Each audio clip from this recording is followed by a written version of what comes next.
find a new CEO for one of her big clients. Rose worked as a recruitment specialist, also known as a headhunter.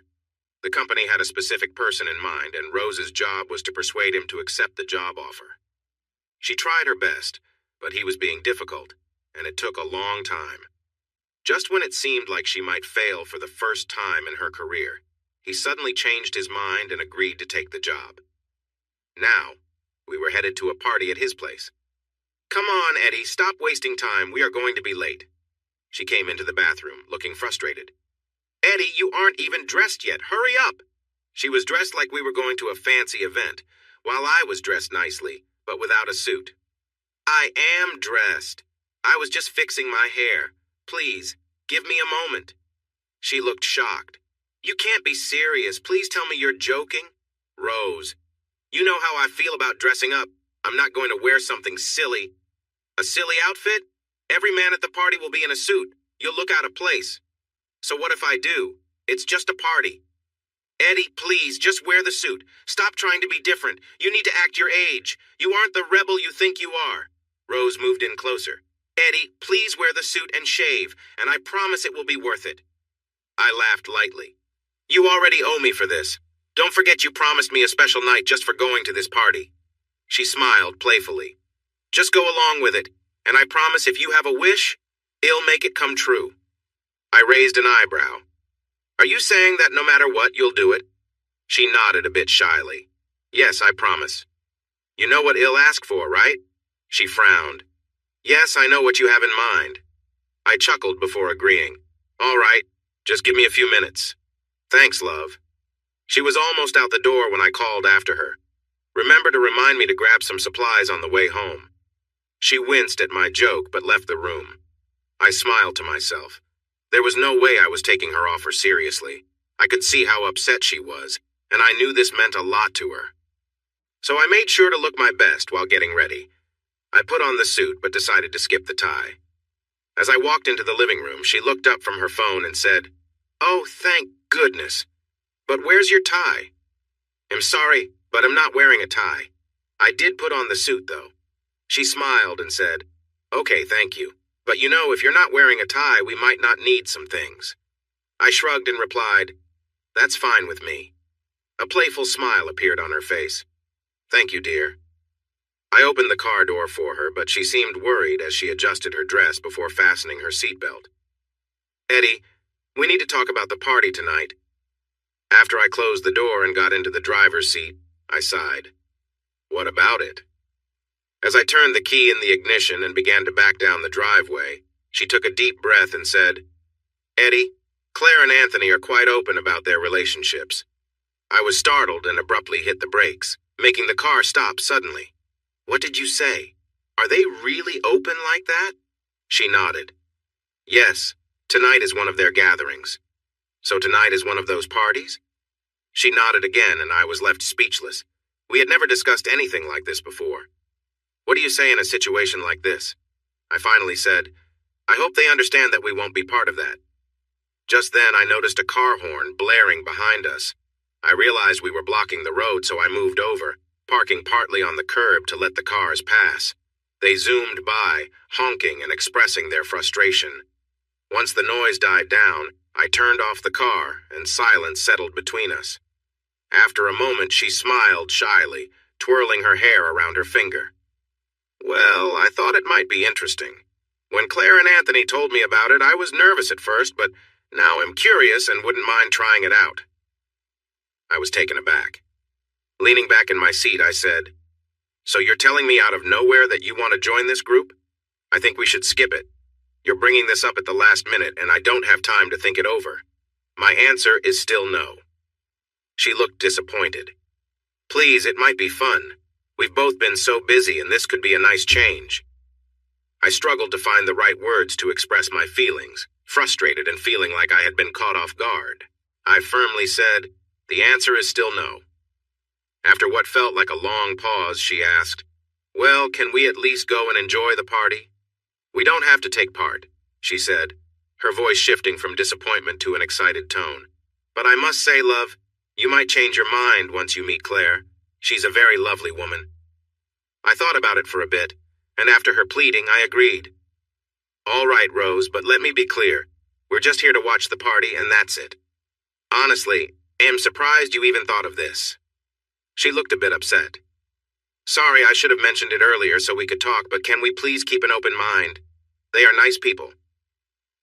As we drove there, they talked about Tony and Claire, and I was tired of hearing their names by the time we arrived at a grand house. It was located on the edge of a small village, set back from the road, surrounded by beautiful gardens.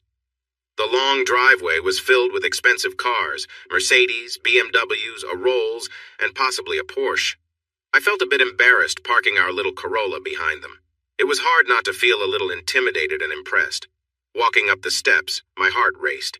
What a magnificent place. They must be quite wealthy. The door opened to reveal a stunning woman. She looked older than us, maybe in her late 40s, but was remarkably beautiful. She was tall, with long, shiny blonde hair framing a face that could be on a magazine cover. Her dress flowed elegantly, showing a hint of her well-toned legs. She warmly welcomed Rose with a kiss. "Hello, Rosemary, my dear," she said in a refined accent. Turning to me, she paused. "You must be Edwin. Welcome. Come in and meet everyone." Inside, she held out a crystal bowl filled with car keys. She smiled at me and whispered, "Drop your keys in there, dear." I glanced at Rose, who playfully tried to take the keys from my hand, but I held on tight, saying, "Sorry, Claire, we're just here for the party, nothing more." Claire looked confused. "I don't understand." She sighed, glancing at Rose. "I'm sorry, but the gathering is only for our close friends. If you're not interested in joining us, I'm not sure we can welcome you." Rose took her arm. "Please, Claire. It's just that Eddie is a bit shy and caught off guard. I kind of surprised him at the last minute. We really want to come in. We promise we won't be any trouble, and once Eddie meets some folks, I hope he might change his mind." She looked at me with hope, but I didn't say anything. Claire thought about it for a bit before letting out a sigh. "Fine, but I have to say I feel a bit let down. I told all our friends about the new members, and they are eager to meet you." She looped her arm through Rose's, and they walked ahead of me. My mouth felt so dry, like I had swallowed sand. The house was amazing, an old country estate that had been fixed up. It looked impressive, with beautiful classic furniture. The entrance was spacious, and soft music played as we entered a large reception area. There were about 10 couples, all dressed very nicely. The men wore suits, while the women were in elegant dresses. Glancing around, I noticed we were definitely the youngest ones there. Claire brought us over to a tall, fit guy who seemed older than she was. He looked like he worked out or played sports. He had an athletic build and seemed to be aging well. He had a strong jaw and bright eyes, giving off an air of confidence. As we got closer, he leaned towards Rosemary and gave her a long kiss, which surprised me. He extended his hand. "You must be Edwin. Nice to meet you. Rosemary has told us so much about you, and we've been looking forward to meeting you."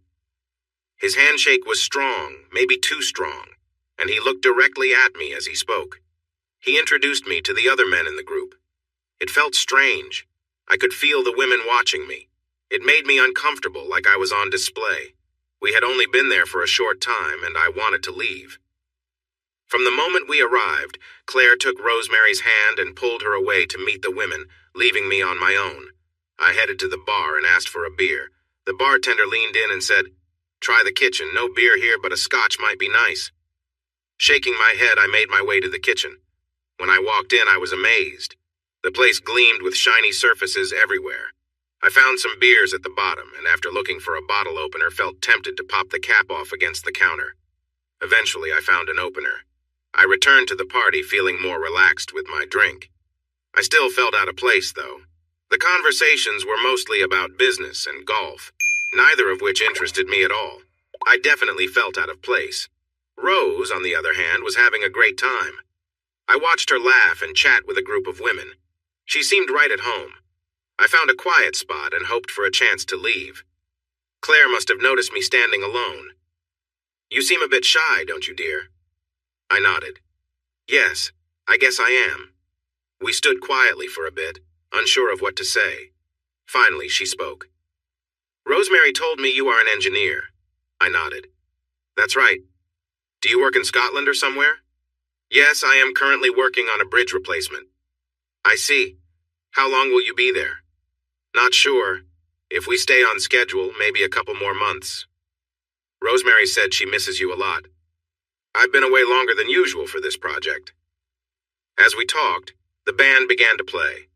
The dance floor quickly filled as couples moved to the music. Anthony picked Rose immediately, holding her close while they danced. His hug was a bit too close for what I thought was acceptable, but looking around, it seemed normal here. I couldn't wrap my head around the fact that everyone was here for something intimate. Claire sighed, took my hand, and spoke in an overly formal tone. Come on, dear, let's introduce you to the ladies. Ladies, I chuckled to myself. More like older women. Aside from Claire, she's probably the youngest one here. She led me to a group of women sipping champagne. I don't think my beer from a bottle made a good impression. As I looked around, I saw they were all in their late 40s, and most seemed a bit tired. Claire introduced me, and as we talked, they slowly warmed up to me. One of them, Karen, even asked me to dance. As we moved around, I noticed Rose still dancing with Anthony. Karen was shorter than me and had a fuller figure. I could feel her warmth as we danced. Her dress was made of a light fabric, and I tried to keep a little distance, but she clung on. She whispered in my ear, "This is your first time at one of Claire's parties, isn't it?" I nodded, and she smiled. "You look a bit nervous. Just relax and enjoy yourself." Ducky. Oh dear, that reminded me of my mother. I was far from comfortable and really wasn't enjoying myself. In fact, I was a bit annoyed. After a couple of songs, I made an excuse and took Karen back to her group.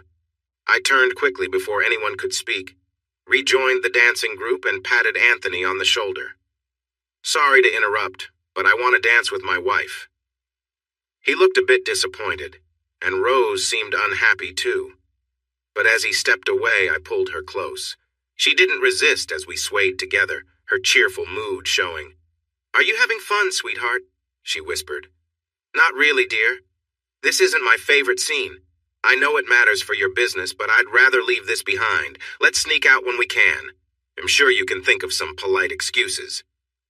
She leaned back to look at me. "Come on, don't be a party pooper. I'm having such a great time. Look at all the elegant women in the amazing fashion. And the men look so sharp too. Honey, you promised to enjoy the night." I chuckled. "Fun? With this crowd? Not likely. They seem like they belong in a retirement home." I expected a laugh, but she didn't find it funny. "You're being silly. Everyone around us is dancing and chatting. It's nice to have a night out. This is so much better than a Saturday night at the pub." When I groaned, she pressed on. "What did you think of Claire? She's quite lovely, isn't she?" I laughed lightly. "She's okay for someone older. She's probably close to my mom's age. They might have gone to school together." I was trying to lighten the mood while making my point. She leaned against me as we danced. "So you don't find her attractive?" "She's fine for her age, but I feel out of place here. I just want to get away from the pretentious crowd. Please don't mess this up for us. Tony is important. Just be cool." "Rose, listen to this music. I think it's from the 50s, just like these folks. It feels old and dull. I could get some CDs from the car to liven things up." She nudged me playfully. "Stop being grumpy. Some of these women might show you a few new things. Like playing Scrabble or bingo, maybe? Seriously, look around. Some of these women are stunning. Surely there's one here you find interesting. There's only one woman I want to be with, and she's in my arms right now. And soon, we'll be leaving together." Just then, a man tapped me on the shoulder. "Would you mind if I cut in?" I shook my head. "Sorry, friend, but yes, I would mind." He looked at me in surprise, as if he couldn't believe what he heard. I pulled Rose closer to me and led her away. She was upset. "That was really rude, Eddie. He just wanted to dance." "I'm sorry, but I'm not going to let go of the only beautiful woman in the room." Clearly annoyed, she stepped out of my arms and headed toward the bar to get drinks. While we were standing there, Anthony came up to us and asked Rose for another dance. "Shall we, my dear?" he said. She shot a teasing glance at me, brushed my hand away, smiled at him, and said, "I would love to." They walked back to the dance floor, and she began to dance with him. I noticed many couples around me were kissing, some while dancing and others in the shadows. I felt increasingly anxious and upset, wanting to leave the place. As I stood there quietly fuming, Claire walked over and we started to chat. I took a deep breath, trying to calm myself. She kept the conversation light, mostly talking about Rose, but I felt her body close to mine as she put her arm around my waist. "Are you enjoying the night?" she asked softly. I didn't want to be rude, so I said, "Yes, it's nice, thank you." "Really? Because you don't seem like you're having fun. What's the issue?" "Look, Claire, I don't want to offend you, but this just isn't my thing." She smiled and said, "Yes, I can tell from how you didn't want to join in." I couldn't hold back my question. "Why do you do it?" I tried to keep my tone neutral, but it was challenging. She replied with a smile, "We enjoy it. It may not be for everyone, but it's fun for us." When I didn't respond, she gently squeezed my waist and said, "Tony and I see love and physical connection as separate. You can have fun without feelings for the person you're with." She smiled again. "We both enjoy our time together and find that sharing with others like us adds to the fun." I shook my head. "Sorry, I don't view it that way." She laughed lightly. "That's a very traditional way to think." She noticed my frown.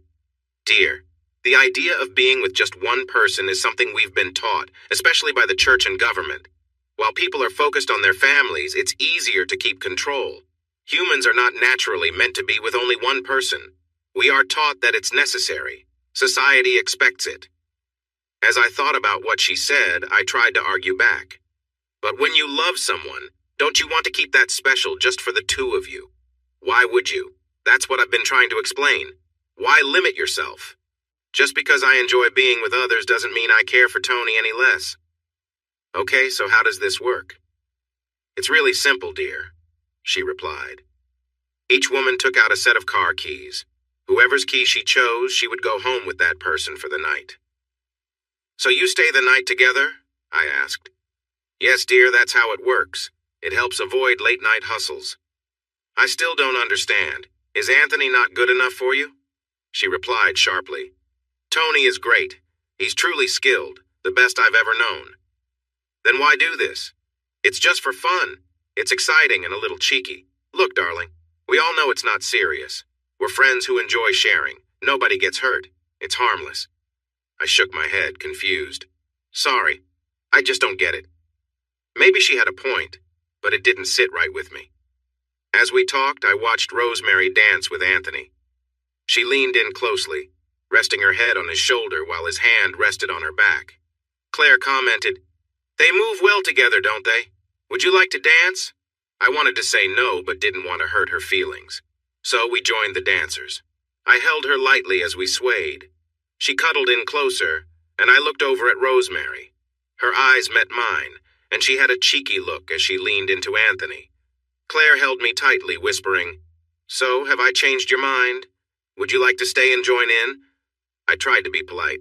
"No, I'm sorry, Claire, but we'll be leaving soon." She tried to pull me in closer, her body moving against mine. "You don't find me attractive?" "Of course I do, but we are both married and I don't share your views. I believe in sticking to one partner." After a few songs, Claire, unable to get me to engage more closely, became upset and excused herself to attend to the guests. I decided to step in and dance with Rosemary and Anthony.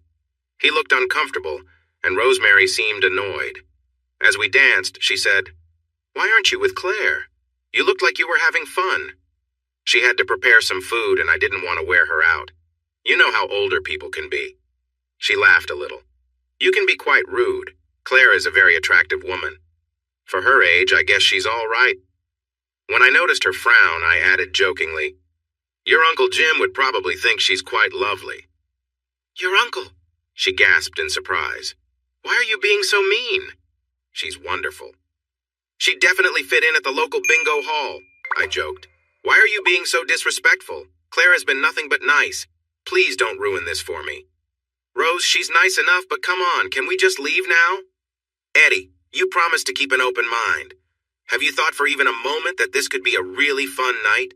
Exciting and enjoyable?" "Rose, I'm not interested. Maybe if the people were our age, I would think differently. But look around. Honestly, how many of these guys would you actually want to date?" She leaned in closer. "I know they are a bit older, but honestly, there are a few I find appealing. Tony seems really charming. She hesitated. Eddie, what would you say if I wanted to stay and take part? I frowned as I answered. I've already told you. Let's make our excuses and go home. Upset, she said, Eddie, if you just gave them a chance and tried to be nice instead of making mean comments, you might actually find it enjoyable. Please, Rose, let's just go home. She continued, You know, Claire mentioned she would like to dance with you tonight. I looked over at Claire enjoying herself on the dance floor. That's sweet of her, but my answer is still no. I felt her relax a little. Why are you so against this? Mostly because I feel you weren't honest with me. If you had told me about this earlier, maybe my feelings would be different. Right now, I'm still upset. You waited until the last minute to mention it. She sighed. I said I was sorry. I know that wasn't fair. When Tony suggested this, it has just been on my mind. It's exciting. Well, if I had known, I might have felt the same. Right now, I feel a bit tricked, and that doesn't sit well with me. Are you saying that if we talked more about it, you might be open to it? I don't know, Rose. I haven't had a chance to think it through. She rested her head on my shoulder, and I said, What if you had to dance with someone like Jeffrey over there? Would you still be so excited? Jeffrey was a short, balding man I met earlier. She shivered a little. Honestly? Probably not. How many of these guys would you actually be interested in, or is it just about Tony? Honestly, most of these men are quite appealing. Some of the women may not be as attractive, but if I'm being truthful, Jeffrey is really the only one I wouldn't want to get involved with. Even he has some qualities, I suppose. If Claire is to be trusted, he seems to be quite caring.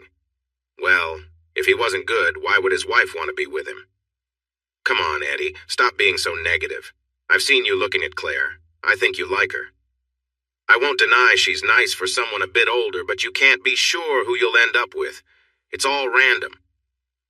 Claire said she would let me choose first. She knows which keys belong to Tony, so I would pick those. I see. So this is all about you wanting to be with Tony? She stiffened slightly. I won't deny that. Hun, I tried to explain it to you. No, you really didn't. Just be honest for once tonight. Is this all a plan for you to be with Tony? Did you use that to get him to sign the contract? She looked surprised and hurt. No, it's not. This has nothing to do with the contract. Believe it or not, we became friends during this. He invited me, and when I said I didn't want to just be with someone I didn't know, he explained how things would go. So this was planned from the start? Yes, in a way. You get to be with the most attractive woman here tonight. Claire is really something special. You can't deny that you find her interesting. I don't deny it. She is very pretty, but I'm not doing this. I want to leave now. She sighed.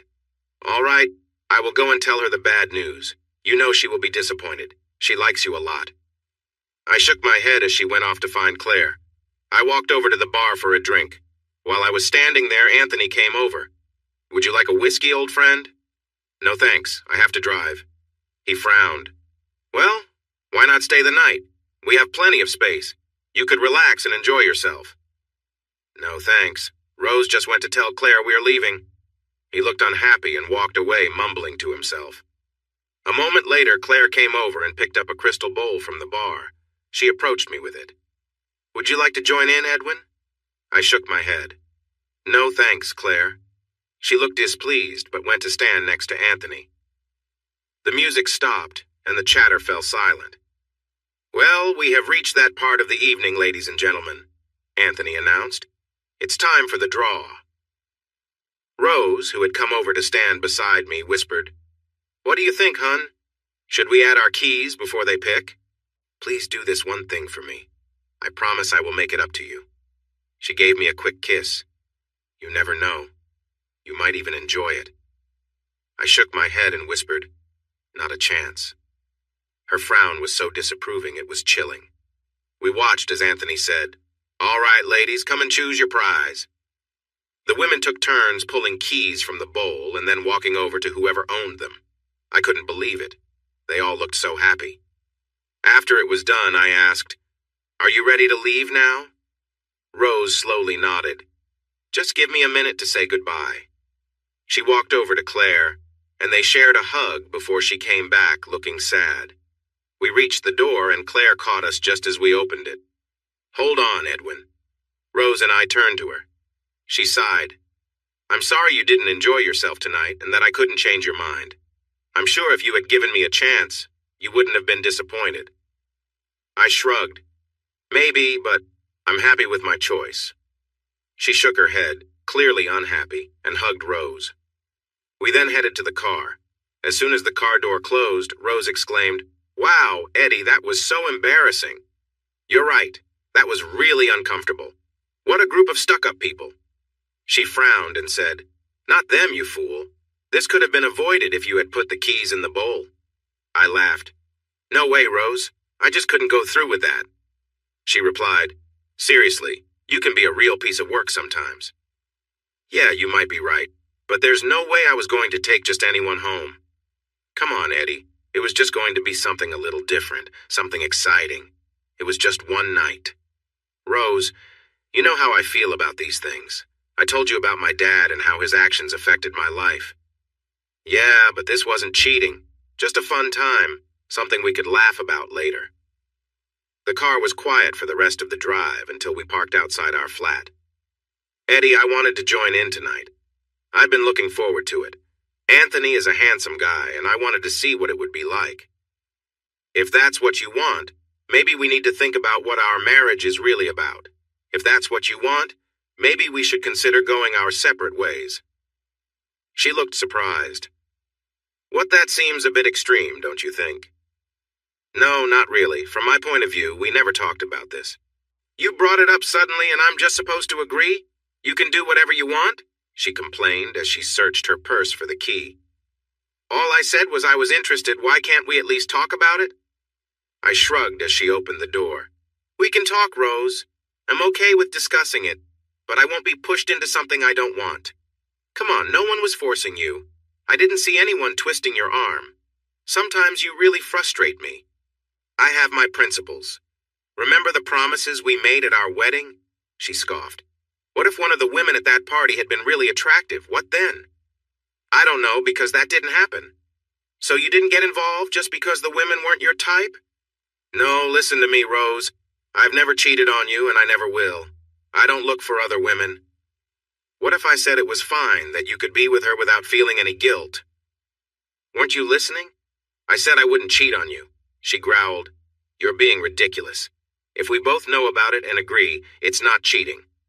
When I just shrugged, she exclaimed, "You are impossible." That night in bed, it was cold, and she turned away from me. As I lay there staring at the ceiling, I asked, "So, you wanted to be with Anthony?" She turned back toward me, and even in the dark, I could see she was uncertain. She hesitated, but finally said, "Yes, I did. He is handsome and charming. I was looking forward to it. I have to go back to Scotland Sunday night. Should I be worried that you might see him while I'm gone?" She glared at me angry and replied, "No, I wouldn't cheat.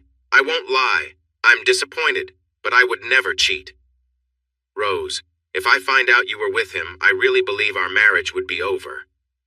Pulling the blankets tightly around herself, she hissed, "I told you not to worry. Stop bothering me about it." I was supposed to drive back to Scotland the next afternoon, and when I woke up, even though Rose promised she wouldn't cheat, I was still worried. I tried to finish some chores around the house until she got up. She woke up late and approached me quietly as I was putting clothes in the washing machine. "Eddie, I'm sorry about yesterday. You were right. I should have been honest with you from the start." I nodded. "Yes, you should have. Now I'm very concerned about our relationship and if I can trust you." She kissed the back of my neck. "Eddie, I promised I wouldn't cheat and I mean it. You don't need to worry." "That's easy for you to say, but up until yesterday, if someone asked me if you would want to be with someone else, I would have laughed. Don't you see, Rose, you were dishonest with me. Now I wonder if you're being truthful. If I wanted to cheat, I could have. You missed the point of last night. I wanted us to enjoy something together. This morning, we could have laughed about it, sharing what we had done. We would have talked about our little secrets." I could see the sparkle in her eye. "Eddie, that's what this was about." "Yes, I have feelings for Tony, but it was really about us being together." She looked at me in a peculiar way. "Are you feeling scared or jealous of Tony?" I nodded. Yes, I guess I felt a bit intimidated by him. The house, the cars, the money. I didn't want to share you with him. Surely you felt something similar? I leaned into her arms and she looked me directly in the eyes.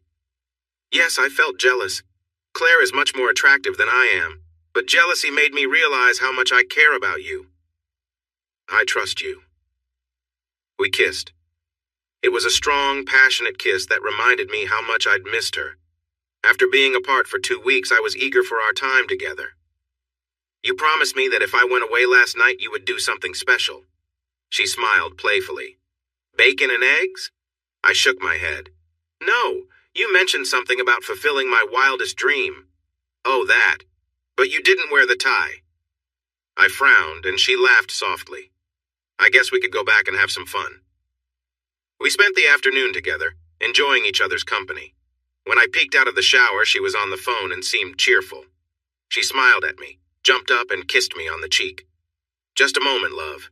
You'll be down in a few minutes. I made myself a couple of sandwiches for the road. Before I left, we shared a kiss. The drive north gave me lots of time to think. I couldn't help but wonder why she was interested in someone older. Sure, he was rich and somewhat famous, but he didn't seem like a great person. I always knew she had a more open view towards relationships, but I never thought she would stray. For the next few days, we settled back into our nightly Skype calls. She even apologized for surprising me with the party. I couldn't hold back my question. Why, Rose? Why did you want to go? I watched as she fiddled with a pen, mumbling, I don't know. It just felt exciting, and I admit I've been a bit drawn to Tony. He's quite charming. But there's nothing between you two? I can trust you? I asked, feeling nervous. She sighed. I promised you, didn't I? Eddie, don't be so insecure. You're acting like a jealous person. That's because I am. Things returned to normal, but soon there were more mentions of Tony and Claire in our talks. I complained, but that only seemed to make her talk about them more. 2 weeks later, I finally had a weekend off and drove home. When I walked in on Friday night, I was welcomed with a warm hug and a deep kiss that made me feel loved. It felt like we were reconnecting, and I cherished every moment of it. Her soft lips pressed against mine, and I could taste the spices from the food and the wine. A lovely scent surrounded us, and I felt a rush of emotion. Our lips moved together as the moment grew more intense. I hadn't planned for this to happen. I wanted to stay upset with her, but the way she kissed me was hard to resist. My hand instinctively moved closer to her. I was surprised by how warm she felt. The fabric of her clothing was damp, and I could feel her excitement. The energy between us was undeniable, and it seemed like everything around us faded away. With gentle touches, my fingers explored, and a wave of connection washed over us. It was spontaneous, and it felt good. She pulled me closer, encouraging me to come near. We found ourselves in the living room, and everything flowed naturally. Our movements were filled with passion. Every touch and cry seemed to pull us deeper into the moment, fueling the warmth between us. Her joy mirrored mine, and it was a special experience we shared together. It didn't happen often, but in that moment everything felt right, like we were perfectly in sync. Later we moved to the bedroom, where our connection turned soft and slow. It felt comforting, a nice change from the earlier rush. Afterward, in the cozy warmth that followed, she looked at me and softly said, I'm really glad you're back. I've missed you so much. She kissed me gently and asked, How much longer do you think you'll be away? Just 2 more months with a bit of luck? Things are going well, so it shouldn't be too much longer. She gazed at me, her eyes full of hope. Can you try to find a job nearby? I'm getting a little lonely at night. With what I earn, we could manage if you took a job with less pay. We'll see, I promise he'll try, I replied. It felt wonderful to be home and to reconnect in such a meaningful way. I wanted to share what happened that weekend, but since we were getting along well again, I didn't want to mess that up. Back in Scotland, living in my small place, the only bright spot was our nightly Skype chats. We usually spent about 2 hours talking and playing games online. Rose was quite open about her feelings, and our discussions helped us both feel balanced. A few weeks passed before I got to see her again. I walked through the door, and Rose immediately surprised me with her enthusiasm. Later, as we lay in bed, she leaned over and whispered to me, I hope you're not upset, but Tony and Claire want us to come over for dinner tomorrow night. Oh, man, I thought, frowning in the dark. No, Rose, I don't want to go. It's not another one of those situations, is it? She shook her head. It's not a party, if that's what you're thinking. Just the four of us? I asked. Yes, it's just dinner. Why? I felt uneasy. She hesitated slightly. They want to talk to us. About what? Well, maybe the four of us should spend time together. It won't be like a party. Is it about swapping? She kissed me softly and said, Yes, Eddie. Claire and I have become friends. I know it's unexpected, but we've had dinner a few times and I really like her. She thinks maybe a quieter gathering might help. We lay there, our hearts sinking as I thought about what she said. She spoke gently. Babe, you've had some time to think. What do you think? She was right. I had thought about it a lot. The idea intrigued me, especially since Claire was a captivating woman. The thing that worried me was Tony. I didn't want to share Rose with him. He had everything, a nice house, money, cars, and a beautiful wife. The one thing I valued most in my life was Rose, and I didn't want him to take her away. I'd rather not go. Rose, I only get home for a couple of days every 2 weeks. Can we just spend that time together? I really miss you. I don't want to waste time with them. She hesitated. I kind of promised we would go. It's just one night. No, just call them in the morning and say, I'm not feeling well. Please talk to them. If you still feel unsure, we can leave early and I promise it will be worth it. Remember last time? As always, she knew how to convince me. Okay, but we're leaving early. She sighed. All I ask is that we keep an open mind and think about the options. Do you really want to do this? Yes, was all she replied. It had been a long, tiring day, and the drive home had worn me out. I quietly drifted into a peaceful sleep, feeling a little anxious. I slept in late. When I finally woke up, the sun was bright, and I could hear music playing downstairs. Rose was busy with her Saturday morning cleaning. The music was lively, and she moved around, organizing and tidying up. When she saw me, she walked over with a cheerful smile. She leaned in and gave me a warm kiss. As she pulled away, she grinned and said, Good morning. You sure know how to sleep in? I shrugged and replied, Sorry, it was a long day. She kissed me again. Why don't you take a seat? I'll make us breakfast. We enjoyed breakfast together while she chatted about work and her parents. It was nice to catch up. I shared updates about my project, but I noticed her eyes drifting off. She wasn't really interested in the technical details. She preferred the funny stories and gossip. After breakfast, she mentioned wanting to go shopping. I need you to come with me, she said. I hesitated. Really? You usually prefer to shop alone. Why not take one of your friends? She smiled and said, Because I want to shop for you. For me? I asked, surprised. Yes. I want you to find something nice for tonight. You know you need a little help with your style. With a sigh, I agreed. Okay, let's go. And so we found ourselves moving from store to store. I was a simple jeans and shirt kind of guy, not really into fashion. Rose encouraged me to try on different shirts and pants. I found a couple of shirts I liked, but I was not comfortable in the pants. They just didn't feel right, and I didn't like how I looked in them. In the end, I bought a couple of new pairs of jeans and even a set of comfortable loafers. As we continued, we wandered into women's fashion stores. Rose tried on many dresses and skirts, always going for the latest styles. Some were quite different, with short lengths and unique designs. As we finished up shopping, she decided to check out the lingerie section. She pulled me into the fitting room as she tried on various bras, choosing delicate ones that looked lovely. Later, as we prepared for dinner, Rose took special care in selecting her outfit for the evening. Do you like it? She asked, her voice light and friendly. Yes, very nice. I look forward to taking it off when we come back later. She tilted her head. But do you think Tony will like it? I chuckled. He will never see it, so we don't need to worry. She bit her lip, thinking, Are you sure? Absolutely, she sighed. That makes me a bit sad. You said we would be open-minded. I am open-minded. I'm happy to talk about changes in the future. But tonight, it will just be me who gets to see your things. She walked over and gave me a gentle kiss. Arriving at Anthony and Claire's home felt a bit intimidating. It looked just like I remembered, even without the fancy cars in front. Claire met us at the door just like last time. She looked even more stunning, tall and graceful as she moved. "Welcome, you two." Her eyes landed on me and she smiled. "Oh, you look very nice tonight, Edwin." I nodded. "Thank you." She turned to Rose and they exchanged a light kiss. "You look amazing, truly lovely." Rose laughed and replied, "Thank you, Claire.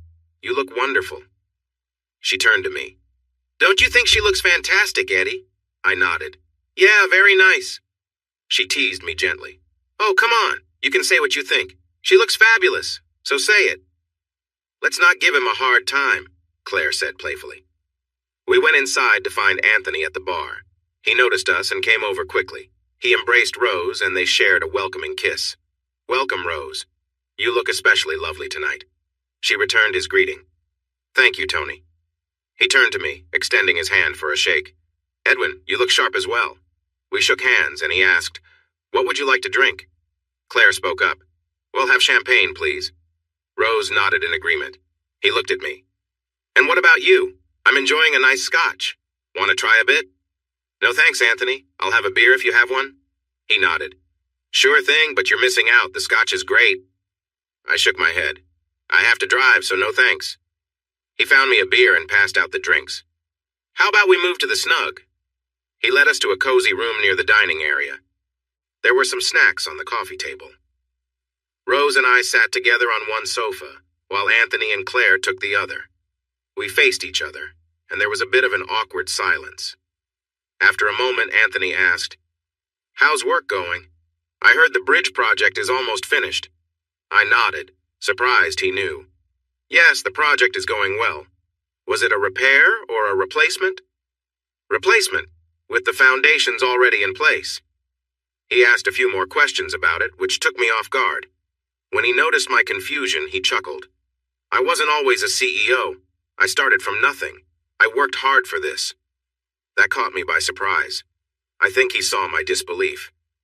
"Edwin, I didn't even go to college. I did that later in life. I began working on construction sites, driving trucks, and doing hard labor. I put in long hours to get where I am now."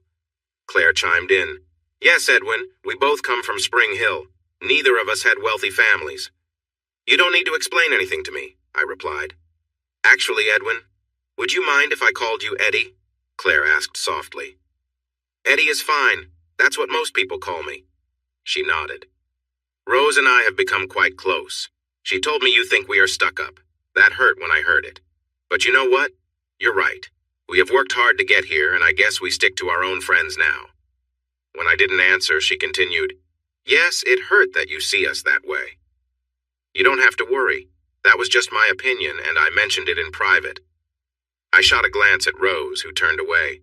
Tony got me another beer and refilled the girls' glasses. "So how did you achieve all of this?" I asked, tossing my arms to gesture at the house. "We worked hard. Claire was a model and earned a lot of money. That was hard for a proud guy like me. She was doing so well while I was living in a tiny room. When we went out on a date, I shared my dream of starting my own company. She lent me some money."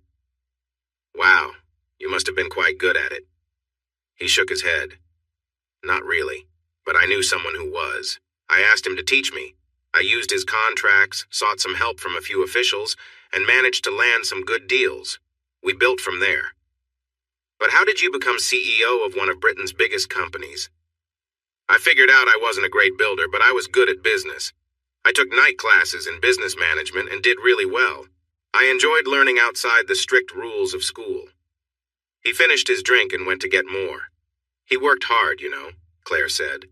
"He spent 12 hours a day on site and then came home to study. He was dedicated. I'm so proud of him." "And you should be. He's in high demand now," Rose added. When Anthony returned, he continued. "The chances I got were because of Claire. Her earnings let me buy new tools, seek more work, and hire good people. I couldn't have done it without her support." Claire turned a bit red, but her pride was clear. "Anyway, enough about us. We invited you tonight to get to know you better. I felt we didn't start off right at the party." "No, not really. I was surprised when I learned why they were having a party, and it changed how I viewed you." "What? Just because we share our feelings?" You think less of me for that? I nodded. I don't really get into that. I guess I'm a bit old-fashioned. Eddie, we like being close with each other. We discovered a long time ago that we enjoy it. We talked openly about our feelings and what makes us happy. He smiled. When we were younger and Claire was in modeling, I knew other guys were interested in her every day. I felt jealous, but I understood it was part of her job to be charming. I had to put my feelings aside. Otherwise, I would have worried too much. Claire jumped in. He's right. The fashion world can be shallow, and some people can be disrespectful.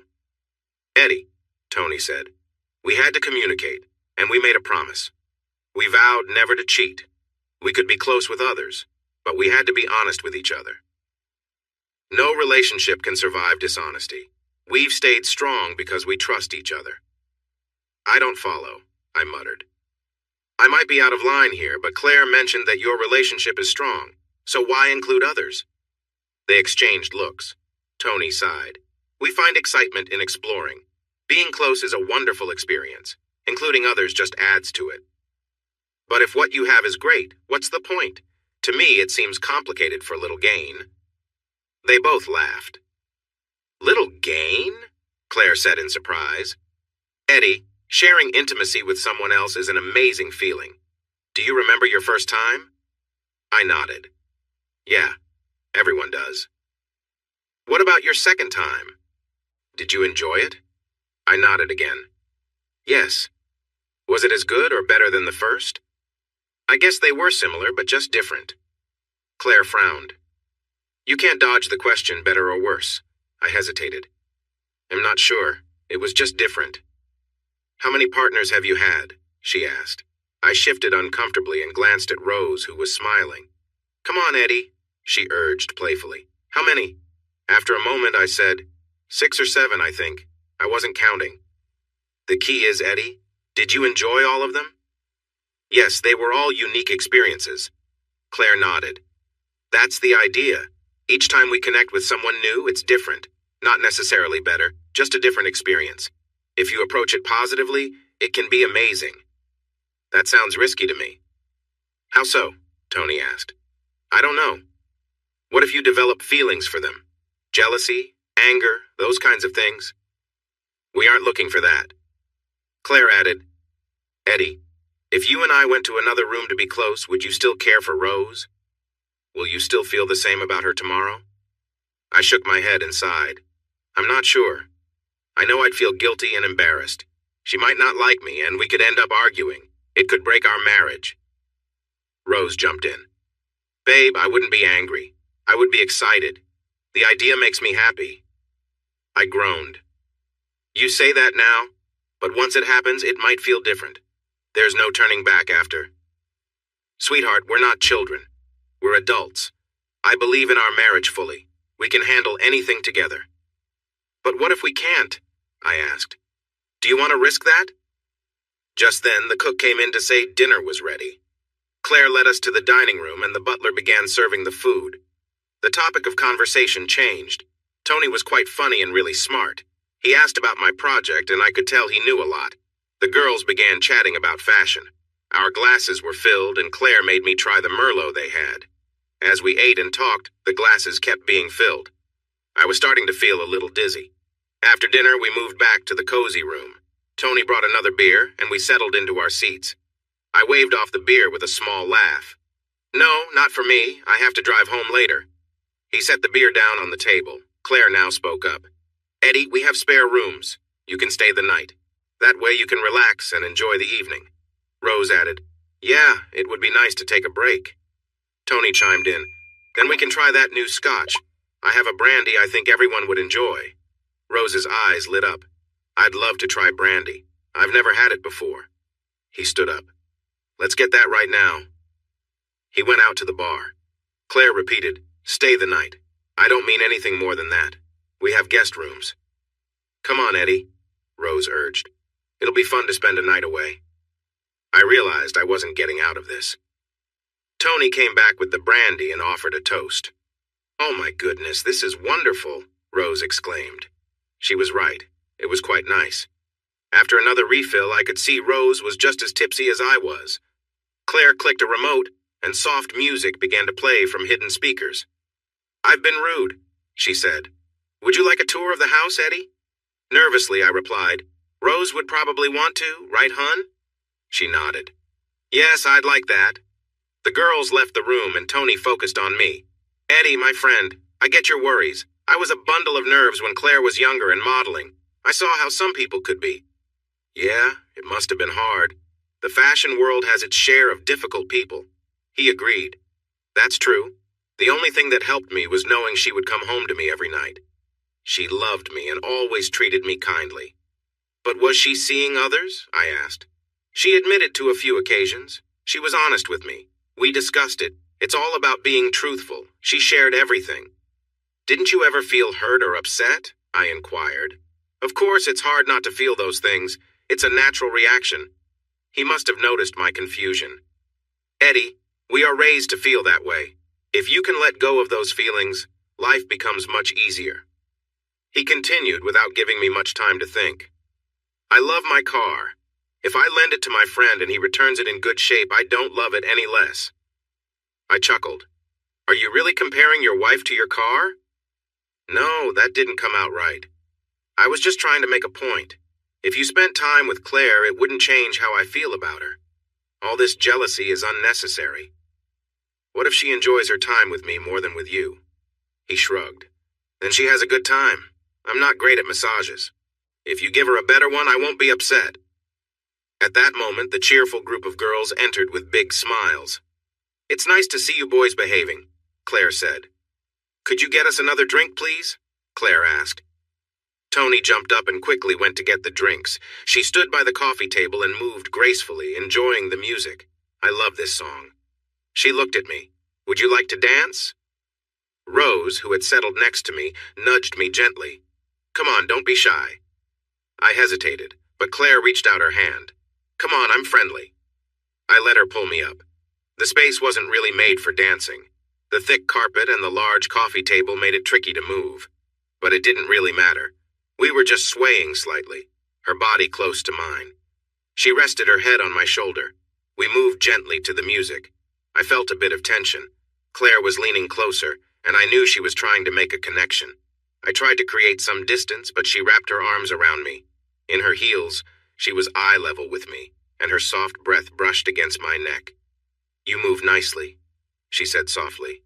I was aware of the moment. It felt challenging to resist if I stayed this close. I hadn't realized my eyes were closed. I opened my eyes and saw Tony and Rose in a close embrace just a few steps away. The image of Tony holding Rose brought me back to reality. I stepped back from Claire and said, "I could really use a drink." Tony let go of Rose and replied, "What would you like? I have a nice whiskey I can suggest." I was just relieved that he had stopped hugging my wife. "Yeah, that sounds good. Thanks." Rose came over to me, wrapped her arms around my neck, and we kissed. "Looks like someone liked that dance," she said with a smile. I chuckled and fell back onto the big sofa, pulling her down with me. She giggled as she landed in my lap. Claire had moved to the other couch and watched us as Rose kissed me again. She playfully nibbled my ear while shifting on my lap. "Why did you stop dancing? It seemed like you were both having a good time." "It just didn't feel right," I replied. "Why not?" "We're married, and so are they. We made promises to each other." "Don't be so serious, just enjoy the moment." Her words surprised me, and I sighed. "I care about my wife a lot. I don't want to lose her." She rested her head against my chest, relaxing. "I love you too. But you looked happy. Just let it be." Tony came back with drinks for everyone. The mood shifted a bit. The conversation felt awkward. I said, "I think it's time to call a taxi. We didn't plan to stay the night." Rose groaned. "Eddie, I just got cozy. I was enjoying myself." I looked into her eyes and said softly, "Rose, we didn't bring any clothes for bed." She leaned in and joked, "When have you ever worn pajamas?" But I could sense the tension. I ignored her comment and pulled out my phone to call a taxi. 10 minutes later, we were at the front door. Claire hugged Rose and said, "Sorry, things got weird." She turned to me with a frown and said, "Eddie, you didn't need to leave. There was no pressure." Good night, Claire, I replied. During the taxi ride home, Rose curled up against me and we stayed quiet. At home, we went straight to the bedroom. In bed, we cuddled again. Rose teased, "What happened to your pajamas?" "You know I never wear them." "I just wanted to leave." "Why? We were having fun. What was the issue?" "The issue was seeing Tony with his hands on you made me feel really upset," I admitted. She laughed a little. "Wow, I didn't know you felt that way." It was my turn to be annoyed. "You misunderstood me. I wanted to stop him from getting too close to you." "Rose, I don't enjoy seeing you upset like this," I said gently. She sat up, looking surprised. "Wait, you're serious?" I nodded. "Yes, that's what I've been trying to tell you. This just isn't my thing." She leaned back on her pillow. "No pressure, hon. We don't have to do anything." We relaxed together, shared some light kisses, and held each other close, letting the warmth of the moment speak for itself. Sunday came, and we spent it lazily, just lounging around the house. Eventually, I needed to go back to Tony's place to pick up my car, and Rose decided to come with me. When we pulled into Tony's driveway, I headed straight for my car. "What are you doing?" Rose asked. "Going home. What does it look like?" "We can't just leave. We should at least say hello." "Rose, I don't have much time. I really need to get home and pack." "We don't have to stay. It's just polite to say hi." With that, she turned, walked to the front door, and rang the bell. Tony opened the door, greeted her with a hug, and asked, "Are you coming in?" Rose looked back at me, but I shook my head. "We really have to go. I'm running late." She held my hand, trying to reassure me. "Eddie, we can go in and say hi. It's not that late." I pulled away, saying firmly, "I don't have time. We need to go." Rose sighed, disappointed. "Sorry, Tony. Maybe another time." As we drove off, Rose couldn't hold back. "Eddie, that was rude. A quick hello wouldn't have hurt. I told you I just wanted to leave. It became awkward because you wouldn't listen. We could have simply left, and they wouldn't have even known we were here. Or we could have gone in, had a quick chat, and left. You know, like polite people do." I left for Scotland under a bit of a cloud. We barely said goodbye, and things felt strained. The next few days passed in near silence from Rose. No calls, no messages. Sure, it was a little painful, but I buried myself in work, which helped me stay focused. With the project nearing completion, there was plenty of paperwork to handle, and I threw myself into it. But the nights were tough. I missed Rose, especially those little moments of connection we'd share over the phone while I was away. I tried to shake off my restlessness by staying busy, yet some memories still lingered, bringing back flashes of moments shared, the comfort of her presence, and the warmth of our time together. It was a reminder of how close we were, and it left me both thoughtful and missing her even more. As the week went by, the memories became stronger and more vivid. At the end of the week, Rose called me. "Hi, Eddie. How are you?" Her voice was a bit unsure. "Everything's good, just busy." "I'm sorry for the way I acted. It was silly. I guess I was feeling frustrated." "Frustrated?" I repeated, unsure. "Eddie, I don't get it. We were all having fun on Saturday, enjoying each other's company, and then you suddenly turned serious." She took a deep breath. "Why can't you just relax? What happened?" "I told you what happened. I saw Tony being too close to you, and I felt angry and jealous." She started to respond, but I interrupted her.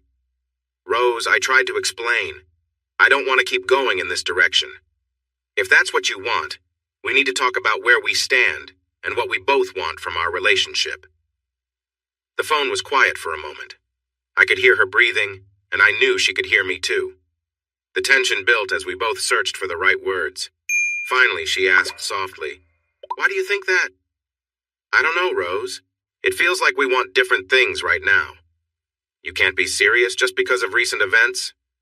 "It's more than that. Since the party, we seem to be heading in different directions. You seem eager to explore new things, but am hesitant. We need to think about what this all means. Maybe we can have a proper talk when I get home next." She sighed. "Okay, but I think you're overreacting." "Maybe, but we will see. Goodbye for now. Can I call you later? Maybe on Skype?" "Yes, of course." I didn't get home until the end of the month, and by then things had settled a bit. We returned to our texting and video calls. Walking in the door felt amazing. Rose jumped into my arms and we shared a warm kiss, feeling close to each other. "It's so good to have you back," she said, smiling. I wrapped my arms around her and replied, "I've missed you so much." We skipped dinner and headed to the bedroom, where things got heated between us. Eventually, Rose said, "Wow, now I'm really hungry." We made our way to the kitchen and prepared some cheese on toast. As it cooked, Rose asked, "What did you mean when you said we need to talk about things?" Not wanting to dive deep into the subject, I said, "I think we should understand what we want from our future together. I hope we still share the same dreams." "My feelings haven't changed, Eddie. I love you and want what we always talked about. A home, kids, being a family, and traveling to show them the world." Grinning, I whispered back, "That's exactly what I want too. I love you, but I wonder how you can combine that with being with other men. Eddie, it's not just me, it's about us doing it together. But I don't want to, and you do. That is the difference. Can you be happy living together as a couple? Because I cannot accept anything else." She took the cheese on toast out of the oven and we moved to the table. I got a couple of beers from the fridge and we started eating. As we ate, she said, "I got upset because you seemed to be having so much fun at Tony and Claire's. I saw you dancing with her, and you looked really into it. Then for some reason you got all upset and we left. You say you don't want to do this, but you've never really tried." I finished my beer and complained a bit. "Rose, I tried to explain this. I got mad seeing Tony being so close to you.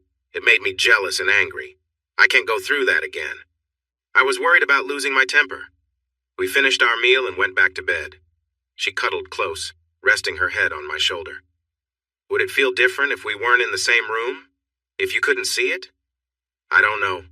I don't think so because just thinking about it hurts. I worry I can't handle it and that the jealousy will just take over and he'll have to leave." "What do you mean, leave?" she asked quietly, her voice shaky. "I mean, the way I felt the other night, I was ready to come home, pack my bags, and just drive away." "You would give up on our marriage just for that?" Frustrated with her misunderstanding, I said, "That's what I'm talking about. You say just for that. Betrayal is not a small thing. Breaking our vows is a big deal. But we wouldn't be betraying each other. We would be spending time with friends together." "No, it would just be you because I'm not interested in that. That's not how it looked the other night. I was drinking. I apologize for letting it get to me. It won't happen again." She clenched her teeth and frowned. "But I want to try it again." I sighed as she kissed my arm. "That's the issue. We both want different things. If you were with someone else, no matter who it was, I would leave." She frowned. "Then what happens? Either we agree it was just a fun distraction and move on to live happily together, or I leave. That's how I see it." When she didn't respond, I added, "It's your choice, Rose. I love you. I want to spend our lives together like we planned, but I cannot accept betrayal." She was about to say something, but I gently put my fingers over her mouth and said, "Don't say it, Rose. You choose what you want, me or a different life with them." She didn't hesitate. "It's no contest.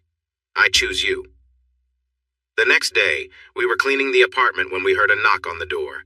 Claire opened it and called, "Hello, are you ready?" Rose whispered to me, "Oh no." She looked at me with a frown. "I forgot. We're supposed to go shopping." Claire came in, hugged Rose, and then smiled at me. "The Wanderer returns. How was your day?" With a sigh, I said, "Busy." She looked concerned. "Oh, you poor thing. At least I'm taking your lovely wife out for the day, right?" She smiled at Rose, who looked at me with worry. "Yeah, I guess so," I replied. Rose's face lit up and she said, "Thanks, babe. Could you make Claire a tea while I change?" She hurried upstairs and I turned on the kettle. "How have you been?" I asked Claire. She frowned a bit. "Am I interrupting?" "No, we were just cleaning up. Rose must have forgotten." "Oh, good. I thought I was bothering you. Tony is overseas at a conference. Rose offered to spend the day with me and help me shop." They left, laughing as they got into Claire's car. Deciding not to clean anymore, I plopped down on the sofa. It was late when they returned with bags full of shopping. I tried to ignore them, but they were loud. Rose came over and shook me awake. "Hello, sleepyhead. Where have you been? It's after 6. With giggles, she said, "Sorry, we lost track of time. We had a wonderful day." I sat up and asked, "What's for dinner?" She winced. "Sorry, we ate out. We called to see if you wanted to join us, but you didn't answer." I stood and stretched, going to the kitchen to check the fridge. Nothing looked good, so I shut the door and said, "I might go to the pub for something to eat." "If you leave now, you'll miss our fashion show," she said, pouting a little. "I'm hungry, so I guess I'm out of luck." I grabbed my jacket and started for the door. Rose caught my arm. "Don't go. We have some special outfits to show you." "You can show me tomorrow. I'm really hungry." "Eddie, we were excited to show you. Claire has something really cool to share. You won't regret it." She looked worried. "Please." "You can't be that eager to show me if you were gone for 8 hours and had time to eat." I walked out and shut the door, feeling irritated. I had just driven from Scotland, and it felt like she didn't care to spend time with me. I met up with some old friends at the pub, had a few drinks, and grabbed a quick meal while watching football. I felt a bit upset. It was late when I got home, and thankfully Claire's car was gone. When I walked inside, Rose was curled up on the sofa, watching TV. When she saw me, she said with a frown, "Where have you been? Look at the time." I smiled a bit as I glanced at my watch. "I was gone less time than you. You were out all day, so don't complain to me." I noticed her about to say something, but then hold back. As I hung up my jacket, she softly said, "I'm sorry, it was thoughtless. We didn't mean to be gone so long, we just lost track of time." "Yeah, me too," I replied sharply. She patted the couch beside her. "We were going to make it up to you. Claire brought something nice for me to wear. It was really pretty." "Why do you think I'm interested? She should be showing it to her husband or someone else." "Don't say things like that. You would have liked it. I have something too. I could show you later." "You can show me tonight." She reclined against the couch. I did say sorry for being away so long. "Yeah, I heard." We cuddled together, and slowly, that turned into a kiss. As the kiss deepened, we ended up heading to bed. But it was late, so we just cuddled. Morning came with the smell of bacon. When I opened my eyes, I saw breakfast waiting. Rose smiled kindly. "I didn't want to wake you. You are working too hard. You need to take it easy. Just a little longer. The project is nearly done." While I ate my bacon and eggs, she asked, "Any luck finding a new job?" I shook my head. "Not yet. I've started sending out my resume. I've been asking around, too." "Any success?" I inquired. She shook her head, but I noticed her eyes glance at me. "What was that look for?" She took a deep breath and said gently, "I talked to Tony. He mentioned Carter, who you might remember from their party. He owns an engineering firm, and it could be worth reaching out to him. He said I could mention his name." I chuckled. "Oh, Tony, huh? When did you talk to him?" She looked a bit uneasy. "We had lunch the other day just to catch up. I told him you would be looking for work." She paused, expecting a reply as I continued eating. Finally, she couldn't wait anymore. "So what do you think? Are you going to call him?" "No, thanks. I'll find something myself." "Oh, come on, this is a good chance. Tony and Carter are friends. It could help you work from home instead of traveling all the time."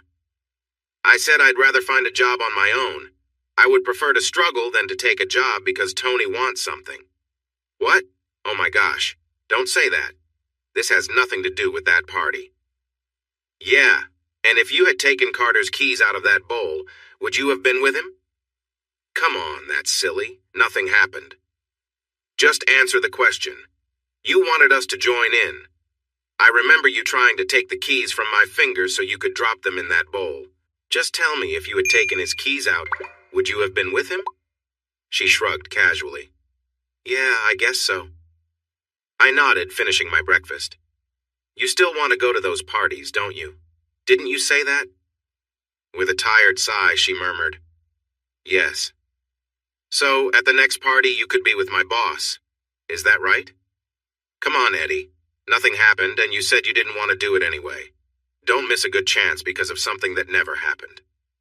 "How often do you have lunch with Tony?" Frowning, she replied, "What?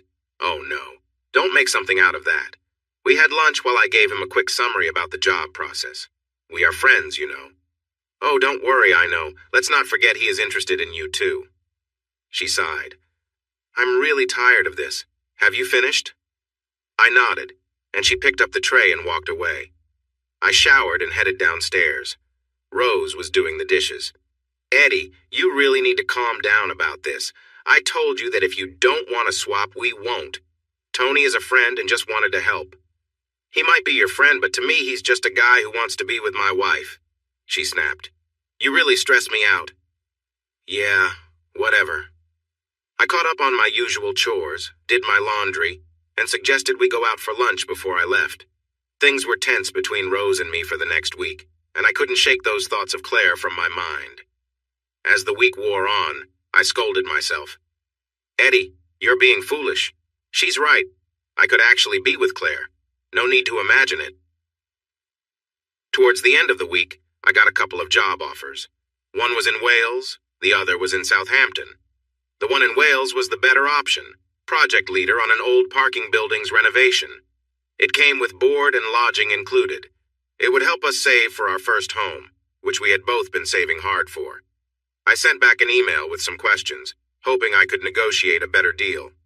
The next part was what I wasn't looking forward to, telling Rose. She firmly wanted me home, and there just weren't many good job options around. That night I had a few drinks to gather my courage before calling her. This week, our calls had been short and cold. Hi, Eddie, she said. Rose, I need to talk if you have a moment.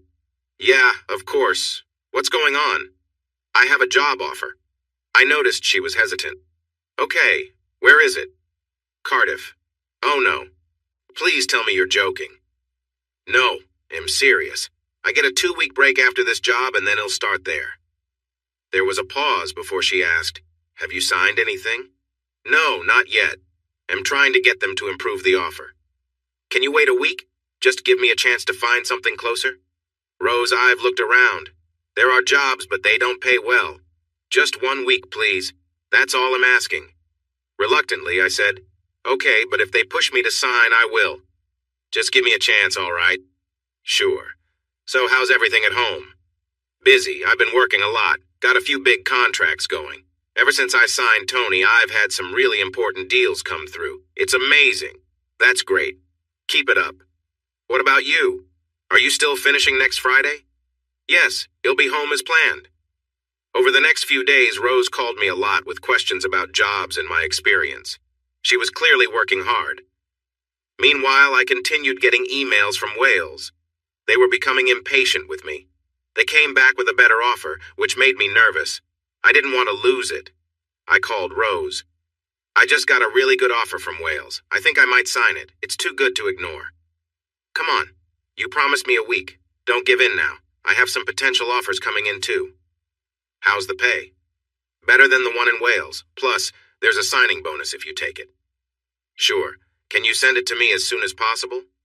When she didn't respond, I asked, Who is it with? Thompson's. What's the job? They're working on an old pump station. Your role would be to supervise the removal of equipment and the sale of it, along with the demolition of the site. It's a 24-month contract with a chance of extension if both sides are happy.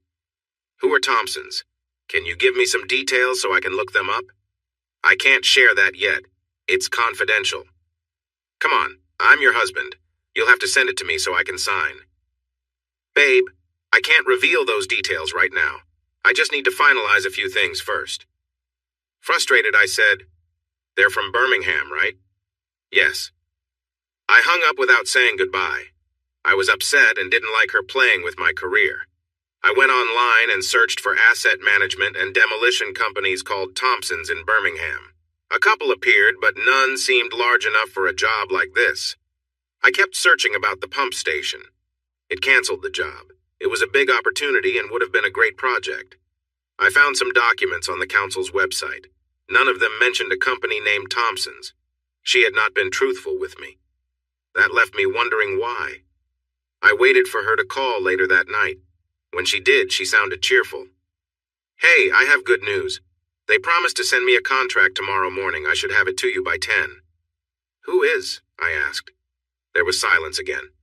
I said, "There is no Thompsons in line for that job. From what I can tell, there are two companies competing for it." "Yes, the council will announce the winner tomorrow. The company I am in talks with has more or less been told they have it, but they're waiting for confirmation. That's why I can't give you their name." "Why did you not tell me the truth?" "I'm not allowed to share the details of the contract. You have to understand that." "But why not just be honest with me? I didn't want you to worry before I had the contract in my hands. You thought it was easier to not tell me the truth instead of explaining. Look, there are some sensitive talks happening.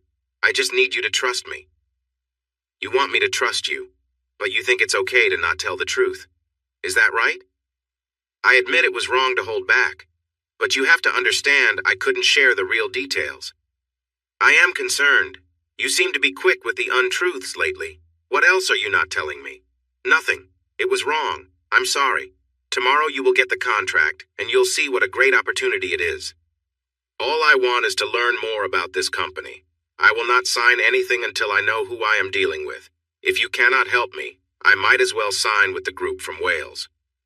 Please, don't be so stubborn. You will have everything tomorrow. I can't talk now. Claire is coming over, and we are going out for dinner. I promise all the details will be ready tomorrow." She hung up before I could say what was on my mind. "Unbelievable," I muttered. I went back to the internet. The two companies in the running were Patterson's and another firm called Trimax Engineering. They both had websites, so I could easily find out about them. Patterson's didn't share much. They seemed like a reliable company with lots of recent activity and had completed several large contracts. None of the directors' names were familiar to me. One thing that stood out was the list of endorsements. I hoped this was the company Rose was talking about. When I checked the Trimax website, I was again impressed. Their site was professional and well organized. If Patterson's had a good list of recent projects, Trimax had huge ones. Their facilities looked top-notch. My view began to shift. This was a much better company, and now I hoped it was Trimax. As I was finishing up, I noticed a photo of the CEO, and he looked familiar. I quickly looked up the list of senior managers. Carter Jones. I recognized him. He was Tony's friend from the party. That was why Rose wouldn't share the company details. She knew I would find out who he was. Feeling angry and let down, I took a walk in the fresh air. What was I going to do? The idea of working from home appealed to me. Not only so Rose and I could be together, but also because I was tired of living in a cramped place, alone, and the long drives just to see her. On top of that, it annoyed me that she was still not being honest with me. It felt like she was trying to control the situation. Her sneaky approach really bothered me. How was I supposed to handle this? The next day was important. I decided not to call her. I wanted her to reach out to me. She did with a phone call. "Hi, babe. I've sent you a contract. Check your email. Everything you need to know is there. I'm so excited. Working from home will be great." I chuckled. "You seem really sure. What's the company called?" There was a pause before she replied. "The company is Trimax. They are a big deal and they are growing fast. Read the contract. The terms are fantastic." "Trimax, huh? Funny, I've never heard of them. Who is the leader?" Another hesitation came from her, and I waited for her answer, curious about what she would say. "I don't know the CEO's name. I've just talked to the project coordinator in HR. Please just read the contract. We don't have much time." After a moment, I said, "Now that I know who I'm dealing with, I'll do some research on them. I can't just work for anyone." She began to read off a list of projects they had completed. It seemed like she was looking at their website. "That's nice and all, but I need to know more about the company and its future. I need details." She sounded annoyed. "Eddie, trust me. Just read the contract. The salary is a 35% increase from what you're making now. It's a 2-year deal with a chance to renew. This could mean we could live together like a married couple again." "Yeah, I like that idea.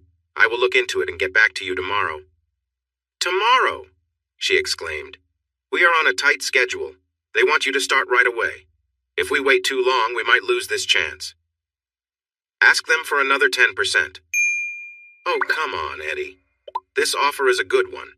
It's already much more than your current job." "Yes, but it's less than what I'm being offered in Wales. I worked hard for those extra benefits. They are offering more than this." I heard her say, "Oh no," quietly away from the phone. Before she could respond, I retorted back firmly, "Remember, you are working with me, not for them. I want more. If they won't cooperate, at least I have another option lined up. Come on, you're not the only choice. Many people are interested. I talked to them for you. They're not just focused on you. I need another 10%, Rose." I ended the call. Looking over the contract, it seemed good. The pay was decent, and the idea of being at home was tempting. But I couldn't shake off her lies and how she disrespected me. I was clear that I didn't want to work for this guy.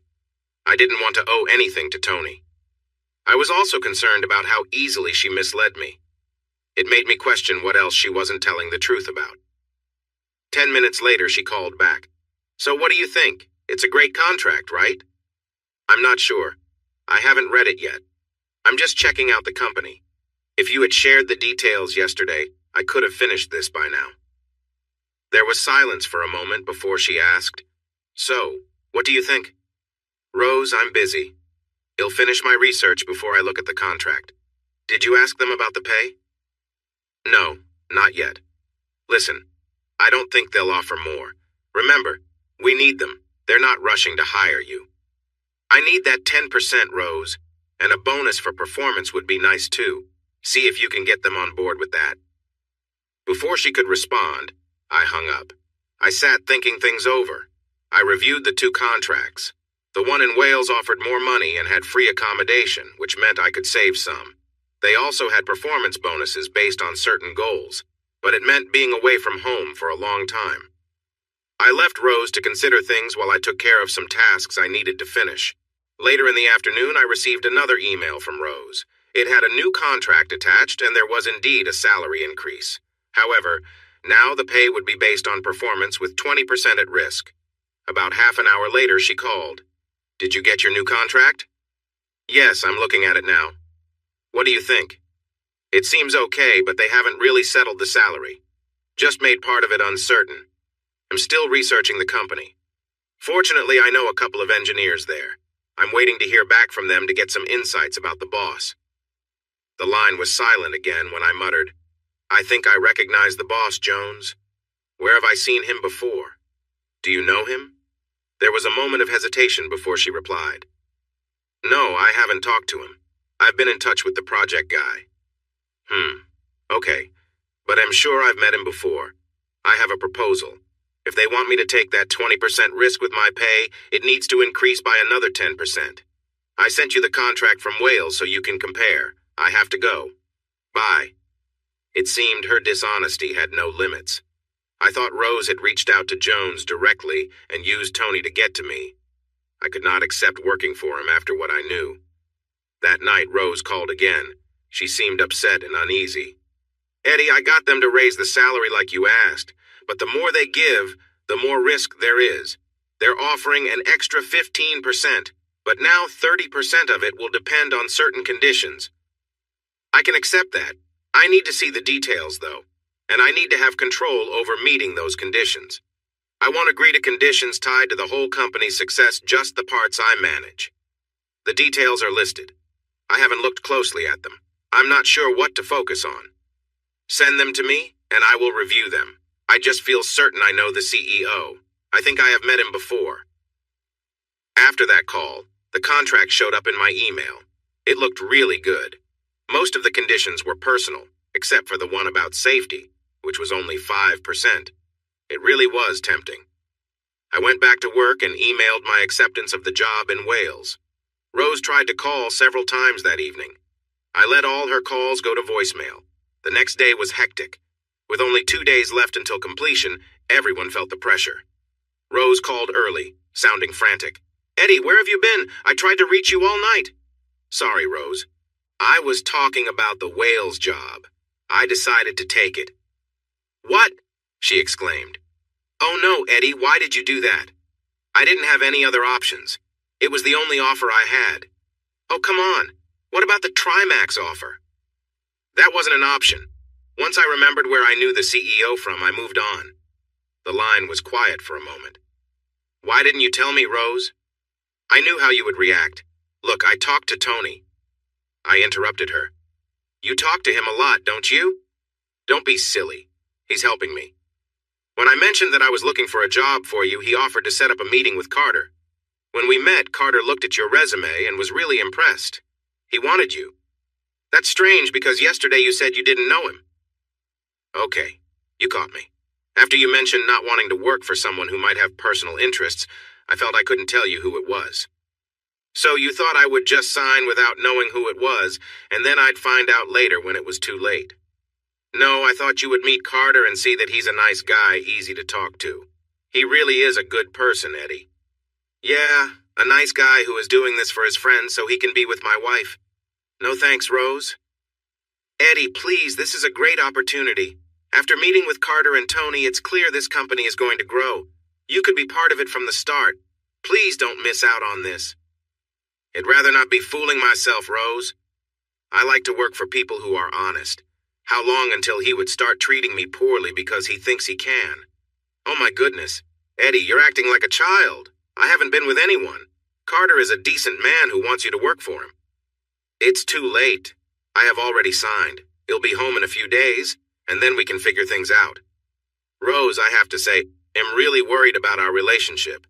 I clearly said I wouldn't work for that guy, and you went behind my back. You misled me, and now I am left wondering if our whole relationship is built on lies. Eddie, you're misunderstanding everything. I only said those things to show you that the contract was a good opportunity. Yeah, but how do I know you aren't lying now? Once you've not been honest, it creates doubt. Now I will always question if what you say is true. Honestly, I'm just trying to help. I'm tired of being alone. When something goes wrong, you're always away working. I handle everything while you're not here. All I wanted was a regular life. If you had been up front with me, I might have felt differently. Why didn't you tell me how much this bothered you? I didn't want to hold you back. I wanted you to have your dreams and go after what you wanted. I kept my feelings in because I knew your job was so important to you. There was silence on the line, filled with her quiet sobs. I'm sorry, Eddie. I messed up, but I just wanted you home.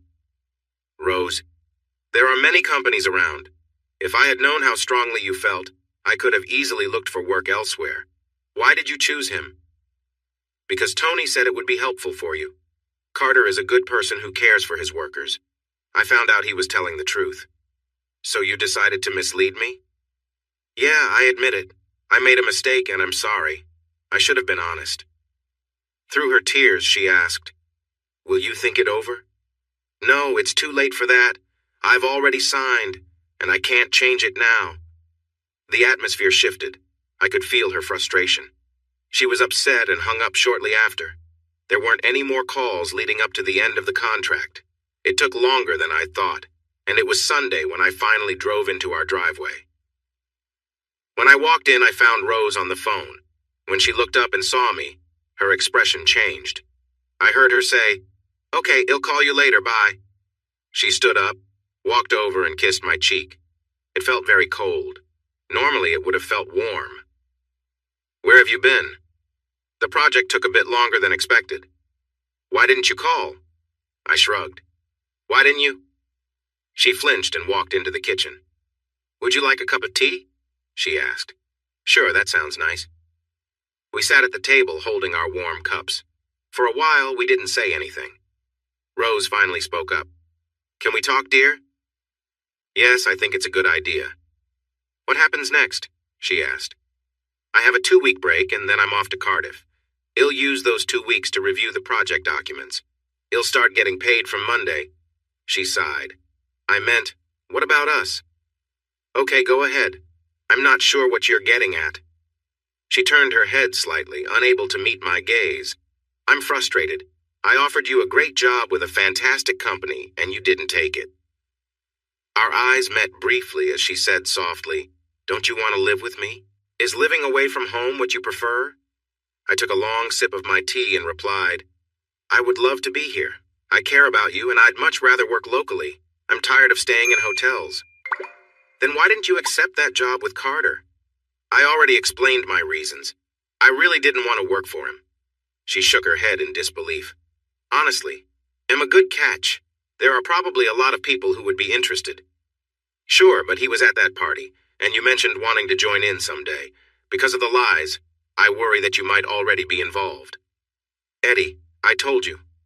I would never be unfaithful. Yes, I'm curious about those parties, but only if we're both into it. Well, I have to question his character. If he's into those things, who knows what else he likes? She finished her tea and said, So here we are again, with you working away from home. How long will you be stuck with this deal? Another year? Maybe longer. What about our dreams of buying a house and starting a family? Why do you think I'm doing this? I still want all of those things. Well, I'm tired of living alone in a way. I want my partner with me every night. I want us to do things together, not just see each other on weekends. What do you want me to do?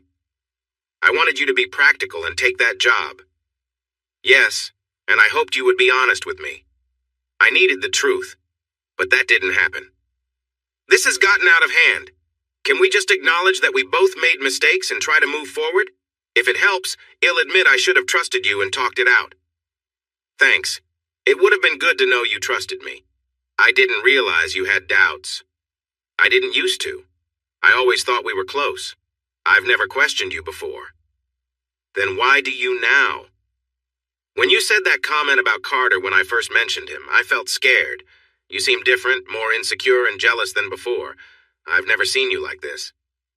I guess I am feeling jealous. You seem to really like Tony.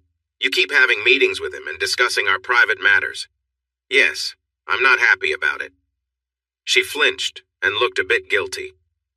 I don't have feelings for him. He has been very helpful and has been mentoring me. We have become good friends since we met. Oh, I know. It's just friendship. He hasn't said anything about coming back to the social gatherings? I noticed her cheeks turn red as she blushed. He did ask, but I told him you weren't interested and he hasn't brought it up since. But you are interested, right? Yes, but only if you want to. If not, then no. With him? What do you mean? Okay, is it him you want to be with or the gatherings? She looked unsure. The gatherings.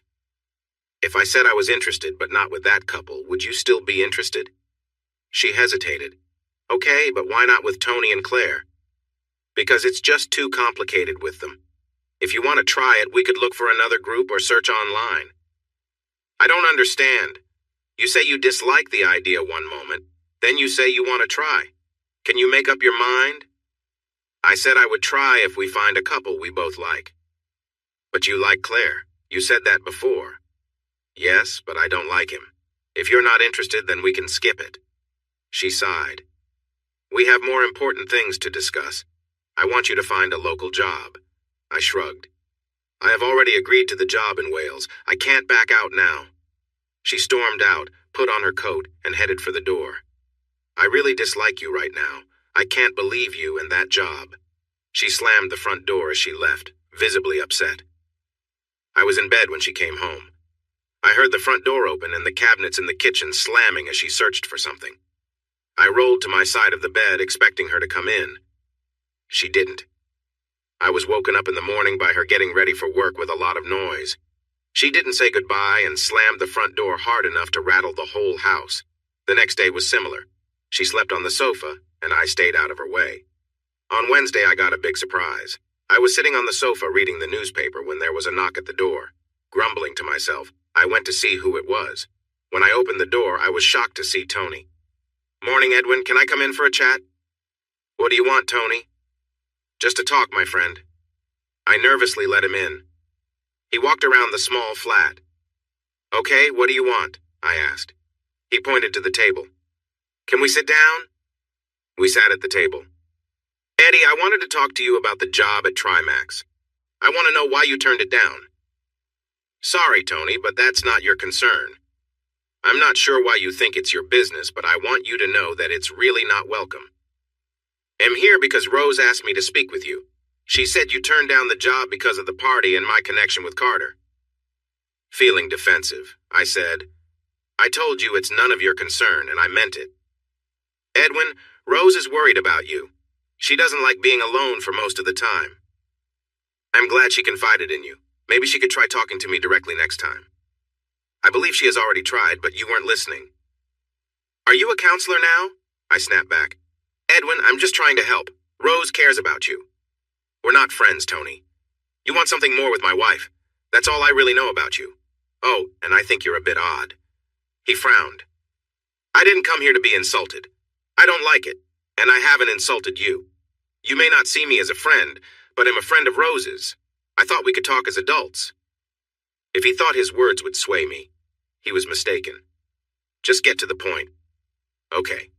Rose said you turned down the job with Carter because he was at our party and we are friends. Is that true? I nodded. Great. Why did you turn down the job? Let's talk about it.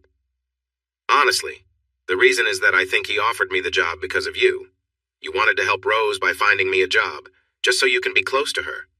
He looked surprised, shaking his head. Edwin, yes, I asked Carter to look at your resume, but my only reason was to help a friend. Nothing more.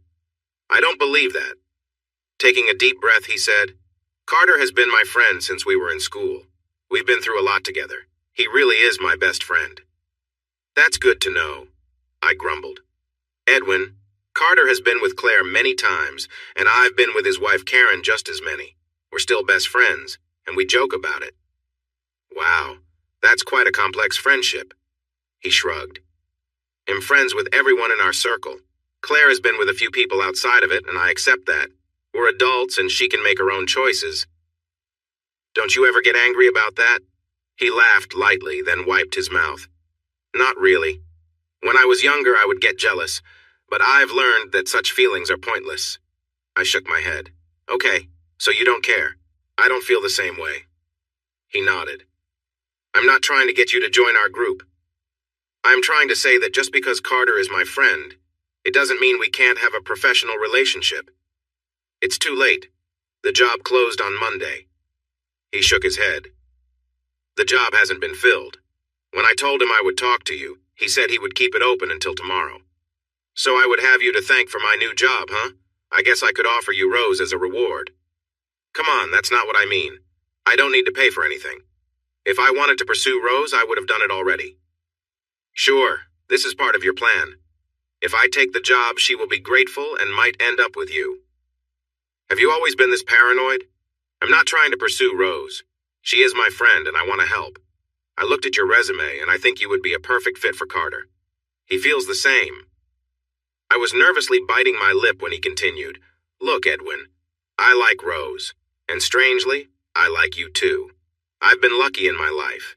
People helped me, and I'm proud of that. I don't want a job because you like my wife. I'm not afraid to say I find Rose attractive, but the job offer is not about that. You'll need to show that I haven't made a bad choice. You got the job offer based on your skills, not our friendship. We are not friends. Rose is upset. She saw a chance to help you get a job nearby to fix your relationship. If you turn it down, I worry for your marriage. It's too late. I think our marriage is over. She wasn't honest with me. He nodded. Yes, I told her my thoughts as well. Lying is never good. She made a mistake, Edwin. She apologized. Move on. Thanks for coming over, Tony. Let me show you out. He stood up and we went to the door. As I opened it, he asked, What should I tell Carter? I shrugged. As I said, I already accepted a job with Halswells in Wales. I have a signed contract. I need to honor that. He frowned. What if I can get them to take back their offer? I scowled and replied, I already signed. And I asked what if that contract was canceled? Would you take the job with Carter? I'm not sure. I sighed. This is so confusing, I can't figure out why you're doing this. He smiled kindly. His expression felt warm. I want to help a friend save her marriage. He left and I sank back onto the sofa. I tried to read, but nothing made sense. I couldn't concentrate or grasp anything. I really wanted that job. About an hour later, I got a call from Adam at Halswells. Eddie, I'm sorry to bring bad news, but we're retracting our job offer. We found someone else. What? I replied sharply. I have a contract. Yes, but we would like you to tear it up. No way, man. It's official now. Come on, there's no point in hiding it. I know you have another job offer. We're giving you a chance to leave. What if I decide to take it? We can't stop you. We'll respect your choice if that's what you want. I'd rather not, I said grumpily. He smiled kindly. Well, it's been nice not working with you. Good luck in the future. If things change, we'd be glad to work together again. Take care, my friend. I flopped back onto the sofa. What was I supposed to do now? There was no way I was calling that guy. I jumped online and started looking at job listings. I found several that were not nearly as good as the one I had just declined. I called a few of the companies. 2 were interested and set up interviews for the next day. Rose came home at her usual time, and she seemed to be in a better mood. She walked over to give me a kiss. Hi, sweetheart. Would you like some tea? I asked. She nodded, and I made the tea while she changed. Her change in mood was clearly because of Tony's visit, and that bothered me a little. She sat at the table in her casual clothes. I handed her the cup of tea and joined her. The awkward silence had become almost normal. Finally, she spoke up. I'm sorry for how I've been acting lately. I know I've been difficult. I shrugged. It's all right. I haven't been the happiest person either. No, it's my fault, she said. I feel terrible for lying to you. I want to move past this. We can get through another year, right? We have managed okay, haven't we? I nodded. Thanks for that. Yes, we can get through it. She tilted her head slightly. Could we go out for dinner? Even if it's just to the local pub? I nodded. Yeah, that sounds good.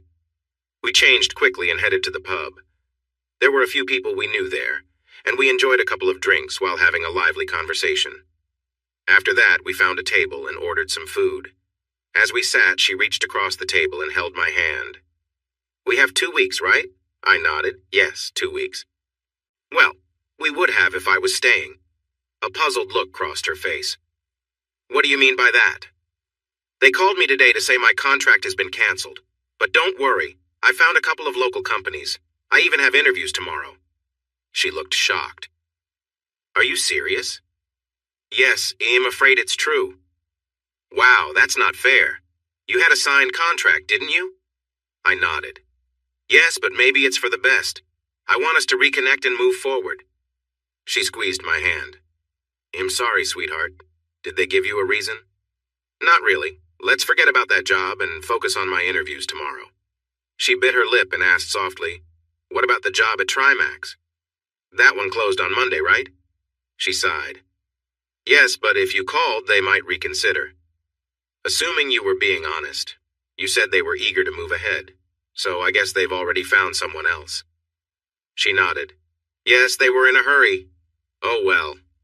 The food arrived and we started to eat. Eddie, could we try again? Let me help you find a job. I stopped looking after I contacted Trimax. Once I saw they were interested, I didn't look anywhere else. I chuckled with my mouth full of pork chop. Yeah, I would like that. The mood at the table changed right away. We laughed and joked about our past actions. It became clear that she didn't know about Tony's visit. Later that night, as we relaxed together, she rested her head on my shoulder. Do you think it would be a bad idea for me to call Trimax just in case? She asked. Kissing her gently, I replied, Can we please forget about Trimax and start fresh? I already have 2 interviews coming up. She sighed. Yes, okay, let's start over. The interviews went well, but the jobs were small and the pay wasn't good. In the back of my mind, I kept thinking about our wish to buy our own home. I watched the housing market closely, and it was disheartening to see prices keep rising. Taking one of these jobs would set us back and delay our search for a home. As I left both interviews, I thought, they went well. They both said they would reach out. Perhaps the cost of wanting a more stable life was putting off our search for a house. By the time Rose got home, I had dinner ready. She couldn't hide her smile when she caught the aroma of the cooking chicken. We greeted each other with a warm kiss, and she laughed. Oh yes, I could get used to this. She changed clothes and we sat down to eat. How did your interviews go? She asked. They went pretty well, but the pay isn't great and they are short-term. Only casual work, so there's no sick leave. She looked a bit concerned. I started going through our files and I found a couple of options. I sent them to your email. I nodded. You'll check after dinner? What are they? Nothing too exciting. The first one is for a supermarket parking structure. The second is for some sewer pipe repairs. She glanced at me. I don't want you to get upset, but I called Carter and that job is still open. I gave her a disapproving look. I thought we agreed to leave that behind. She flinched. Eddie, it's a good job. It has a future. Feeling frustrated, I said, no thanks. Rose, we talked about this. I want to find jobs based on my skills, not because my new boss has personal connections. She frowned. Can we stop saying that? He offered you the job based on Tony's recommendation. That's exactly what I mean. Your friend's recommendation doesn't change anything. Can we drop it? He is not my friend. We're just friends. Whatever. Let's focus on finding something else. With a gentle tone, she added, it's a good job. If you would stop being stubborn and see it for what it is, a great opportunity with a real future. Trying to hold back my frustration, I said, forget it. Just do your job or don't, but let's drop it. Fine, be difficult. If you end up working for a lesser company with bad conditions, it will be your own fault. I replied sharply, sounds good. If that happens, you can take great joy in saying, I told you so. She replied, oh, don't worry, I will. Yeah, I know. This conversation spoiled our quiet dinner, and an awkward silence filled the room. There was no intimate time that night, but she cuddled up to my back warmly. The next morning, I was back at the computer looking through job ads. I found one that caught my interest. After researching the company, it was clear they were new and focused on renovating city spaces. Their goal was to provide affordable housing for families in need. The job was appealing, managing the renovation of an old factory into apartments. It didn't promise a large salary, but it did sound intriguing. I quickly filled out an application. If I couldn't find a high-paying job, at least this was something I would enjoy. I applied for a few other jobs too, just in case. While scrolling through local news, Rose called. Hey, can we meet for lunch? Don't make excuses about being busy. You're probably just wasting time. I chuckled at her joke. I'm not busy, just applied for a few jobs. Where do you want to meet? How about KP's? It's near my office and you could have a drink if you want. Sounds good. I'll see you there at noon. I changed into some nice clothes and took a bus into town. I arrived a bit early, found a table, and ordered a drink. There were newspapers on the tables, so I picked one up and started reading. I didn't notice Rose come in. Suddenly, she leaned over my shoulder and kissed my cheek. When I turned around to return the gesture, I was surprised to see Tony and Carter standing next to her. My heart sank, realizing I had been tricked. I said, What's going on, Rose? She frowned. Don't overreact, they just want to talk. Tony reached out his hand. Hi, Edwin, how are you? I shook his hand. I'm fine. Carter did the same. They all sat down. So what is this? An intervention? Tony jumped in before Rose could respond. Edwin, we came to talk some sense into you. After I spoke with you, I called him. He agreed to keep the position open for you. He was waiting for your call. Rose was about to say something, but I interrupted her. I didn't call because I'm not interested. I have other good offers. Carter joined in. Edwin, I really want you to work with us at Trimax. After speaking with Tony, who had great things to say about you and reading your CV, I believe you would be a perfect fit for our team. You've gained a lot of experience at a young age, and I'm impressed. We want you on board. After taking a big sip of my drink, I responded firmly, I'm not interested in working at Trimax. If I were, I would have applied. I didn't, so that's the end of it. Rose protested, Eddie, please be reasonable. This offer is a good one. Stop worrying about your commission, Rose. I said no. Why would you pass up a good opportunity, Edwin? Tony asked. I prefer to earn my jobs. I work hard and have a good reputation. I want a job for those reasons, not because you have other motives. He frowned, clearly holding back a sharp reply. Edwin, we talked about this. The offer isn't based on anything wrong. Then why did you feel the need to recommend me to Carter?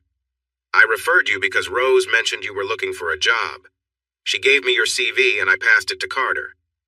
Why? I pressed. Frowning, he replied, because Rose and I are friends. That's what friends do.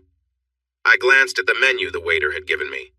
He'll have the steak pie. What do you want, Rose? Frustrated, she sighed. I'm not hungry. Then why are we here? Because when I told Tony you were turning down Carter's offer, he thought meeting might help. And you didn't mention we would have company. I didn't say anything because I knew how you would react. If you could put aside your worries and see this as it is, you would realize it's a good job. I finished my drink and stood. I'm going to get a refill. Anyone else want something? Tony shook his head slowly while glancing at Carter, who was rolling his eyes. I made my way to the bar, took a sip of my beer, and checked back at the table. They were deep in discussion, leaning in closely. I returned as my food arrived. As I sat and picked up my utensils, Carter looked me in the eye. I think I might as well leave. You're not interested, right? When I shook my head, he huffed. It would have been better if you hadn't wasted my time. I replied sharply, I didn't waste your time. I didn't invite you here. I never applied to your company.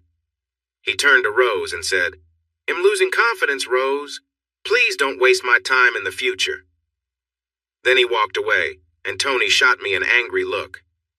You've messed things up there, old man. That's not the best way to build a good name. I didn't do anything wrong. I came here to have lunch with my wife, not to meet you or him. This isn't on me. You could have been nicer, thought it over. You already decided what you think, and that shows a closed mind. Maybe I thought too highly of you. Taking a long drink, I replied, Maybe you did. You weren't invited by me, and I don't want you here. Rose may think you are important, but I don't see it. He leaned closer. Edwin, I could help you if you gave me a chance. There's no reason to be unfriendly. While you're causing trouble in my marriage, I can choose how to respond. I would prefer you stay away from my wife. I don't like you following her around. Eddie, Rose shouted angrily. Stop it, you're acting crazy. Fine. Rose, you're fired. You'll find my own job. If you can't meet your client's needs, I don't know how you manage. Her expression changed, and she gasped. Tony shook his head. I think you'll go now. Good luck, Edwin. I hope things go well. He held out his hand, but I looked away. As he walked out, Rose snapped, You rude, thoughtless jerk. You were so disrespectful. They were trying to help you. They were trying to win you over. It had nothing to do with me. They don't even know me. This is all about them wanting your attention. She stood up, pushing her chair back, and leaned across the table, our faces close. You are such an idiot. Seriously, Eddie, you are jealous and insecure. As she turned to leave, she lightly touched my shoulder. I am so embarrassed by you. That was humiliating. They are successful business people who were trying to help. As she leaned on me, I muttered, Did you ever wonder why they would help a man they've met only once? I barely spoke to Carter. He doesn't know anything about me. They were doing it for my sake. Finally, you get it. They weren't really interested in me. By giving me a job, they got closer to you. Favor returned. Oh, come on. How insecure can you be? She stormed off, leaving a crowd of stunned customers watching her. I finished my lunch and had another drink. Rose came home late. I hadn't made any dinner, but she didn't seem to mind. She went straight upstairs, ran a bath, and stayed there until bedtime. I watched a few movies and went to bed late. When I woke up, she was gone. That became our routine. On Friday, she walked in and snapped, Trimax filled that position, threw her bag down and went upstairs. Later, she came back dressed to go out and casually said, I'm going out for dinner with Claire. I didn't even look up. She left with just a loud bang of the front door. I decided I was tired of staying at home and headed to the pub. Luckily, I found some familiar faces, and one drink turned into another.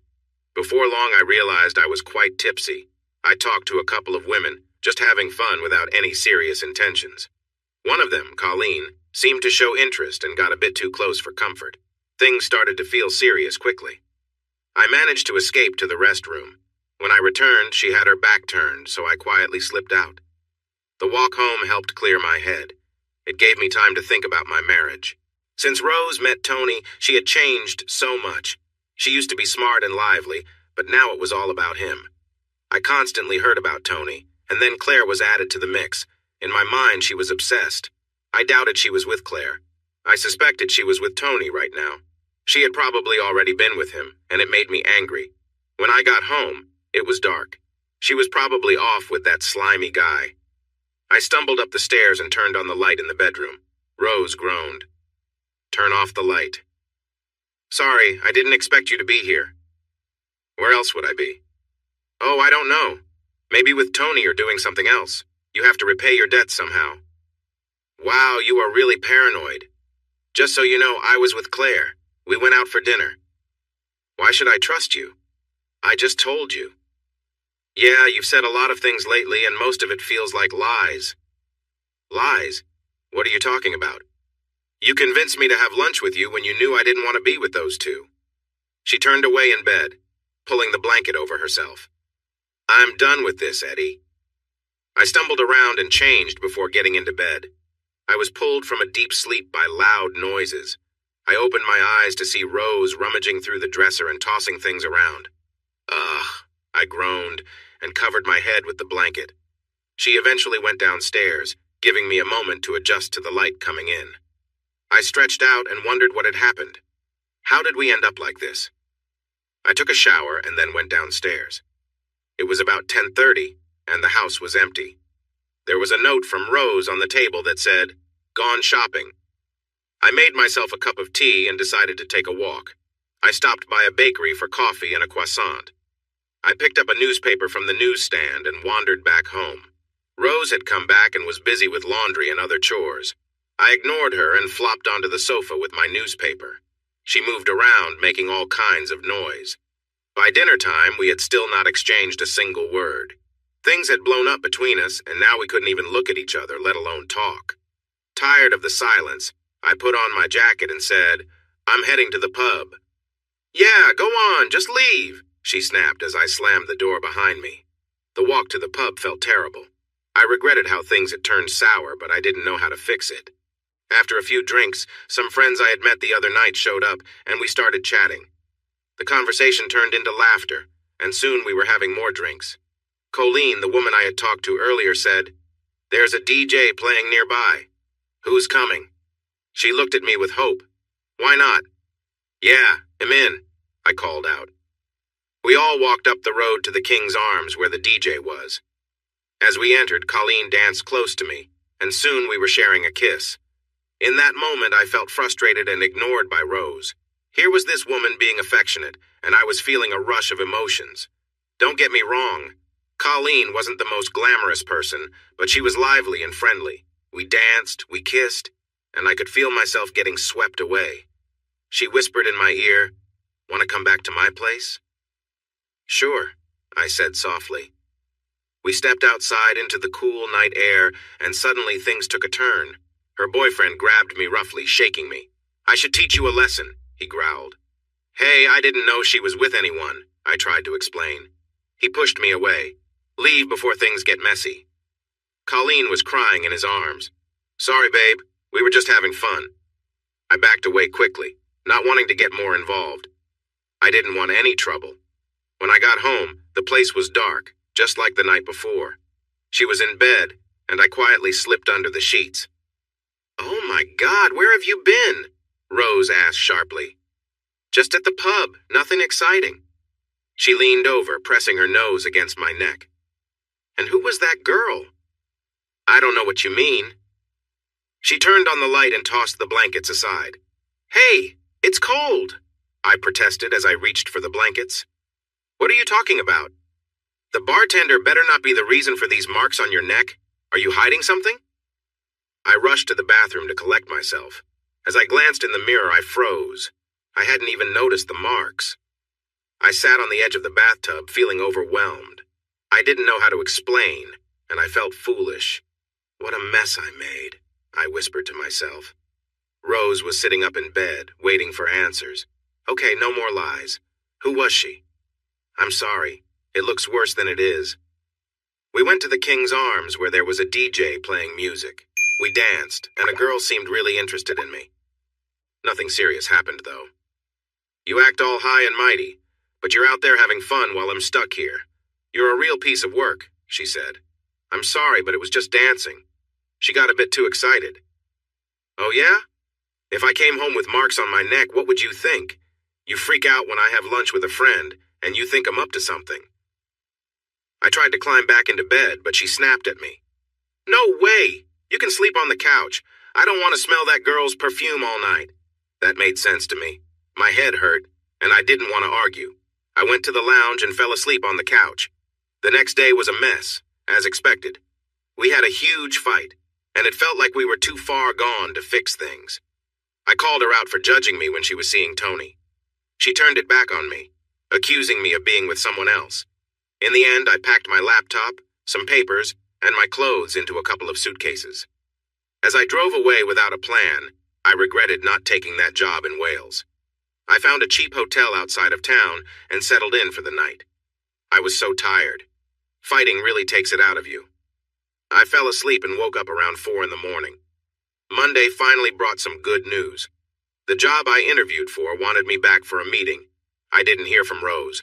I got ready and headed to the office. It was Mark's company, and there was no fancy HR department. We talked about the job and his plans for it. He was really passionate about making a difference for people and had some great ideas. I was sold on the job and quickly signed the contract to start soon. I tried to call Rose that night, but she didn't want to talk. I paced around the small hotel room, getting more and more anxious. I couldn't stay in the room any longer. It was driving me nuts. I decided to take a walk. The area didn't feel safe. As I stepped outside, I heard shouting and commotion everywhere. Thankfully, I found a pub, got something to eat, and had a drink. The next day, I started my job. It was much better than being stuck in the hotel. The job was fantastic. Mark had put together a small team, and he was the architect and designer. He needed me for the civil work. We discussed plans for demolition, and as we walked around, Mark mentioned, "I find it frustrating that these old materials are too good to waste. I've tried to sell them, but there are no buyers. It takes too much time, and we don't have space to store it. I suggested that we rent a place for storage. No, that's too expensive. Any money we make would just go to storage and moving it. It's cheaper to just throw it away." As the day passed, I understood what he meant. There were some great building materials that were too good to waste. I began to think of a plan. About a year ago, I met a man who had a small piece of land outside of town. After talking for a bit, he told me I could keep some things at his place if I helped him with some work. Next, I found Mark in the office. "What if I take all the old junk for free? No dump fees or transport costs. I can handle it all." He smiled. "That would be perfect, but it shouldn't delay the project. It would be nice to see those materials put to good use." As we talked, he asked, "What will you do with them?" A few years back, I had a vision of building my own house. It was a dream, but I never got my wife to agree. Now that dream is coming back to me while working here. He gave me a hug. "That sounds wonderful." We made a great team, and it felt good to be appreciated. By the end of the week, I had cleared away the old bricks and large timber. I planned to remove the old roof slates next week. My life suddenly felt meaningful. I enjoyed going to work. The only problem was the hotel I was staying in. I didn't like it, and it was costly. Next, it was time to tackle Rose. She hadn't answered my calls, so I needed to go home and face her. Walking in felt strange. Rose was there, curled up on the sofa. When she saw me, she frowned. "What do you want?" "I want to talk and see if we can find some common ground and move past the anger." She sat up, and I settled next to her. "I'm sorry for what happened, Rose. I never crossed any lines with that girl. It was just some dancing and kissing." "Why should I believe you?" she shot back. "For the same reason you expect me to believe you." "Oh, that's rich coming from you. I told you I never did anything with Tony, yet you kept bringing it up. That's because you kept lying. You dragged me to that party, said you liked him, then went on lunch dates with him and expected me to just accept it." She started to cry, wiping her eyes. "I know I made mistakes, but I promise I never did anything." "Neither did I." She nodded. "Okay, so where do we go from here? How do we fix this?" "From my point of view, it's simple. I want you to stop spending time with Tony. No lunches or meetings. Then maybe we can get back to a normal life." "Why should I stop seeing Tony? He's my friend and mentor. He teaches me a lot about people and communication. He is really good at it. Also, Claire is my friend." Taking a deep breath, I answered, "Will you be okay with me seeing Colleen then?" "Who is Colleen?" "She's the one who gave me those marks on my neck." "Oh no, I am not okay with that." "So you can see your friend, but I can't see mine," she snapped back. "He's not my friend, you fool. Why can't you get that? He kissed you at the party and he danced with you like you were close, just like Colleen did with me. I can't stand that he is involved in our lives. I can't stand that you listen to him more than me. She took my hand. That's not true. I don't do that. Yes, you do. You let him talk you into going to that party. He made you think that was what I needed, even though I said I wasn't interested. She sighed. Believe it or not, that was actually a good choice. You were just too unsure to see it. It might have been a good choice, but I told you I didn't want it. That should have mattered, but instead you listened to him. You set up that meeting. I'm sorry, but I thought I was helping. You asked me to find you a job. That one was a great fit for you. Okay, we're just going in circles. Can we move forward and try again? She let out a breath. I want to, but you have to learn to trust me. I do trust you. I just don't trust him. As long as you trust me, that's what matters. We leaned in, wrapped our arms around each other, and shared a soft kiss. Where have you been staying? In a lousy hotel. It's really bad. Well, go get your things. He'll prepare some dinner while you're out. As I stood up, she sighed. Then I guess we should think about finding you a job. When I got back, she had dinner ready. While we ate, I said with pride, no need to look for a job. I started working with a new company. She asked who, and I explained the project. The look on her face showed how upset she was. Wow, you turned down a great job to work for a company with no experience. I will never understand you. Why do you think they aren't good? Just based on what you said, this is their first project, small team, low pay, no office. It sounds risky. I like it. I'm really enjoying it. Oh well, everyone has their own taste. You could have been at a great company, doing big projects. Everything you ever wanted. Our life together got better. We talked more, and I think there was a new kind of honesty between us. But there was a problem. Tony. His influence over Rose seemed to have grown. We couldn't talk without his name coming up. It drove me mad, and after a month of this, I finally snapped. Stop it! I shouted. I'm tired of hearing his name. I don't want to know what Tony is doing, saying, or thinking.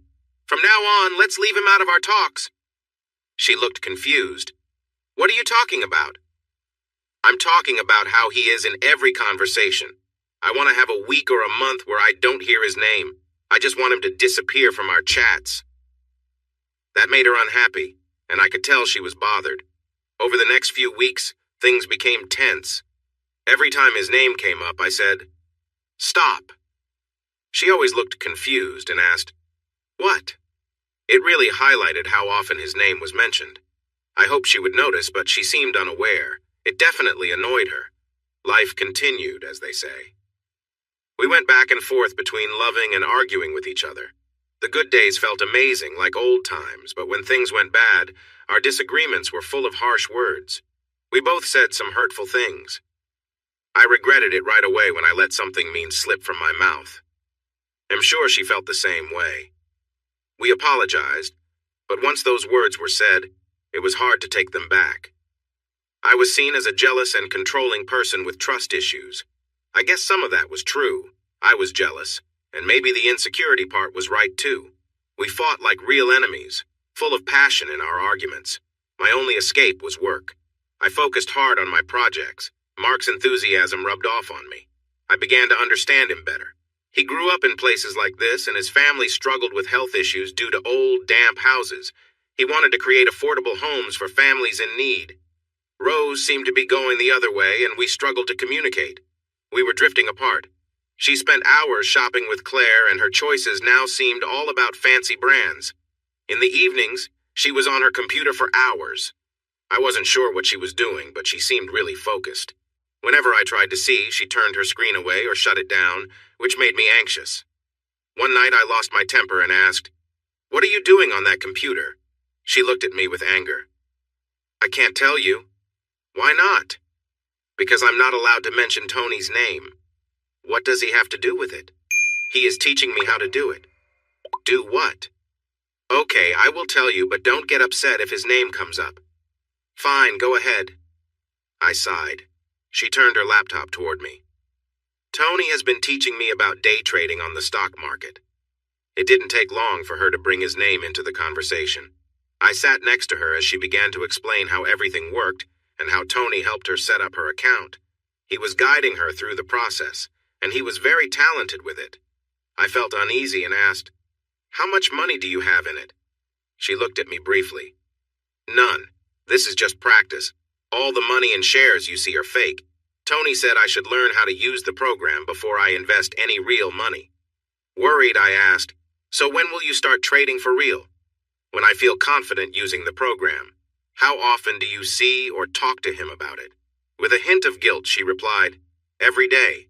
Sometimes it's just a call or messaging. But every day. I'm still learning." I couldn't hide my frustration. "I asked you to create some distance between you two, and it seems like you have done the opposite. How is that fair?" "Eddie, I can't help your insecurities. You don't trust me, and it's really hard for me. Your jealousy is overwhelming." I didn't want to argue, so I stayed quiet. She tried to soften her tone. "Babe, if you could let go of this negativity, you'd see how generous Tony is being. He's helping me learn how to improve our finances." I held back my angry reply.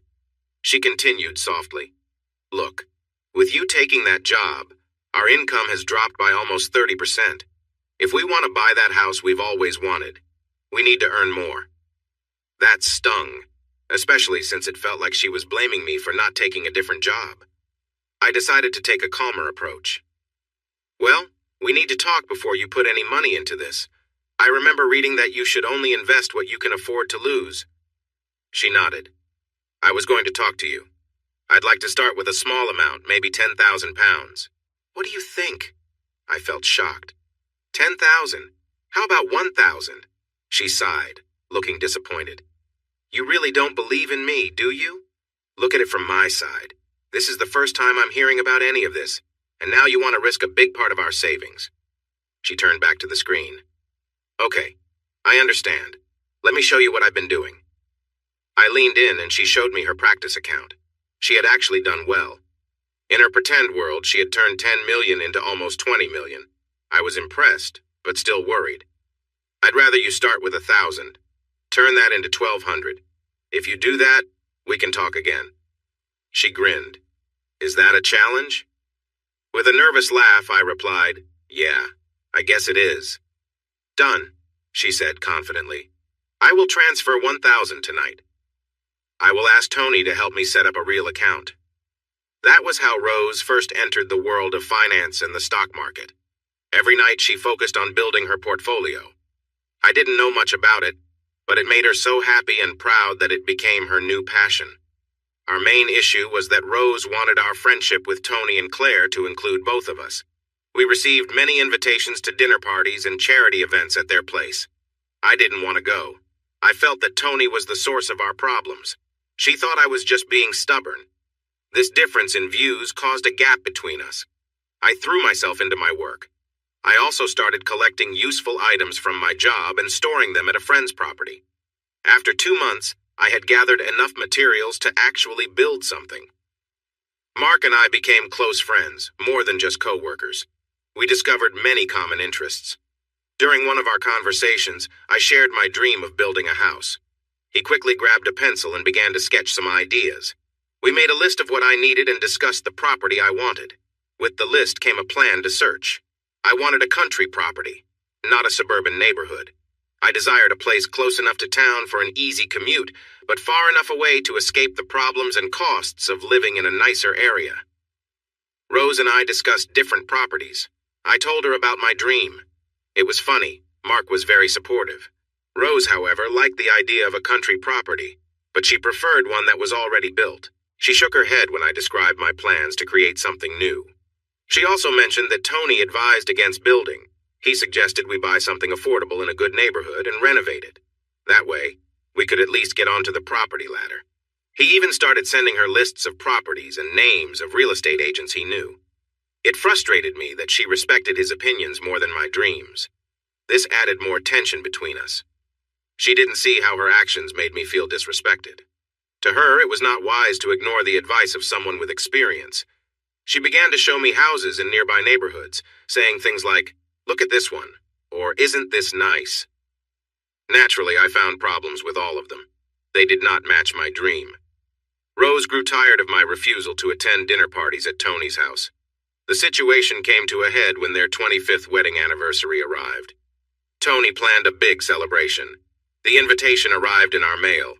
Rose tossed it onto the table before dinner. Unsure of what it was, I opened it. As I read it, she said loudly, "I want to go." Looking her in the eye, I replied, "Then go. I won't stop you." "Eddie, I want us to go together. Please, let's not make this a fight." Her heartfelt words reached me, and after a lot of back and forth, I finally agreed to go. That meant we had to shop for a gift, a new dress, shoes, the whole package. When we got to the party, I was amazed. They had really gone all out. In the backyard, there was a huge tent. It was enormous. There were lights everywhere, food servers, and even a band. When we arrived, the place was already packed with people.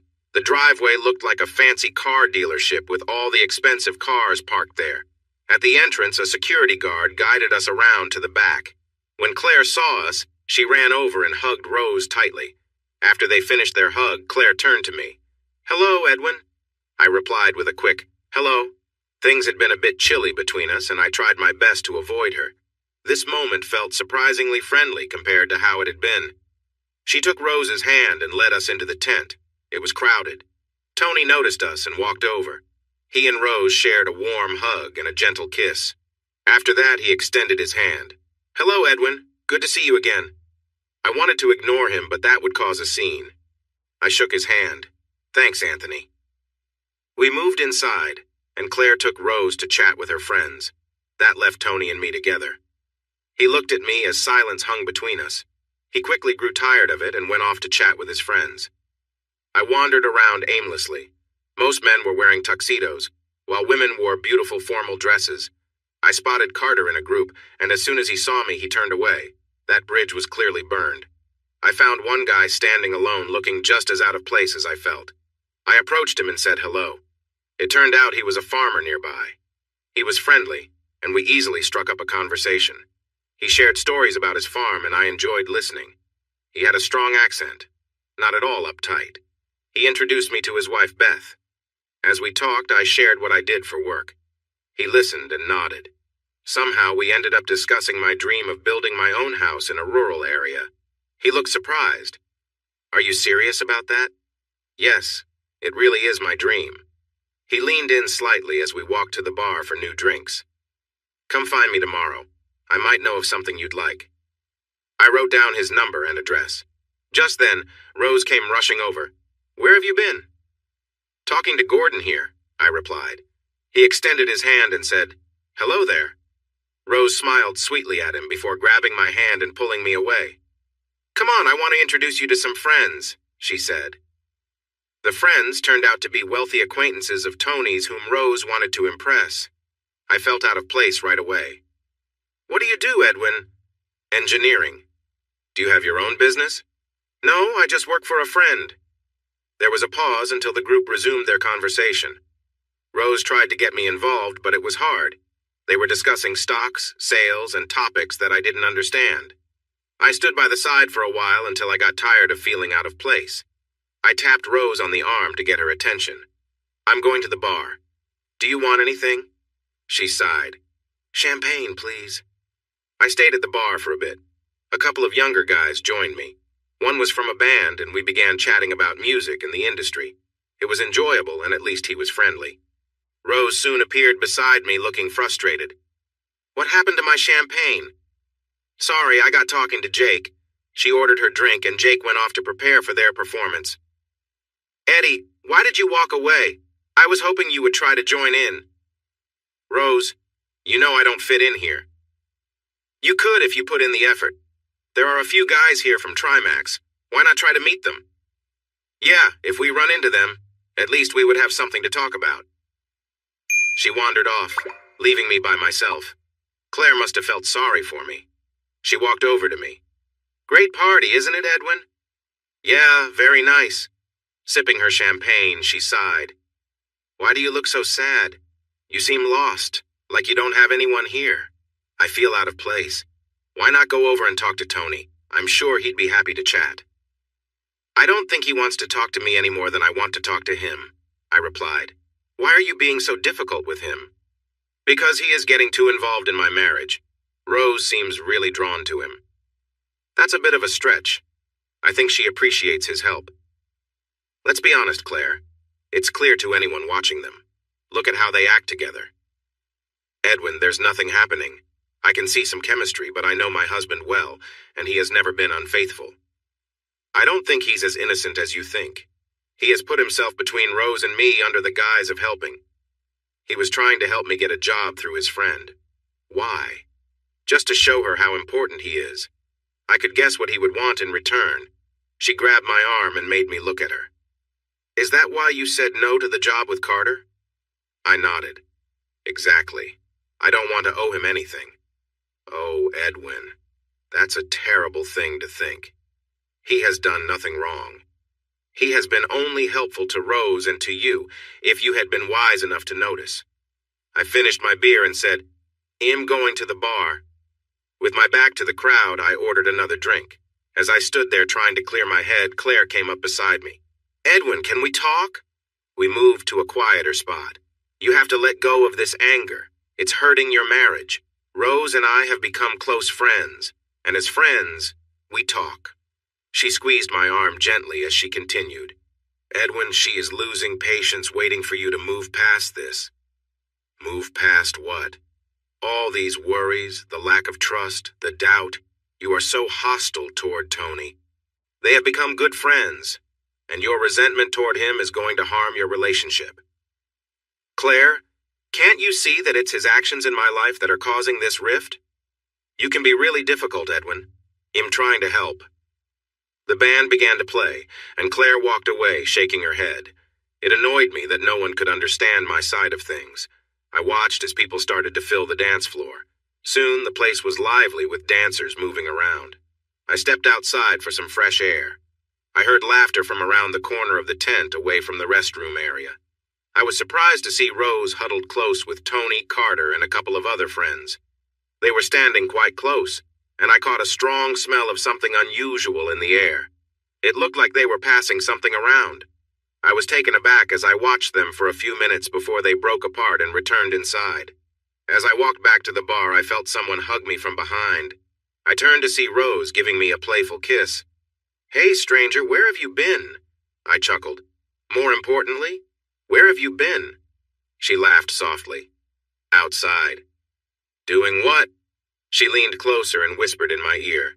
Just hanging out. When I looked puzzled, she asked, Surprised? I shook my head. Nothing surprises me anymore. She pulled something from her pocket. Lincoln gave me this. Do you want to share? When I didn't answer right away, she urged, Come on, babe. I haven't done this in a while. I know you used to enjoy this when you were younger. I laughed and picked up my drink. All right then. We went outside where others were hanging out and she lit up. By the time we finished, we both felt relaxed. She wrapped her arms around me. Thanks for being here tonight. I'm having a great time. This party is amazing. I wanted to say, can we leave? But I kept it to myself and nodded. Back inside at the bar, she asked, Would it bother you if I danced with Tony? That wasn't what I wanted to hear. Well, I'd like to dance too, you know. She nodded. Then come on, slowpoke. She pulled me into the crowd where everyone was dancing. We moved along with the lively music and Rose was in a great mood. We danced until the band took a break. When we returned to the bar, Claire joined us. It's nice to see you two having fun. Rose jumped into her arms and they shared an enthusiastic hug. Thanks for inviting us, Claire. This is the best party. We got our drinks, and Claire and Rose chatted happily. Tony came over and was welcomed as Claire wrapped her arm around him. They talked easily while Tony ordered something from the bartender. I didn't catch what he said, but after getting his drink, he handed me a glass. Edwin, my friend, this is the finest whiskey I have. He clinked his glass against mine and said, Cheers. He was right. I'm not an expert, but it was really nice. After finishing, he asked, Would you like another? I took a deep breath. Sure, I guess so. I'm too drunk to drive. We need a taxi. Claire chimed in. Don't worry about it. We have spare rooms. You can stay here. Oh, yes, please, Rose added.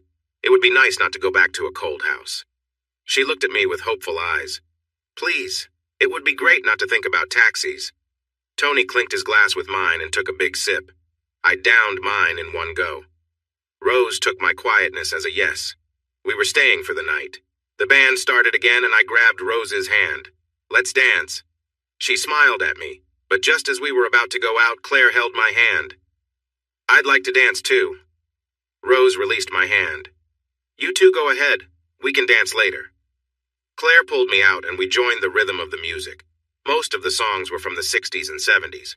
After a few upbeat songs, the mood shifted, and we suddenly found ourselves in a slow song. Claire didn't hesitate. She moved into my arms. We swayed gently, blending with the other dancers. You're a great dancer, Eddie. Oh, now I was Eddie again.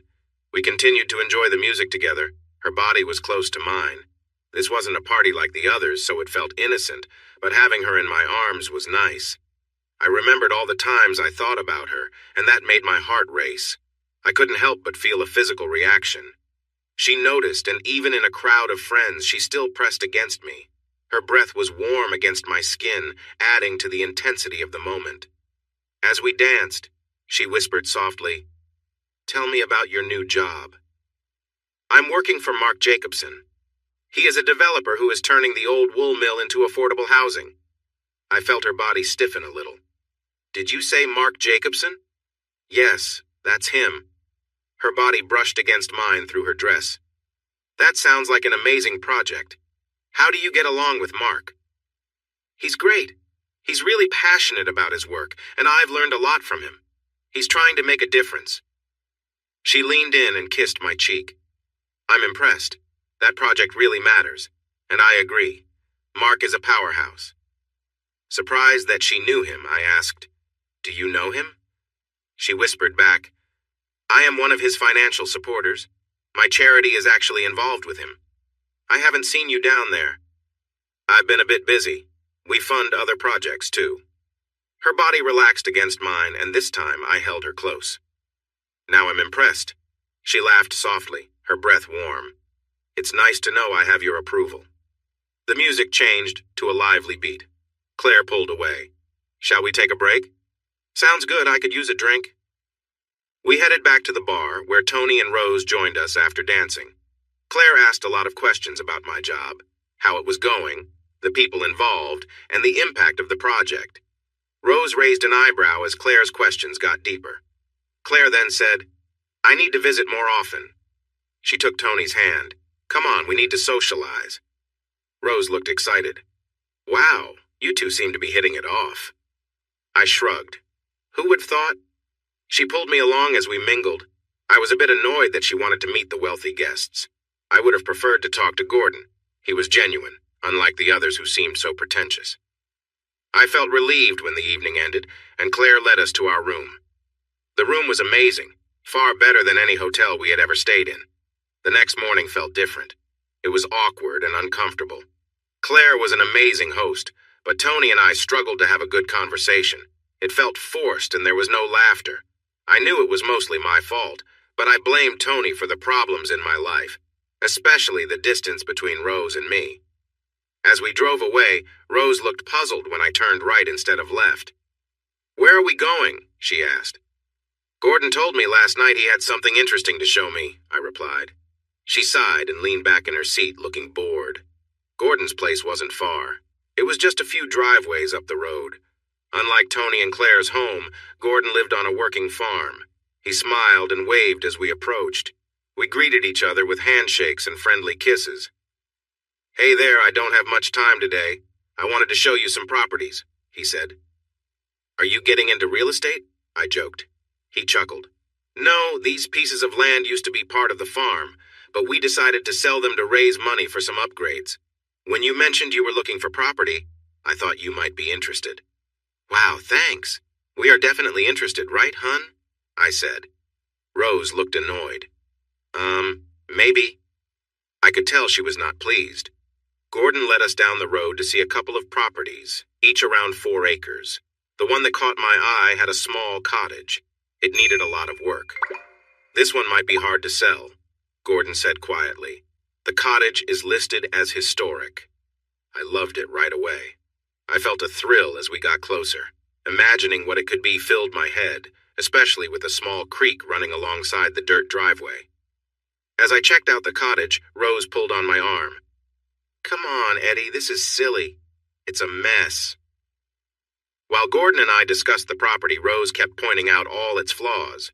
Gordon gave me a sympathetic glance. "Sorry to waste your time, I thought you might like it." Rose was already outside when I responded. "I'm interested. Don't listen to her. How much is it?" He considered for a moment. "For you, I think we could work something out. The asking price is £75,000. On the drive home, Rose warned me about dreaming too big. "Hun, we can't afford that. It would cost a fortune, not to mention all the time it would take." My excitement about the place only made her more frustrated. The next week, I was surprised to see Claire at work. Mark greeted her with a big hug as she entered the office. When she walked over and said, "Hello, Eddie," he looked surprised. "You two know each other?" "Oh, yes. Eddie and I are old friends, aren't we?" I smiled softly. "Yeah, old friends." Mark took her by the hand and led her out to show her around the project. As they were leaving, Claire turned and asked, "Well, are you coming?" Mark gave me an encouraging look, so I followed them. It was an interesting morning as Mark introduced her to the project. I was impressed by her questions. They were clear and to the point. I began to see a side of Claire that I hadn't noticed before. She cared about social issues and wanted to help others. I remembered her story about growing up poor, which clearly had a lasting impact on her. Later, I looked up her charity work. She led many charities and focused mainly on her own. This was interesting to me. It was all about helping underprivileged kids. There were hundreds of photos showing her at events with children. Over the next few weeks, she became a regular visitor at our project site. She often came with photographers and politicians as she worked to raise awareness and support. My dreams of building our own home got a boost, too. When I showed Mark some photos of the old cottage, he was really interested. We sat together as he took my sketches and added his ideas. As the day ended and we packed up, he picked up his keys. "Come on, let's go and have a look at that cottage." We talked about the cottage during the drive. I mentioned the challenges of getting building permission, but Mark seemed excited by the challenge. When we arrived, he went inside right away, moving away the overgrown plants to see the foundation. It was clear this place hadn't been lived in for a long time. I checked the water and sewer systems and examined the stones to see if they were still sturdy. We were starting to figure out what would be needed when Gordon showed up. He shared the history of the building, explaining that it had been in his family for generations and was the original homestead. That surprised me. "Then why are you selling it? I would think you'd want to keep it in the family." He rubbed his chin and replied, "It's time to fix it up. I had hoped a family might buy it and bring it back to life. Plus, I'm not good at this sort of thing." It was helpful to learn some history. It also gave us ideas on how to continue. If I was excited before, now I was full of energy. Mark seemed just as excited. I brought it up with Rose during dinner, but she was completely against the idea. "Eddie, I really like the idea, the uniqueness of it, and I trust you. It's just that it feels so far away for us right now." While we ate, she said, "I've been talking to Tony about our dream of buying a house. He has some friends in real estate and thinks we should buy a place in a nice area that needs some work." There was Tony again, getting involved in my plans. His suggestion only made me want to reach my dream more. Instead of arguing, I let it go. I could tell it wasn't worth the fight. Lately, she was so focused on her trading that she hardly had time for anything else. Every night, from the moment she got home until bedtime, she was stuck on that laptop. I admired her dedication, but I missed our time together, the chats, the laughs, and the silly shows we used to watch on TV. Then, a few days later, my hopes got a lift when Mark brought in the plans for our cottage. They were amazing. As we laid them out on the desk and he walked me through them, I was really impressed with his ideas. "These are fantastic," I said. But then I added sadly, "I can't pay for them." He laughed. "They're a gift. I really want to see that cottage fixed up and we're friends, right?" I pulled him into a friendly hug. "Yes, we definitely are." With the drawings in hand, I went to the bank to explore options. I was shown into a small office and met with the loans manager. We talked about the property and my dreams.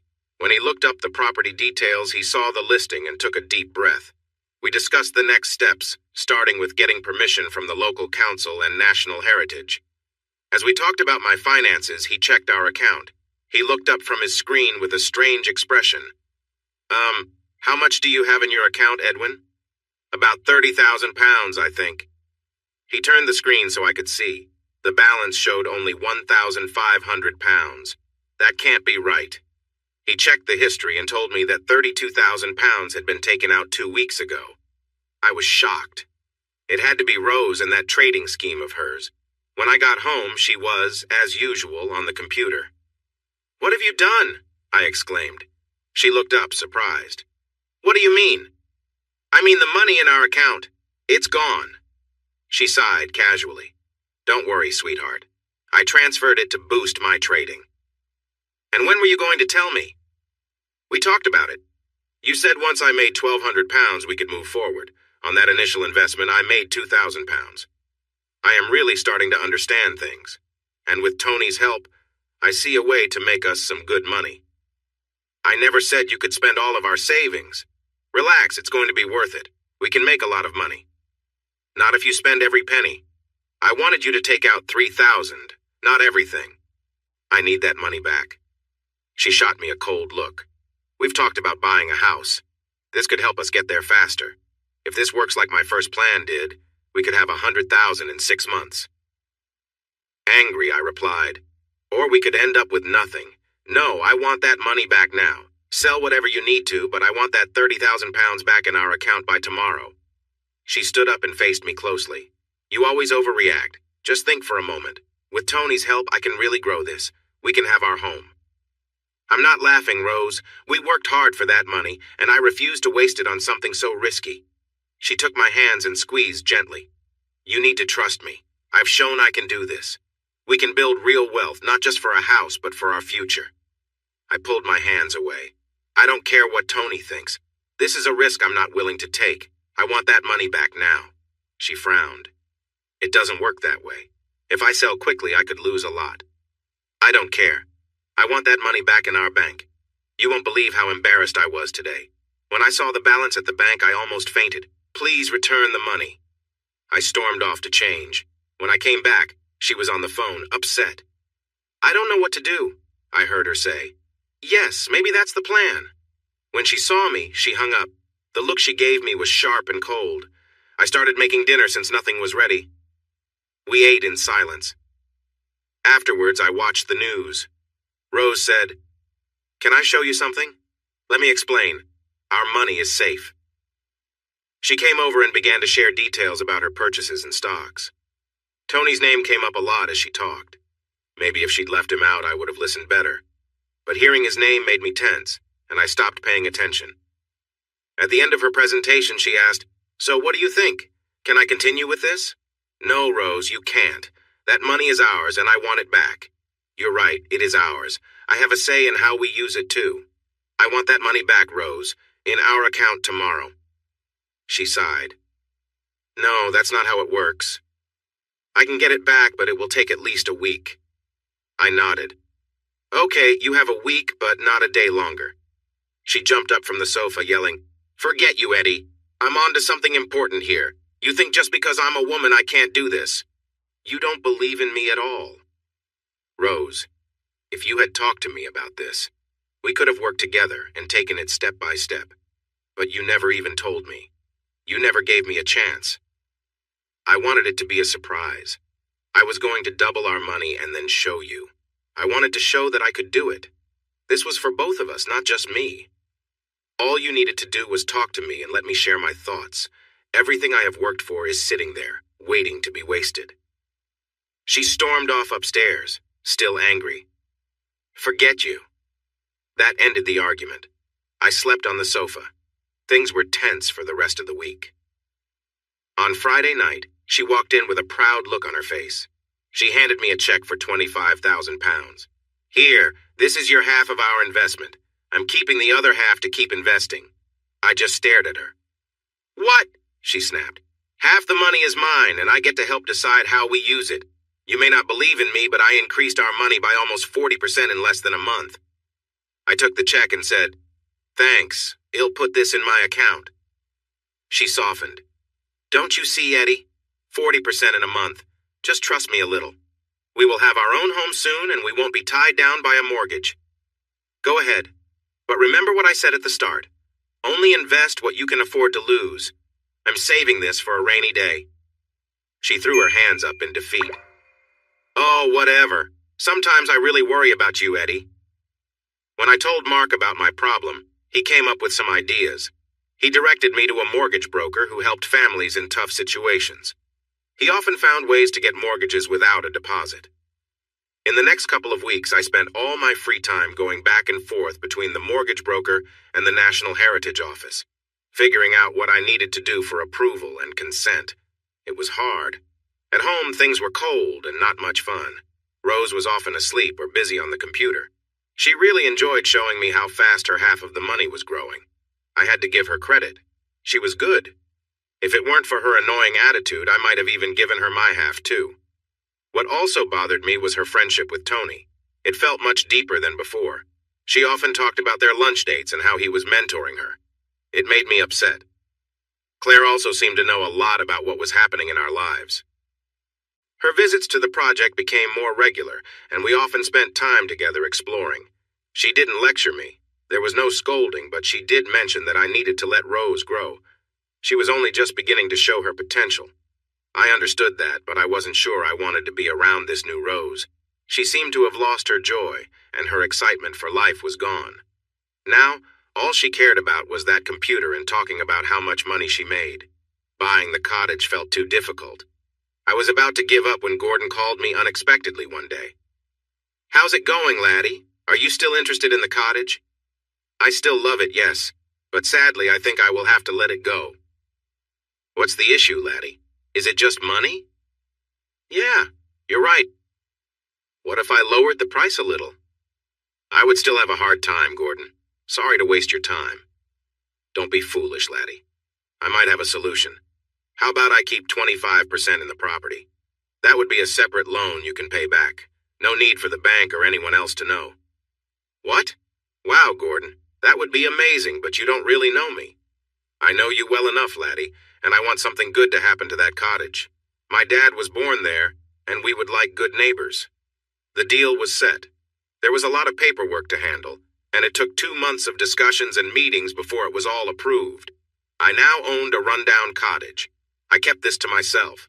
If Rose thought it was okay to have secrets, then this would be mine. I planned to surprise her. The first step was to move the building materials I had saved from the project to the site. Mark helped me one weekend, and we cleared out a corner of the old cottage to use as an office. We made a large desk out of an old door and spread out the plans. The next weekend, I learned how to operate a small excavator and cleared out the cottage itself. There was no roof, just some old beams left. Luckily, they were in good shape and could be used. Rose seemed upset that I was away all weekend. I told her I was working. I wasn't sure she believed me, although I came home each day covered in mud and dirt. Our lives began to stabilize. We found the heart of why we were together. I loved that woman deeply, and I was certain she loved me too. The anger faded, letting some warmth and love come through. After a month, I felt proud of what I had accomplished at the cottage. It was cleared out, and its beauty could finally be seen. I wanted to show Rose. I was sure that once she saw its potential, she would fall in love with it just like I had.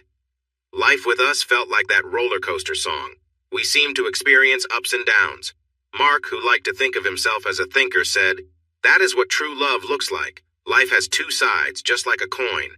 When you flip a coin, both sides show. You can't have happiness without sadness. You can't have love without some dislike."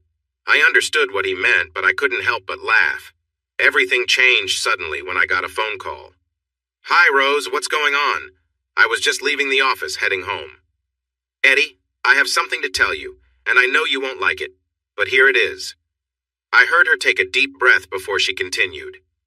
"Babe, today I went to London with Tony. He had to speak to some investors, and I interrupted, shouting, "What?" "Eddie, please calm down. Let me explain. He thought it would be a good chance for me to join the meeting, so I went with him. But now there's a problem, and he has to stay another day." I felt anger rise in me. "You went to London with him without telling me? Rose, you know I don't like you spending time with him." "Eddie, stop it. You're overreacting. I should have told you, but it was a last-minute decision. Plus, it gets worse. Oh, really? How so? We have to stay overnight. There was an issue with the tickets, and he canceled mine too. I can't get a flight until tomorrow. I walked down the office stairs, my mind racing. You're saying you'll spend the night in London with him? Is that true? Yes, Eddie, that's correct. Tony has booked us rooms. We are staying at the Sheridan. No way. If you stay there with him, our marriage is finished. Do you hear me, Rose? It's over. Please calm down, Eddie. We have separate rooms. We aren't sharing. Take a train or a bus. I don't care, but if you stay with him, it's done. Eddie, please be reasonable. Sorting out a train would take too long. Plus, I learned a lot today and I want to see how tomorrow goes. I ended the call, my anger making it hard for me to think clearly. I knew if I kept talking, I would say things I didn't mean. When I arrived home, I was surprised to see Claire's car in the driveway. As I got out, she stepped out too. Hello, Eddie, how are you? What are you doing here, Claire? Rose called me. She said you weren't taking the news well. I wanted to check on you. No, I'm not okay. My wife is spending the night with your husband. I looked around to see if anyone had overheard my outburst. She frowned. Can we go inside and talk before we make a scene? I walked past her and opened the door. She came inside with me. Eddie, this is just a misunderstanding. Tony had no idea he would need to stay overnight. They have separate rooms. I can verify that with the hotel if you want. Come on, Claire, I'm not foolish. He could book many rooms but still only use one. Eddie, please don't overreact. This is innocent. Tony asked Rose to join him as a learning opportunity. They were meant to come home by now, so there's no harm done. No harm done, I said with disbelief. She lies to me. She goes off with that guy who I can't stand. I've had enough of this. Her expression changed quickly. Tony is my husband, Eddie, and I won't let you speak about him that way. You might not like him, but he has only tried to help you and Rose. At least she appreciates that. I'm sure she does, and I guess she will show him how thankful she is all night. Eddie, she gasped. Stop it. You are acting irrationally. Let's go out for dinner and have a calm conversation. We will both be alone tonight. Forget it, Claire. You don't understand how angry I am. I think it would be better if you went. Darling, that's not a good idea. I worry that you will say or do something you may regret. Rose is already upset with you because of what happened earlier. Unbelievable. She's upset with me? Seriously, Claire. She's off on this little trip. That guy has been trying to get close to her since they met. I guess he finally found a way. Edwin, I'm getting frustrated. Yes, this was a bad decision. She should have been honest from the start, but I assure you it is completely innocent. Nothing is happening. How do you know that, Claire? Edwin, Tony and I have an honest relationship. He told me Rose was going with him. He doesn't have to hide anything from me. If he wanted to spend time with her, I would be okay with it. Whether you believe me or not doesn't matter. I may have my flaws, but I am not a liar. Her words barely calmed my troubled feelings. I felt so tense inside that I could feel it as I rubbed my stomach. Claire, I don't care what you say. I have my own views on what is happening. Even if they aren't doing anything wrong, I would still be upset. She lied to me again. She left for work this morning with a smile and a kiss, all the while knowing where she was going. But darling, there's nothing going on. Yes, there is, Claire. She might not be crossing any lines, but she is definitely hiding something. She has her little outings with him. She went to his office after work for their meetings, and now she was off on a trip, fully aware of how I felt about it. Claire bit her lip as my words echoed in her mind. Claire, can't you see? She shows no respect for me every time she's with him. It's so disrespectful that she lies to get what she wants. Edwin, sweetheart, you're reading too much into this. You're overthinking. Let me take you out to dinner. No, you should go, Claire, because I'm about to call Rose, and it won't be friendly. Don't say anything you might regret. Please take tonight to think it over. Things have been shaky between you two lately. She hugged me and kissed me goodbye. Please, Eddie, breathe. Don't rush into this. Think clearly. I almost decided to wait and sort it out tomorrow, but then Rose called. Eddie, can we talk? Did Claire come by? Is she still there? Yeah, she came and went. Shared her thoughts with me. Good. Can we discuss what's been happening? No, we can't. I just checked, and there's a flight back tonight. One leaves in an hour, and guess what? There are seats available. Eddie, I wanted to stay. I'm learning a lot. If you'd let me explain, this means so much to me. All I see is that you think very little of me. Since you met Tony, he's taken my place as your friend. We used to share everything. Now you go to him if you want to talk. That's not true, hon. Yes, it is, Rose. You've lost respect for me. You lie to me often. You know exactly how I would react. When you left for work this morning, you kissed me and said, "I will see you tonight." That's because we thought we'd be back today. And if that had been true, I would have never known. Somehow you feel that's okay. What I don't know won't hurt me. Eddie, if you could just let go of your dislike for Tony, I wouldn't have to lie. I could be honest. Rose, it feels like our marriage is over. I refuse to play a small role. If Tony wants to be the main character, then he can have it. Have a nice night. I hope he is what you expect. I hung up before she could respond. It was strange. I had fought hard to keep them apart and to hold on to her. Now, I had chosen to focus on my own life. I felt lighter. The anger faded away. My mind cleared and I felt more focused.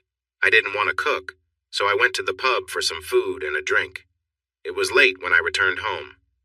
As I lay in bed, I began to think.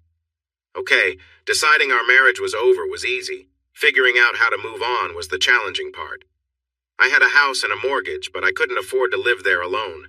Lately, I had been leaving all the bills for Rose. She never said anything about it. Moving out seemed like the only choice.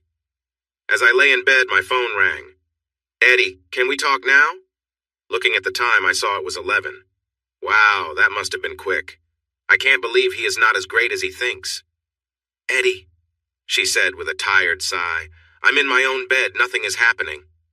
Rose, I don't trust what you're saying right now. He could be right there laughing at me. Oh, come on, Eddie, you're being silly. I made a mistake. I should have told you the truth. Yes, you should. This isn't the first time you've apologized for this. Look, I've made a choice. We need to separate. This isn't working for me. Eddie, that's just foolish. We can get through this. I know you don't mean it. You're just upset. No, Rose. I'm serious.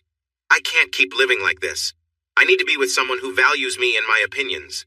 That's not happening with you. Eddie, please don't let your jealousy ruin what we have.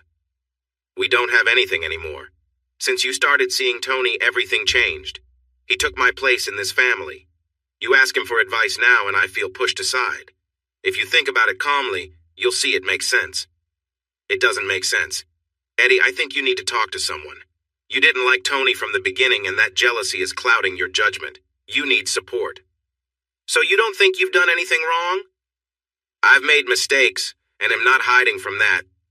But talking to you has been impossible. I can't even share my success with you. Do you know how much I've earned? No, because I can't talk to you about it. Goodbye, Rose. Have a good night. I hope it's worth it. Morning came quickly, and I woke up feeling refreshed. I packed up everything I could. Clothes, my computer, and personal things, trying to fit as much as I could into my car. I didn't know where I was going, but I wouldn't stay there any longer. At work, Mark noticed I was not myself. I could feel it too. My mind was scattered, and I snapped at everyone. Eddie, what's going on? Trouble at home? He asked. Yeah, I left her. I'm tired of all the drama. He nodded. What are you going to do now? I shrug. I don't know, my friend. I feel overwhelmed. As always, he pulled me into a hug. It wasn't the most masculine gesture, but it made me feel better. It was strange how just having someone listen to my troubles helped me calm down. He made us both a cup of tea, and we walked around the site. When we reached one of the large storerooms, he stopped and walked inside. What do you think, Eddie? We could easily turn this into a nice little space for you to stay in. I was surprised by his kindness and asked, Are you sure? Absolutely. It's better than sleeping in the car. If we do it right, you could be living here in a couple of weeks. His clear thinking made sense to me. He got a few guys to help me, and he even joined in. By night, we had a bedroom ready. I could use other areas for showers and cooking. Rose called me as soon as she got home. She realized I had moved out. The call started off poorly. She called me foolish, said I was overreacting and that I was running away. I listened to her harsh words one after another. In the end, she was tired and crying. Eddie, this won't fix anything. Funny, I feel better now than I have in months. Where are you staying? That's not your concern. Are you seeing someone else? Is that what this is about? No, Rose, there isn't anyone else. I'm just tired of fighting all the time. You must feel the same. Take some time tonight and think about it. All we do now is argue. Eddie, did you think about my idea of counseling? No. Honestly, I don't think I've done anything wrong. I haven't lied or tricked you. I've been truthful and acted properly. There were some tears before she hung up, frustrated. Over the next few days, Mark and I spent time at the cottage. We used Gordon's excavator to dig out new foundations, built some frames, and I ordered the concrete truck for Saturday. On Friday, Claire came to talk to Mark and visit the site. She acknowledged me, but it felt cold, and she referred to me as Edwin again. Mark noticed the change. For the first time, I felt his anger. Eddie, don't let this affect the project. I need you to keep things professional. Don't involve Claire in your issues. I didn't know how to respond and just stared at him. He came over and put a reassuring hand on my shoulder. Sorry to be so direct, but I can tell Claire is a bit uneasy right now. I don't need any drama. I'm on your side, but please keep your distance while she's here, okay? I nodded. Sure, I didn't mean to cause any trouble. I know, but she's upset with you, so just give her some space. Got it. No problem. Gordon helped me out in another way. I wanted to do the stonework repairs myself, but I had no experience and felt stuck.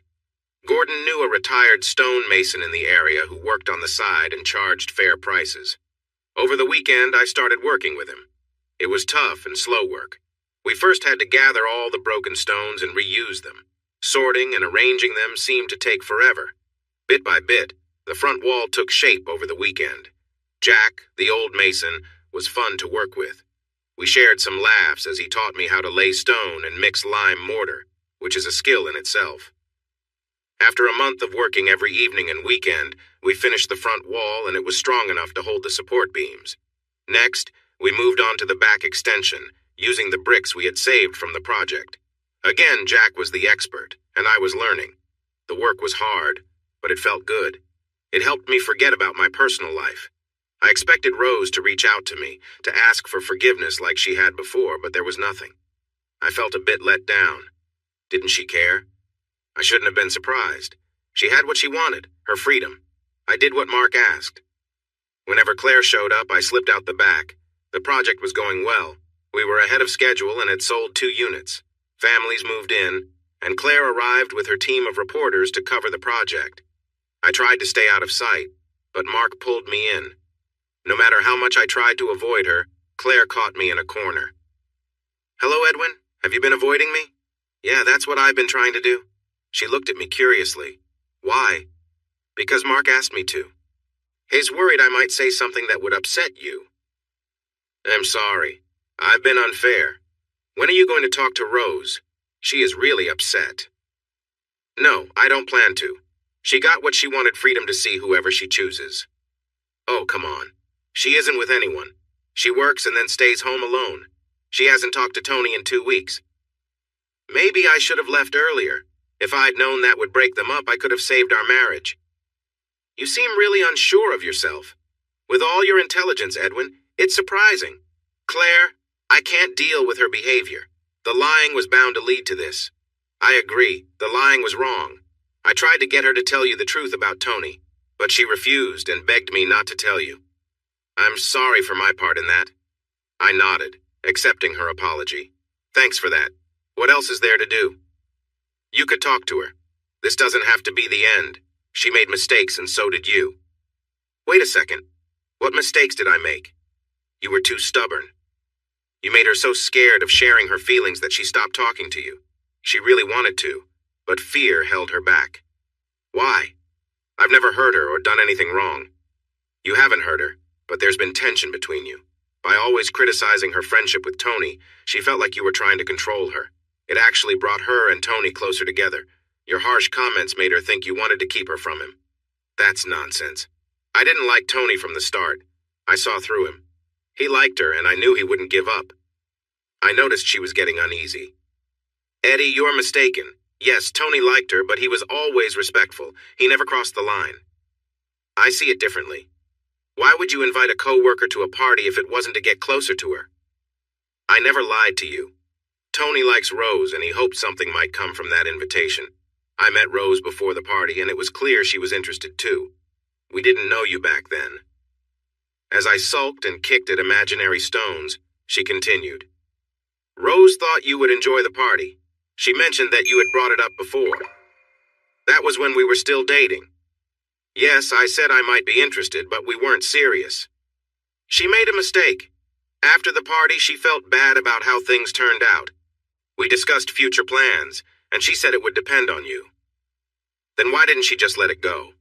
Why did she keep bringing it up? Because she wanted to explore it. She felt attracted to Tony, and he felt the same way. Surely you've met women who caught your eye since you've been married? Yes, I have, but I've never thought about being unfaithful. Too late I saw her flinch. She expected me to mention her. Claire, that night we danced. I can't deny I was drawn to you. You're a beautiful woman, and any man would notice you. But I'm married. I'm not here to debate our lifestyle. I just want you to call Rose and work things out. She loves you, Eddie, and I see that same love in you. Please talk to her. That's all I'm asking. Mark arrived with the film crew, and they went off to finish their interview. I thought about calling her. Honestly, I missed her. We often throw around the word love, but it means something special when it's real. Rose and I shared a true connection. We were friends first, and that bond continued even after we got married. I wanted her to succeed and be happy. It didn't surprise me that she was successful in share trading. She studied business at university and got into recruitment because a friend pulled her in and the pay was good. Even so, I felt too angry to call. Love can bring strong feelings, both good and bad, and right now, I was stuck in the bad part. I focused on the building project instead. One of the main parts of the house was going to be a long steel beam. I was going to build it myself from pieces I rescued from a previous job. Alone, the steel sections wouldn't hold up, but together, they would manage easily. Mark made the designs, using a truss system that connected the main spans with triangular frames at 35-degree angles. This design let us use smaller steel, which made it lighter and easier to work with. We planned to show the truss structure as a feature in the big living area, aiming for an open concept without any heavy columns. My welding skills would be really tested. I learned to weld in my first year after university while working. My boss was so impressed that he sent me to night classes. I learned more on the job, but the classes did give me a certificate. Mark was also impressed because the welds needed to look good, since they would be visible. When it was time to put up the beams, I asked Gordon if we could use the forks on his tractor. He was friendly and came to help. When he saw the beams, he nodded and said, "Who did your welding, laddie?" "That was me. I learned a while back." He got off his tractor to inspect them more closely. "These are really good for an engineer." I took his compliment with grace. With the three of us working together, we got the beams in place. Gordon stood by us, admiring the result. "Laddie, how about making some of these for my new barn?" he asked. I nodded. "Sure, but I'm pretty busy right now." "What if I pay you?" he responded. I laughed. It was kind of him, but he had already helped me a lot. "Listen, I'm happy to pay you. Let me show you my new barn and I'll explain." We walked over and he proudly showed us his new barn. It was set off to the side of his driveway and parking area. The issue with his kit-set design was that it required posts placed 3 meters apart, which limited its use. Mark and I quickly did some calculations, and he soon had a sketch ready. Gordon brought out some of his homemade beer, and his wife followed with sandwiches. The beer was strong but easy to drink. We enjoyed it while discussing the construction plans. Our design would allow the entire 20-meter-wide barn roof to be held up only by the trusses. No support posts would be needed. "Okay, how much?" Gordon asked. "You buy the materials and I'll do the work for free." "No, my friend, that's not how this works. I appreciate your kindness, but I want to pay you." Mark winked at me. "How about I get the steel and we build it together? It'll cost you 10,000 pounds. Gordon offered his hand and we shook on it. This meant I would be away from my home until I finished at Gordon's place, but it would help me earn some money for my own project. Gordon was traditional. His wife made sure I was well fed, and he was proud of his homemade beer. We grew closer while working side by side. When we finished, He was really pleased with the results and planned to celebrate with a barn-raising party. In the week before the party, Claire approached me at the project site. "Eddie, you might not remember Gordon from our anniversary party. He's one of our neighbors." When I shrugged, she added, "Anyway, he is having a barn-raising party on Sunday, and we have been invited." I nodded. "Sounds great. I hope you enjoy it." She hesitated. "Rose has been feeling down and needs company. I'm going to invite her, but she said she wouldn't go alone." "Could you come with her?" I chuckled. "You want me to go to a party with Rose?" "Yes," she said firmly. "Eddie, she needs to get out, and it's a chance for you two to talk. And distract everyone else. No, I expect you to behave well. If you don't, I'll tell Mark." Just then, Mark walked in. "Did I hear my name?" he said playfully. Claire explained the situation, and Mark gave me a puzzled look, but quickly agreed with Claire. "I think you should go. You could use a break, and it would be good for you and Rose, even if it's just to find some closure." When he said that, Claire shot him a fierce look. Mark was determined, and it was clear Claire wasn't going to drop it. In the end, I agreed. "Great," she said cheerfully. "We'll take Rose with us. He'll send you Gordon's address." "Can Mark come too?" I asked. She regarded us both with curiosity, but replied casually, "Fine, but no funny business." Mark and I shared a laugh after she left. I found it odd that she didn't know about what I had been doing in her backyard. Still, I sensed that at her anniversary party, she and Gordon were more like acquaintances than close friends. She probably didn't mingle with regular farmers. After getting to know Gordon, I could imagine what his party would be like. It would be in the new barn, and everyone would need to wear gumboots. I wondered if Claire knew that. She would likely arrive dressed for a fancy event, just like she did for site visits. I brought an extra pair of gumboots for Rose, just in case. As Sunday approached, I wondered if Rose would actually come. She hadn't tried to reach out, which seemed unusual. That wasn't the Rose I knew. I stopped at the cottage to do some work before heading to the party, which was set to start at 11. Mark arrived at the cottage and helped me for a bit. We both watched cars driving up to Gordon's place and decided to wait for a grand entrance. Everyone was gathered in the barn. There was a big spit ready in one corner, and Gordon was keeping an eye on it. The crowd was mostly farmers, which made Claire, Tony, and surprisingly, Rose stand out. Claire and Rose were wearing heels. They clearly didn't attend many neighbor gatherings. I pulled the gumboots from the trunk. I also found a pair of her jeans in one of my bags. As we walked over to their group, Rose looked nervous. Her body language showed it. She had her hands behind her back and was kicking at the ground, staring intently at it. When we got close, Claire greeted us with hugs and kisses. Mark and Tony shook hands, but I chose to skip Tony's gesture. He held his hand out until he saw I wouldn't take it, then slowly lowered it. Claire shot me an annoyed look. Finally, Rose looked up and said, "Hello, Mark, Eddie." She hugged Mark, and I handed her the gumboots and jeans. "You might like these better." She smiled and said softly, "Thank you. I'll go change." Claire frowned. "What about mine?" Gordon spotted us and waddled over. "About time. What took you all so long?" "Sorry, Gordy," I said quietly. "We were busy." "Busy? More like wasting time as usual," he replied.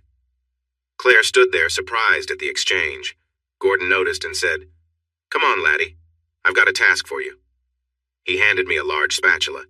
"Keep an eye on the sausages and don't let them burn." I became the second chef. Beth, Gordon's wife, came by with arms full of his homebrew, and we got started. While I was turning sausages, Rose and Claire appeared next to me. Claire asked, "You and Gordon seem to get along well. Where do you know him from?" I shrugged. "I met him at your anniversary party. We've seen each other a few times since. He's a really nice guy, friendly and generous."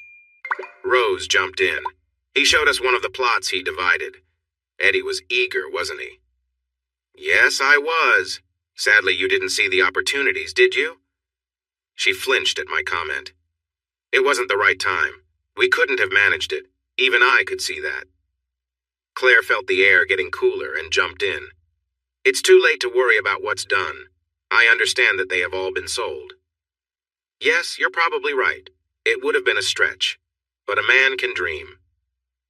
So how have you been? Rose asked. Busy. The project has really taken off now. Yes, Claire told me. You have done well. What about you? I asked, hoping to keep the mood positive. The same. Busy. The firm has been working hard and I've made real progress with my trading. You know, if that property were available now, we could probably handle it. Bit late now that it's sold. Plus, it wouldn't be much fun on your own, would it? She grimaced. Claire jumped in. These sausages look delicious. When will they be ready? Not long now. Beth came over and handed me another drink. Come on, Eddie, you don't want to annoy Gordy. You'll end up in the guest room again. She walked away to serve more drinks. Claire gave me a puzzled look before saying to Rose, Come on, dear, let's go find some wine, shall we? They left arm in arm. Gordy showed up. How's the food coming along, lad? Almost done. Listen, Gordy, could I ask you for a favor? Sure, young one. What do you need this time? Could you please not tell Claire, Tony, or Rose about me buying the cottage? A bit tipsy, he laughed. I wasn't planning to tell them. Tony has been on my case since he got here. He'll keep your secret, but remember this, young one. Claire isn't naive. If she thinks she knows something, she'll find out for sure. Thanks, mate. Dinner was served, and a local minister gave a light-hearted blessing for the gathering. There was a lot of laughter, and Gordy kept the drinks coming. I knew I wouldn't be able to drive home. Throughout the day, Rose and I found time to talk. We both apologized for our mistakes, even though I still felt I hadn't done anything wrong. Later in the day, as I was helping to clean up, she approached me. Eddie, can we try again? I miss you and see how I messed up. I never meant to hurt your feelings. I just got caught up in my own world. Rose, I would love to say yes, but I'm not sure. I've learned some things about myself and need to see them through. I think some time apart might be good for us. Are you seeing someone else? Is that it? No, Rose. I mean, it's a personal journey I'm on. What about you? No, not at all. I've been waiting to talk to you. We stood in an awkward silence until Rose said softly, Is there no chance for us then? That's not what I said. I just think we both need time to figure out what we truly want. I was really hurt when you went off with Tony. Spending the night with another man doesn't show me you care. Eddie, I promise nothing happened. We each had our own rooms. There was nothing between us. I know what you said, Rose, but lying about being there in the first place makes it hard for me to trust you. Babe, how can I earn your trust back? Just tell me what to do. I don't know, Rose. If it was easy, I would have figured it out by now. I still care about you, but I need to feel you care too. I do, love. I miss you so much. Just as we were finishing up, Claire approached and asked Rose if she was ready to leave. She glanced at me, saying, How are you getting home? I chuckled. Not sure. Mark left and I was hoping for a ride with him. You can ride with us if you want, she offered. Rose nodded. You can't drive. I agreed, though reluctantly. Yeah, okay. I don't want to spend another night on Gordy's couch. Claire looked at me curiously. We all climbed into Tony's car. As we drove down the road, I felt settled until he turned into my new cottage driveway. What are you doing? I asked. Claire winked at me. We just want to see what our new neighbors are up to. Rose added, It's pretty run down. It looked like a wreck when we saw it. Tony parked next to the cottage and we all let out a collective sigh. Claire summed it up for everyone. Wow, it looks amazing. Oh my gosh, Rose added. It looks beautiful. Look at the stonework, it's like new. Tony nodded. Last time I saw it, it was falling apart. Everyone got out of the car to take a look. Rose stayed by the car. Aren't you coming to check it out? I shrugged and joined them. As we walked around back, Rose was surprised by how big the new addition was. They walked inside the area that would eventually have large doors leading to a deck. We all walked around, and Rose spun in excitement. It's incredible. Eddie, is this what you imagined? I nodded. Yeah, something like this. I noticed Tony looking at the metal beam. This looks just like the one at Gordon's place, doesn't it? I nodded. Similar with a few differences. As Rose wandered about, she wondered aloud, Where will the kitchen be? Do you think there will be an island? Claire joined her as they looked into the space where the kitchen would go. Yes, it has to have one. Imagine a big pantry on that far wall. That would be amazing. Whoever is doing this has really created a beautiful space. I can see the big fireplace over there, and it looks warm and inviting, Rose said. Oh, it's more than just inviting, Claire replied. It's truly amazing. Rose sighed with longing. Eddie, I wish I had your vision. If only we had thought to do this together. It could have been ours. I nodded. You're right. It could have been. She looked away with a hint of regret. We walked back to the car, and Tony went over to my pile of building supplies. All of this is second-hand. That must be why they got the building permit. As we drove away, Rose shifted closer to me. She wrapped her arm around mine and rested her head on my shoulder. I was surprised when Tony slowed down and turned into their driveway. Is everyone ready for a drink? He asked. Rose said softly, Yes, please. I could use one. How about you, Eddie? The car stopped, and I said, No thanks. I'll get a taxi. Claire gave me a disapproving look. Come on, Eddie. We would like you to join us. I was already on my phone, and the taxi service was taking my details. Once I had booked the cab, Rose squeezed my arm. Come on, just one drink. It won't be a big deal. I really didn't want to spend time with Tony, but with a light drizzle falling, I decided to go inside with them.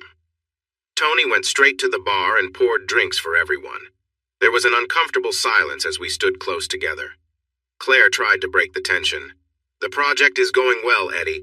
You and Mark are a great team. I thought you made a mistake turning down Carter's offer, but now I see you made the right choice. That comment only made the silence more awkward. Tony jumped in. I disagree. Just because you're getting along with Mark doesn't mean you couldn't have done better with Carter. Imagine what you could have achieved at Trimax and think about your finances. I held back my frustration and replied, I'm happy with my decision. This project is rewarding. There's more to life than just money. It's fulfilling a social need, and I've learned so much from Mark, especially about working with people. Claire nodded. Yes, Mark is a special person. We are lucky to have him. She smiled at me and added, He speaks so highly of your contributions. He even told me he wouldn't have gotten this far without you. Just then, I heard the taxi honking outside, and I said my goodbyes. Rose asked, Can I share the cab with you? Claire urged, No, please don't leave. Stay a little longer. I need someone to talk to. She glanced at me, weighing her options. Finally, she sighed and said, Okay, maybe just one more. The girls walked to the front door to say goodbye, and Tony called out as I walked past. What could have happened if she had come with me? I'm not sure, but we seemed to be in a good place. Oh well, it wasn't meant to be. For the next month, I focused on putting the roof on and making sure the cottage was water-resistant. Standing in the living room and looking up at the high ceilings gave the place a special feeling. The large stone fireplace, now complete, really added a nice touch to the space. I had found some big oak beams to use. My initial plan was to turn them into floorboards. However, I was quickly running low on money. I had spent the extra funds I got from Gordon on electricity and a new distribution board. Now my finances were tight. I was using every penny I earned, and the project was nearing completion. I knew Mark was keeping me on because of our friendship, not because he needed me. I had already prepared the final task lists and completion reports. Mark had hoped that this project would lead to more opportunities. No one could deny the success of this project. The units were now rented and in use. The only empty ones were the ones that were still not finished. There was another old factory on the edge of town. Mark had created designs for a similar project there, but the issue was funding. Claire had already promised to help, bringing in friends and other investors. Even Tony was involved, but this next project was much bigger and needed a lot more money. That was the main problem. Mark approached the council, but they claimed they had no funds available. The central government was also unhelpful. The plan sat untouched. Each day, the current project got closer to completion. It was time to start looking for another job. Most local jobs offered low pay, more suitable for new graduates than experienced engineers. The only job offer I had was from my old friend in Wales. They were looking for engineers for a new project. The terms were good, and it meant I could save everything I earned. On a personal note, Rose and I had started to talk more. While it was nice, it felt a bit disappointing. The house was still not finished, and I knew I would have to leave. Life can be tough at times. As the project was wrapping up, Claire planned a big opening party. There would be celebrities, politicians, and local officials. It was going to be quite the event. On the night of the party, Claire was proud to show everyone around the building, interviewing tenants and promoting it all. She invited every celebrity she knew, hoping to attract enough funding for the next project. I had never seen so many famous people gathered in one place. Claire, also trying to play matchmaker, invited Rose. Since Gordy's barn party, we had started talking more. It began slowly, but at least we were communicating. During the opening ceremony, we spent a good amount of time talking together. In the weeks before, we had begun discussing the idea of returning home and trying to work through our problems. However, I was still hesitant, and I could feel her frustration with my inability to commit. There were many reasons for my hesitation. It wasn't just about the lies and disrespect. I still hadn't told her that I owned the cottage. Going back home would mean no more late nights there. Her irritation became clear in our recent conversations, turning our friendly chats into strained and uncomfortable exchanges. The party, which should have been a good opportunity to talk, ended up being quite different. Upset by my lack of commitment, Rose decided to cope with her emotions through a few drinks. She drank a bit too much and became confrontational. This was frustrating for me, as I tried to stay calm. As the evening went on, I noticed she was getting quite close to one of the celebrity guests. I recognized him as an actor, not extremely famous but well known from a popular soap opera. He seemed very interested in Rose and was giving her a lot of attention. In her tipsy state and feeling annoyed with me, she enjoyed the spotlight. They were leaning in close, laughing together, and she made sure I noticed. I caught her looking at me while playing with her hair and flirting with him, clearly trying to provoke me. This felt like a challenge. Even I could see it. Instead of feeling jealous, I was annoyed that she wanted to play these games instead of facing our issues like mature adults. The actor didn't seem to care about our situation. He thought he was having a lucky day and was pursuing her. Claire must have noticed my frustration as I watched them from a distance. "Don't take it to heart," she said. "She's just trying to make you jealous. All she wants is for you to step in and show you care." "I'm not playing those childish games," I replied. She hugged me. "She's been getting frustrated. All she wants is her husband back. She wants you to come home. You must feel that too. From what she said, you've been getting along better." "I do want to, but I'm not sure.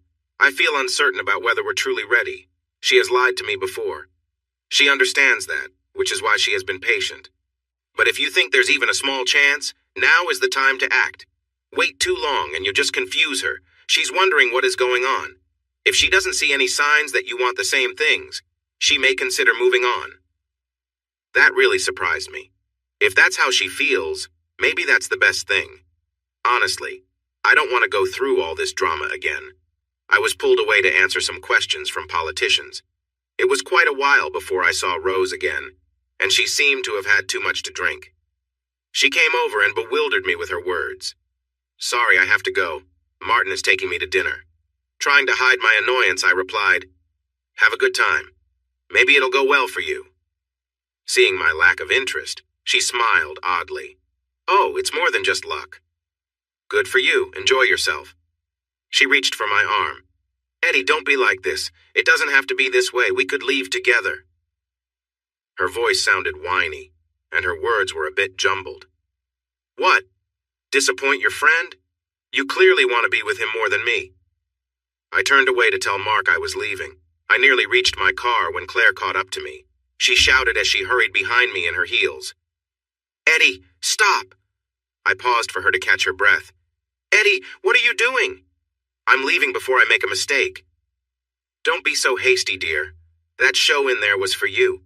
She was trying to get your attention." "Claire, if she wants to fix our broken marriage, she just needs to say it. No need for these games." "Oh my goodness, Eddie. She has asked you repeatedly." You keep pushing her away. "Claire, I just don't think we're ready. If we get back together now, I worry we'll end up back where we started. Her behavior just shows that. She thinks it's fine to play these silly games, or maybe she still wants that open marriage idea." I got into my car and slammed the door. "Tell her if she wants to be with that other guy, she should just go for it." In my rearview mirror, I could see her watching me as I drove off. "Great!" I shouted at the steering wheel, feeling frustrated. What on earth was I doing? How could she act like that? Now that I was living at the cottage, I could work late into the night. I worked harder than before, putting up insulation and plasterboard in what would be the main bedroom. I paced around like a restless animal. It didn't help my anxiety, looking at all the unfinished projects.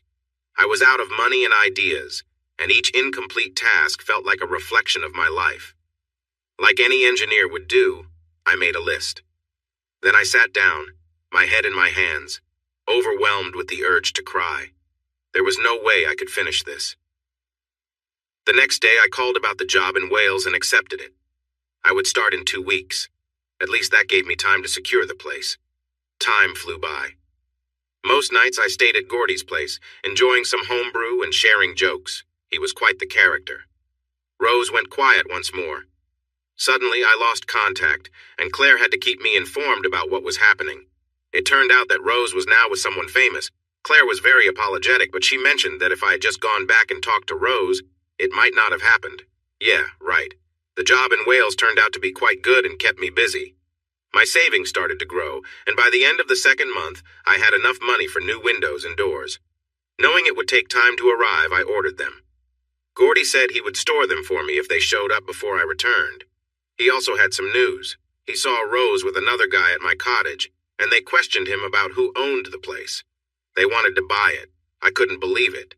She didn't want anything to do with it when I showed her, and now she wanted to buy it. I would rather lose money than sell it.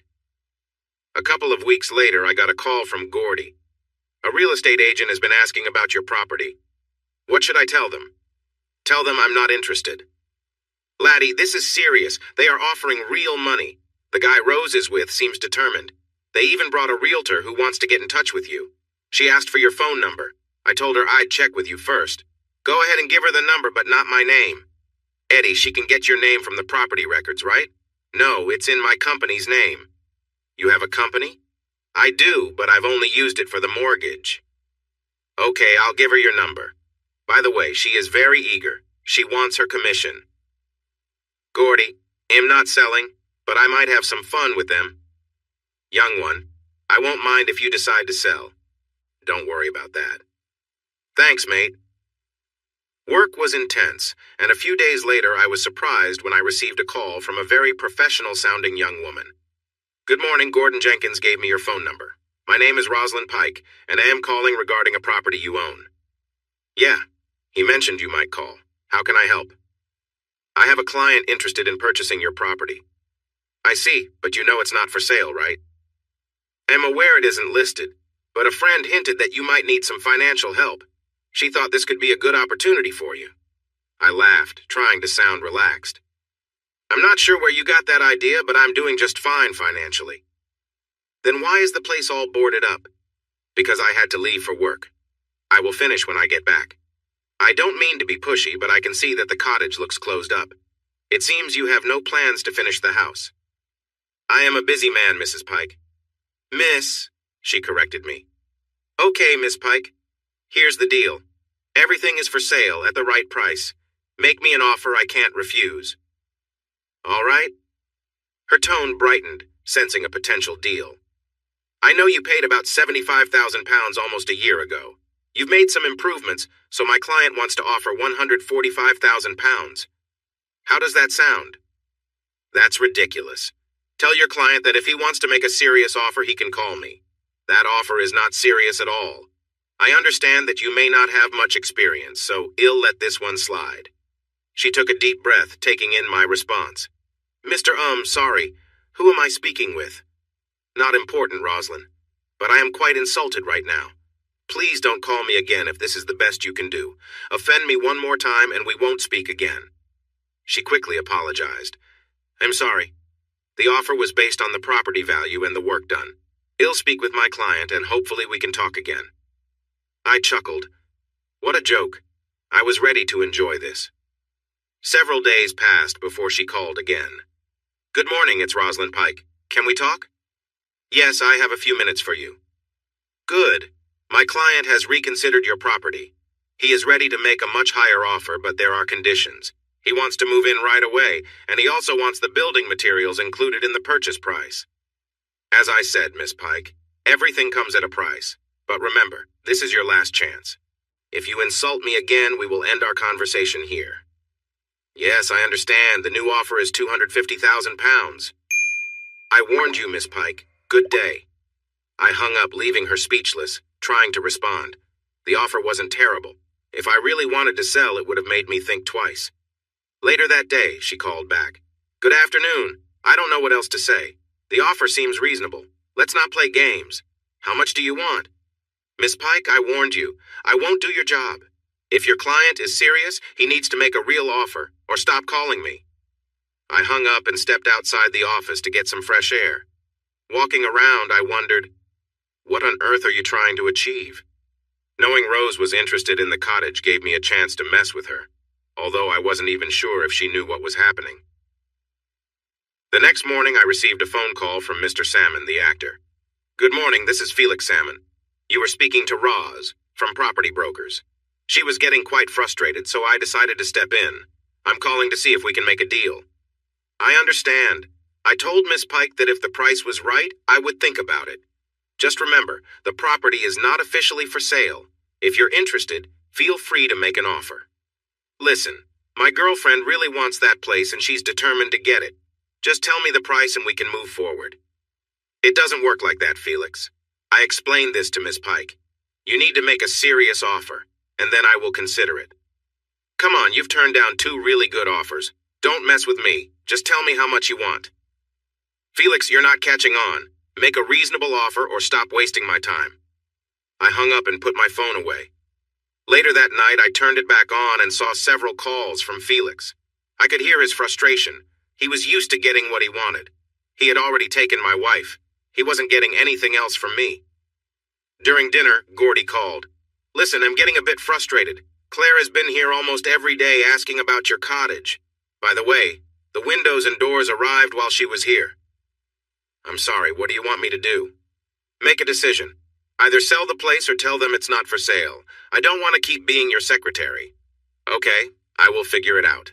If they show up again, just tell them to leave. It's not that simple, and you know it. Claire and Beth are friends. Claire is putting pressure on Beth to find out who owns the cottage. This isn't fair. Please sort it out. Gordy sounded stressed. He was right. I was being silly. I called Felix back. He answered, sounding annoyed. Finally, how much do you want for it? Felix, the cottage is not for sale. That's final. This isn't a negotiation. I'm just stating the fact that it's not for sale. Come on. My girlfriend really loves the place. Just give me a price. It is not for sale. You said everything has a price, so tell me. Not for sale. Do you understand? You're really frustrating me. Just tell me how much you want for that old building. It's not for sale, and stop bothering Gordy. He might contact the police. Things went quiet over the next week. I felt almost embarrassed to call Gordy, but he ended up calling me first. I'm sorry for getting upset with you. I didn't mean to be so short. If I were in your position, I might have had a little fun, too. I was really worried about Beth. Gordy, you don't need to apologize. I was being difficult. I should be the one to say sorry. You're fine, son. I saw Claire and Rose at your cottage today. They were looking around trying to find out what they could. Your ex is really into that place. She's not my wife anymore. She is my ex. We may not be divorced yet, but she is definitely my ex. Not my concern, lad. I just wanted to mention it. You do have a problem, though. Claire has your number. She got it from that actor. I think she's going to try and meddle. How's Beth doing? She's doing okay. She set Claire straight. They may be friends, but they're not super close, and Beth knows when someone is trying to take advantage of her. Please give her a hug for me and let her know I'm sorry. Claire called several days later. I already had her number saved, so when I saw it, I let it go to voicemail. She left several messages over the next few days. I tried to ignore them until I couldn't anymore. I sent her a text. The house is not for sale. Please stop bothering me. She called, but I chose not to answer. She tried many times over the next month, always at odd times. I think she was hoping to catch me off guard. When my time in Cardiff was over and I had some money saved, I went back. Gordy was waiting with a couple of drinks, and Beth brought out some stew. It was a pleasant summer evening, and we sat outside by the barn, enjoying our drinks. What are your plans, lad? I have saved enough to almost finish the cottage. I found a job at Rixon's in town. It's not high paying, but it will keep me afloat. He chuckled. You're an interesting one, aren't you? That Claire. Now that I'm happily married, it's worth mentioning she's been around more than ever lately. We both laughed. Yeah, she is quite attractive, I replied. You know, just so you know, her and her husband are part of a group that meets up. I acted surprised. What? Are you and Beth part of it? He laughed loudly. No way, lad. We don't fit into that scene. They probably think I'm too rough for it. So what are you saying? Well, if I were a young, good-looking guy like you, I might consider it. Claire is going to keep coming around, and if she gets too close, you could use her interest to your advantage. We clinked our glasses and both chuckled at his suggestion. I started at Rixon's the next Monday. It was a small engineering company that worked on pump installations and water contracts. Not the most exciting job, but it would pay the bills. There was one benefit, though. One of their projects was tearing down an old training center for the water board. This wasn't part of their usual work. Since I had experience with demolition, I took on the role of project manager. The reward for this task was a lot of wood. It was an old building made long before modern construction techniques. I made a deal that let me keep the wood for free, as long as I removed it. The wood was mostly oak and Oregon pine. If milled properly, it would be great for my backyard deck. Over the weekend, I was taking off all the shutters from the windows to get ready to put in the new double-glazed ones. While I was on a ladder, I heard a car pull into the driveway. I stayed focused on pulling out nails from the shutters at the top. Then, I heard a car door close, and a voice from below said, "Good morning. It seems we are going to be neighbors. My name is Claire." I smiled and replied, "Hello, Claire. It's been a while." "Edwin," she exclaimed in surprise. "What are you doing here?" "I'm putting in some windows. What about you?" "I was hoping to meet the owner. I saw a car here and thought I would come in and introduce myself. So, are you working for him?" "Claire, I am the owner. We're going to be neighbors." "You!" she shouted. "You are the owner? Oh my goodness, this has to be a joke. All this time it was you?" "Yeah, sorry." I climbed down from the ladder. "How have you been?" She shook her head in disbelief. "Why didn't you just say it was you?" "Because it wasn't really your concern. The cottage was never for sale. You were chasing after me, remember? But this could have all been cleared up if you had told us from the start. I can't believe it." I laughed. "Sorry, but the neighborhood isn't doing well." "Eddie, I don't want to sound rude, but how in the world did you afford this?" "That's not for you to worry about, Claire." "Oh, dear. Have you talked to Rose since you got back? Does she know?" "No, why would I? She's probably off with her new boyfriend. They broke up weeks ago. She wasn't serious about him. It was just a fling. Seemed serious to me. They wanted to buy the cottage together and live there. That was just Felix trying to impress her. Claire mentioned that she loved this place and wished to buy it herself. When Felix learned that, he tried to use it to make her take him seriously. I thought they were already living together." "No, definitely not. Claire still lives in your old home. Felix was really into her and wanted more, but Rose never took it seriously. She was just lonely. That's not how I remember things, but okay. Eddie, that first day she just wanted to make you jealous. She wanted you to commit. She asked you to move back in. If you had, none of this would have happened." "Let's not talk about that again, Claire." She made her choice. It wasn't me. It hadn't been me for a long time. First, she chose Tony over me, and then she turned to Felix, and who knows who else. I could see the worry on her face. She wanted to say something, but couldn't find the right words. "So, what are you doing here? Are you really going to finish this?" "Yeah, that's the plan." "Where are you staying?" "I'm moving into a room here." "For what it's worth, Eddie, I'm sorry for how things turned out. It was never my or Tony's intention to hurt anyone." "No harm done, Claire. I'm just glad I found out about the real Rose before we had kids. It would have been much more complicated." "What do you mean?" "Rose showed her true self. She never mentioned wanting an open marriage. Apparently, it was something she always wanted. You just helped her show it to me." "Eddie, she never did anything with Tony, not even once. Felix was just because she was feeling alone. If you had stepped up, this wouldn't have happened." "Stepped up? Are you saying it's my fault?" Yes, I absolutely am. You kept her waiting for so long. She was so upset. She asked you to make your marriage work. She begged you to come home. How could I trust her? She ran off with Tony. Who knows what happened? We only know what they tell us. He could be lying to you too. Eddie, he doesn't have to lie to me. Our relationship lets him have certain freedoms.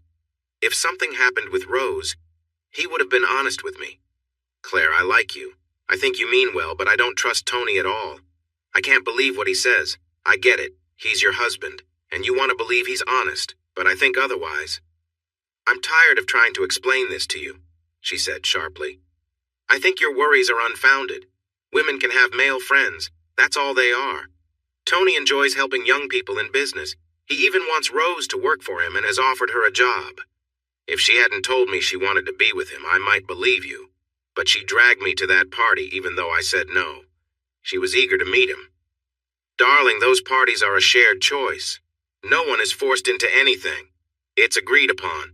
Both partners are involved. You could have enjoyed it too. But I didn't want to, and Rose was really upset when I said no. She didn't care about my feelings. The only reason I was invited was so she could feel better about her choices. I give up. You have no idea what I'm talking about. Rose and I spoke many times, both before and after. She was only interested if you showed interest. You are so closed-minded that you just can't see it. She looked at me with concern. Eddie, you really are very naive. You need to be more open-minded. If you could just see things differently, you might be surprised. My mind is open, thank you. I just didn't like what I saw. She frowned. I'm sorry you feel that way. Seeing that I had upset her, I quickly added, I wasn't talking about you, Claire. I just didn't like the idea of casual relationships. It's not casual when you're with friends. Neither of us won this argument. She had her view and it was different from mine. She stayed for a while but eventually left. I went back to putting in the windows. By nightfall, I had finished all the smaller ones, leaving only the French doors for the living room and bedroom. By Sunday night, with help from Gordy and his brother, the doors were in, and we were enjoying some drinks. Living in the house was challenging. The kitchen wasn't finished, and there was no sink or toilet. Once again, Gordy saved the day. I was surprised when he showed up on Monday night with a caravan. He parked it beside the house. Here you go, buddy. Use this until you're done. I was very grateful. He was a true lifesaver. Over the next week, Claire became a regular visitor. She would come by walking through the fields with her dogs, often when I was busy. Our friendship began to grow stronger again, filled with kindness. What I noticed most was the mutual respect between us. She now saw me differently. Every evening when she visited, we would walk around the cottage. She looked impressed as I shared my plans. She often linked her arm through mine and leaned against me as we strolled. She also offered ideas. One day she suggested, you know what would make this place special? Skylights or a glass panel in the roof.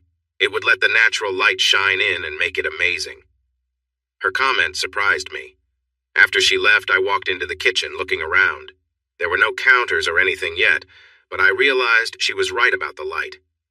I looked up at the tall ceiling and started to think about adding glass windows to brighten the space. The more I considered it, the more I wanted to do it. That night I lay in the caravan, searching online for ideas about glass ceilings. I was determined. I found some suppliers and sent emails. Yes, this was really happening. I also found a builder who specialized in this kind of work, and he came over the next evening. We climbed onto the roof, took measurements, and talked about what was needed. His main worry was about getting the right permits. Don't worry about that. Leave it to me, I said. I want to get this done, so we'll go ahead and do the installation. I'll apply for a permit afterward. If we take photos as proof that we followed the rules, it should be fine. He chuckled. You have a lot to learn about our council, but it's your money. He thought he could have the reinforced glass ready by next week. I arranged for scaffolding and got ready for it. Claire was running late for her daily visit, and I was making dinner in the caravan when I heard her dogs barking as she approached. Hello, Eddie. Oh, that smells great, I laughed. It's just baked beans on toast. She giggled. Wow, I haven't had baked beans since I was modeling and sharing an apartment with some friends. She peered into the pot and took a big sniff. Then she looked up at me. Is there enough for two? I chuckled lightly. You, eating baked beans? Seriously? With big, hopeful eyes, she whispered, Please? All right then, if you really want some. I opened another can of beans, tossed them in the pot, grated some cheese, and popped a few slices of bread into the toaster. She curled up with her knees under her while sitting on the bed. How's the cottage coming along? I didn't do much today. I got home late. She nodded. Yeah, today was rough. I had to take Tony to the airport. He got called away for an urgent meeting in London. He should have taken Rose with him. Don't start, Eddie. Can we just drop that? I noticed the tension in her face, so I let it go. Soon we were sitting across from each other on the bed, and she really enjoyed her meal like she hadn't eaten in a while. After she finished, she sighed. Do you have any wine? I chuckled. Sorry, but I can offer you beer. I even have a couple of Gordy's home brews. She shivered at the thought. I opened a beer, and she watched me closely. After I took a drink, she grabbed the bottle from me and took a big gulp. When she handed it back, she quickly covered her mouth to hide a burp. Wow! Do you know how long it's been since I've had beer? I shook my head. How long? Since I was dating Tony, she said. She nestled up beside me. Have you talked to Rose lately? You know I haven't. You talk to her every day. I was hoping you'd reach out to her. She misses you. When I told her you were back, she was so happy. She asked where you were living and what you were doing. She probably wants to tell me about her date with Felix. She lightly tapped my arm. Come on, that's been over for a while, and don't tell me you haven't been dating. I shrugged. I met a few girls down in the valleys. She giggled. Yeah, I've heard stories about those Welsh girls. Claire, I'm not complaining. She has her own life to lead. We are not husband and wife anymore. She can do whatever she wishes. Sorry to spoil your thoughts, but you are still married, you know. Legally, maybe. But we haven't been married since she met Tony. Oh, that's just not true. I know she got a bit caught up with him and she could have managed it better. But she hasn't done anything wrong. Aside from that dance and a little kissing that night, nothing else happened. Claire, even if I accepted that, which I don't, it was the emotional bond that mattered. They spent time together. She shared things with him that she never mentioned to me. I could see the frustration on her face. Eddie, I wanted to ask her out. She loves this cottage. I haven't told her it's yours. She doesn't know anything about this. Well, that's a good thing. I want it to stay that way. It's not fair. I hate lying to her. She is my best friend, and she still cares for you. Yeah, right. After a couple of beers, Rose and the dogs left the driveway. I noticed with some satisfaction that she was taking a slightly crooked route. 2 beers made her tipsy. The next evening, she showed up late again, carrying a bag. I was making sausages and eggs in the pan when she walked in. She immediately leaned over the stove to take a big sniff. Oh, wow, Eddie, what are you cooking? What? I said jokingly. It smells amazing. You're bringing back good memories. She looked up and gave me a quick kiss. Is there enough for 2? I leaned over, opened the small fridge, grabbed a couple more sausages, and tossed them in the pan. While doing that, she opened the fridge and added a few bottles of wine, some cheese, and then pulled out 2 wine glasses. For dinner, she whispered. Claire visiting my caravan became our routine while Tony was away. Even after he returned, she still stopped by for some wine and a chat. The funny thing is, I looked forward to her nightly visits. She was slowly becoming a part of my life. Her scent lingered in my caravan, filling my mind and my space. She always made herself comfortable on my bed, often spreading out and taking up all the room. At night, her fragrance filled the sheets and pillows, and that inspired my dreams. The cottage was coming together. I spent a long day with my new builder friend putting in new overhead windows above the kitchen. What a difference. Now the space was filled with light, and at night, I could see the stars shining above, while the moonlight danced across the glass ceiling. Next, I planned to work on the cabinets. I had never built anything complicated before. My wish to tackle this project myself was not just about saving money, it was also about making the place feel like my own. I wanted it to reflect who I was. I spent countless hours watching videos on YouTube to learn. I bought a really good table saw. The old one I had just wasn't safe enough for this kind of work. I found leftover wood from the floorboards, which was perfect for building. I wanted to get it all done in one go, so I took a week off work. That, combined with the weekend, gave me plenty of time. Since I had never done anything like this before, it felt incredibly rewarding and refreshing. I found some plans online that matched my space and got to work. The air filled with sawdust as I started. I was amazed at how smoothly everything went, and I was pleasantly surprised by how well I could create something detailed and finish it nicely. I did change my mind about the countertop. I found some big, thick pieces of oak through Gordy that I had planned to use, but as I stepped back to look at the kitchen, I realized it wouldn't work. There was too much wood. It would feel overwhelming with all the cabinets made of wood. I decided it needed a stone finish instead. When I saw the prices for stone, I felt nervous. It would push my budget to the limit. In the end, I chose a beautiful quartz countertop for the island encounters. Once it was done, it looked amazing. Claire was starting to get a little anxious as it had been a month since she last saw inside. I wanted it to be perfect before she viewed it. I was really proud of my work, even though the appliances weren't installed yet. Our relationship had become a bit strained. She wanted to invite Rose over to see it, but I said no. She urged me to talk to her, but I didn't feel ready for that. It was hard, though. Every time she visited, she seemed to mention Rose. One evening, I was surprised by her visit. It was warm, and I had cooked chicken and made a salad. I was relaxing in my camp chair when she arrived and sat down next to me. I had already set out her bottle of wine, and she poured herself a glass. We started chatting about the cottage and my recent projects. As we talked, I asked about her day. "Well, there was a welcoming event at Tony's office for a new team member," she said. My interest was piqued. "Sounds interesting." With a bit of nervousness, Claire replied, "Yes, they have a new head of HR." Her hesitation bothered me. "Just say it, Claire. I can tell you want to share something." "It's Rose." I sighed and nodded, understanding. "Oh, I see. Well, she should fit in well there. They can go away together. Think about how much money the company would save. Only one hotel room to book. Don't be rude. She won't have to travel very often." There was an awkward pause before she spoke excitedly. "I told her." "Told her what?" I already knew, and it made me angry. "Eddie, I had to. She asks me about you every day. Have I seen you, what you're doing, where you're staying? It's not fair. She basically interrogates me every single day, so yes, I told her.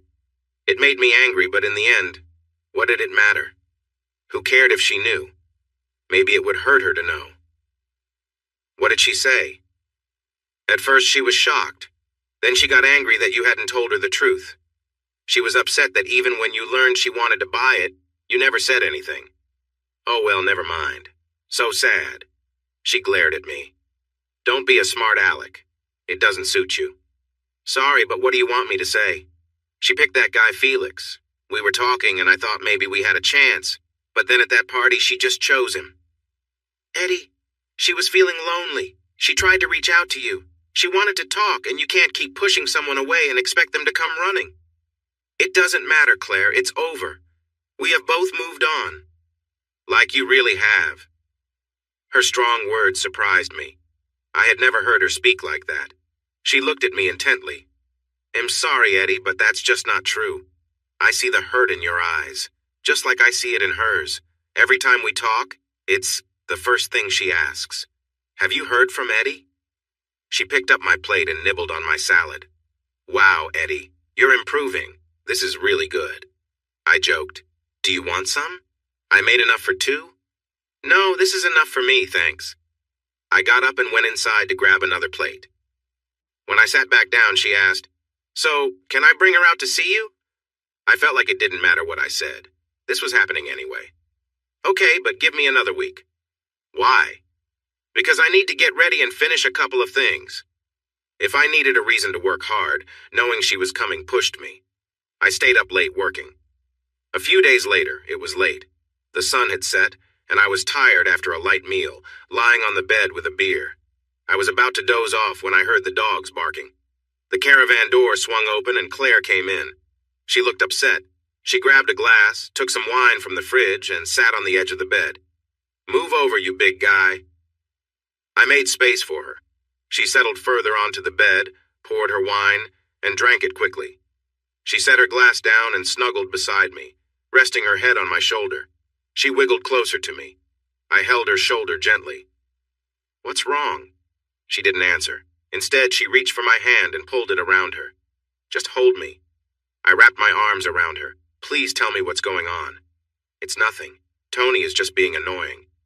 "What did he do?" She turned her head toward me, and we were so close. I could feel her warm breath on my cheek. "He can be really frustrating sometimes, but it's nothing big." She shifted, leaning against my side. "Thank you," she said softly. We locked eyes, and I saw some tears forming. "What did I do?" "Nothing. You're just always here when I need support, and you don't judge me." "I tease you sometimes," I said quietly. "Maybe, but you never mean it in a bad way. I know you care about me." "Really, Claire? What's really going on?" "I think he's cheating on me." "Rose?" She sat up suddenly, looking at me in surprise. "No, why would you think that?" "I'm sorry, it's just that she started at his work recently." "No, it was Rose who mentioned it to me." She relaxed back into my arms, and I held her close again. "I'm sorry you're feeling this way." Her tears landed on my shirt, making it damp as she sniffled. "I'm sorry, Eddie. I've always felt a connection between us. I know you feel it too." I nodded gently. "Yes, I feel it. I always have." She stayed close to me. "Why did you walk away that first night?" "Claire, you are an amazing person. I wanted to be with you more than anything. But I thought about my marriage and how wrong it would be." She chuckled softly. "So why did you hold back?" "I really don't know. It just felt like the right thing to do at the time. I was committed to my wife. You're married too, and I didn't want to complicate things." "But you found me attractive." "Oh yes, you're stunning, but you're not just that. You have a wonderful heart too. We share something special." I reached back for my drink, taking a sip. She leaned over and poured herself some wine. We sat up against the wall of the caravan, thinking. "What should I do, Eddie? What if he is cheating?" "I'm not sure. If it were me, I would want to know for sure, not just guess." "So I should ask him directly?" I nodded. "Yes. Do you think he would lie to you?" She shook her head. "No, he has never lied to me. I know him well. I'm just scared." "I thought you had an agreement where you could both be free to explore other connections." "We do, but this feels different. It feels like he's hiding something from me. If he said he met someone and wanted to be with them, then yes, I would be okay with that. But he hasn't told you anything." "No, he is being difficult. Tonight he came home and said he was going out. He didn't say where or why. He just left." She finished the bottle of wine, and I finished the beer. The dogs barked outside, missing their owner, so I opened the door to let them in. I got another bottle of wine and a couple of beers. We settled back on the bed and had a few drinks, soon cuddled together. She fell asleep, resting her head in my arm, our bodies close together. I lay back, pulled the blanket over us, and tried to stay still. Her warmth and scent surrounded us both. It's hard to sleep late in the caravan.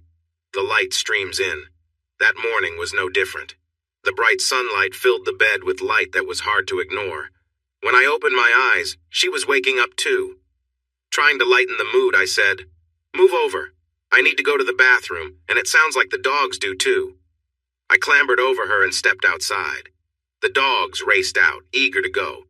When I came back inside, Claire lay on her side, looking at me with her head propped on her elbow. I found some old sausages in the fridge and tossed them to the dogs. Instead of going back to bed, I decided to make breakfast. I put some bread in the toaster, took out a pan, and started cooking bacon. She watched as the smell of bacon and toast filled the caravan. I cracked some eggs into the pan, and Claire sighed. "Eddie, are you trying to make me gain weight?" "Happy and healthy," I laughed. We moved outside where the sun was shining brightly on a wooden crate I used as a table. I served the food and made us a cup of tea. We ate quietly. "Thanks for last night, Eddie. Most guys would have taken advantage." "In that case, most guys aren't very smart. Claire, as much as I might have liked that, it wouldn't have been right. If it ever happens, it needs to be for the right reasons, not revenge or just being silly." She giggled. "I was a bit tipsy, wasn't I?" You definitely were. Oh, that feels nice. Tony doesn't call me that anymore. He's missing out because you really are special. As we finished eating, she asked, "Should I do the dishes?" "No, I can handle it." "What should I do, Eddie?" "Talk to him, give him a chance. There might be a good explanation." She frowned. "I hope so. Will you be okay, or do you want me to go with you?" She burst out laughing, struggling to speak. "You? With me? Oh yes, that would help." I chuckled. "The offer stands. I just want to make sure you're okay. What will you tell him about last night?" "I'll say we were together all night, and you are the best partner I've ever had." I almost choked at her words. She giggled. "Relax. I'll tell him the truth." I nodded and smiled. "Good plan. The truth is always best." She kissed me softly at first, but then it deepened quickly. Her arms wrapped around my neck, and we shared a sweet moment pressed close together. When she pulled back, I felt a little unsteady. "Oh, wow, Claire. Can we do that again? I can make it even better." "You playful boy," she said as she picked up her bag and called for the dogs. I stood there trying to catch my breath, watching her walk away with a sway in her step. I cleaned up the dishes to tackle later and began laying tiles in the bathroom. I had never done this before, so I relied on what I learned from online videos. The white tiles went down easily, making the room feel bigger and brighter. I still needed one important item, a big old cast-iron clawfoot bathtub. Rose loved taking long baths, and I wanted to create a lovely space for her. The bathroom had a nice view out to a small courtyard, with a large window letting in natural light. I had already placed skylights in this room, so it felt open to the sky. All I needed now was the bathtub. I couldn't afford a new one, so I was hoping to find an old, used one, but those were hard to come by. That evening, Gordy came over with some of his homemade beer. We relaxed and enjoyed the beautiful sunset. I shared my search for a bathtub, and he laughed. With a twinkle in his eye, he said, "Have you ever walked to the back of your property?"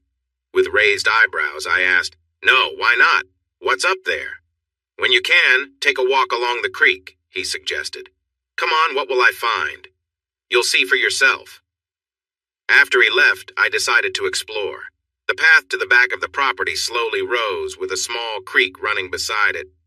Holding a beer, I followed the trail. About halfway up, I spotted a big old clawfoot bathtub lying on its side. While it was quite dirty and chipped, it was still sturdy. It was heavy, though, as I tried to move it through the weeds.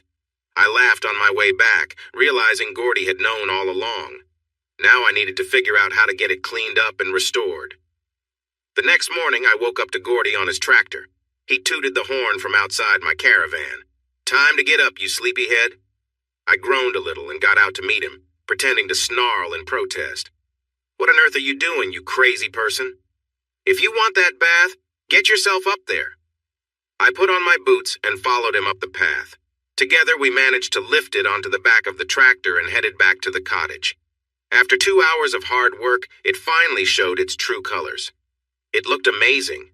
Now, I needed to get it refinished. After some searching, I found a car painting shop that also did bath finishing. By Tuesday, I had what seemed like a brand new bath in a great spot. I felt uneasy. Claire had gone missing, and even though I was concerned about her, I also didn't want to intrude. I thought about sending a text. He wouldn't see that. I took out my phone, leaned back in my favorite camp chair with a beer in hand. I started to write a quick message, but just as I was about to hit send, a car sped up my driveway. Claire's Mercedes skidded to a stop, sending gravel flying. I watched as she rested her head on the steering wheel, not moving.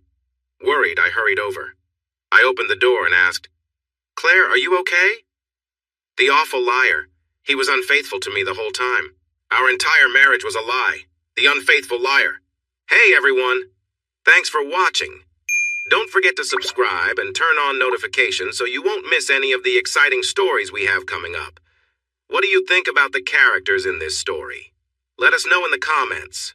We'd love to hear from you.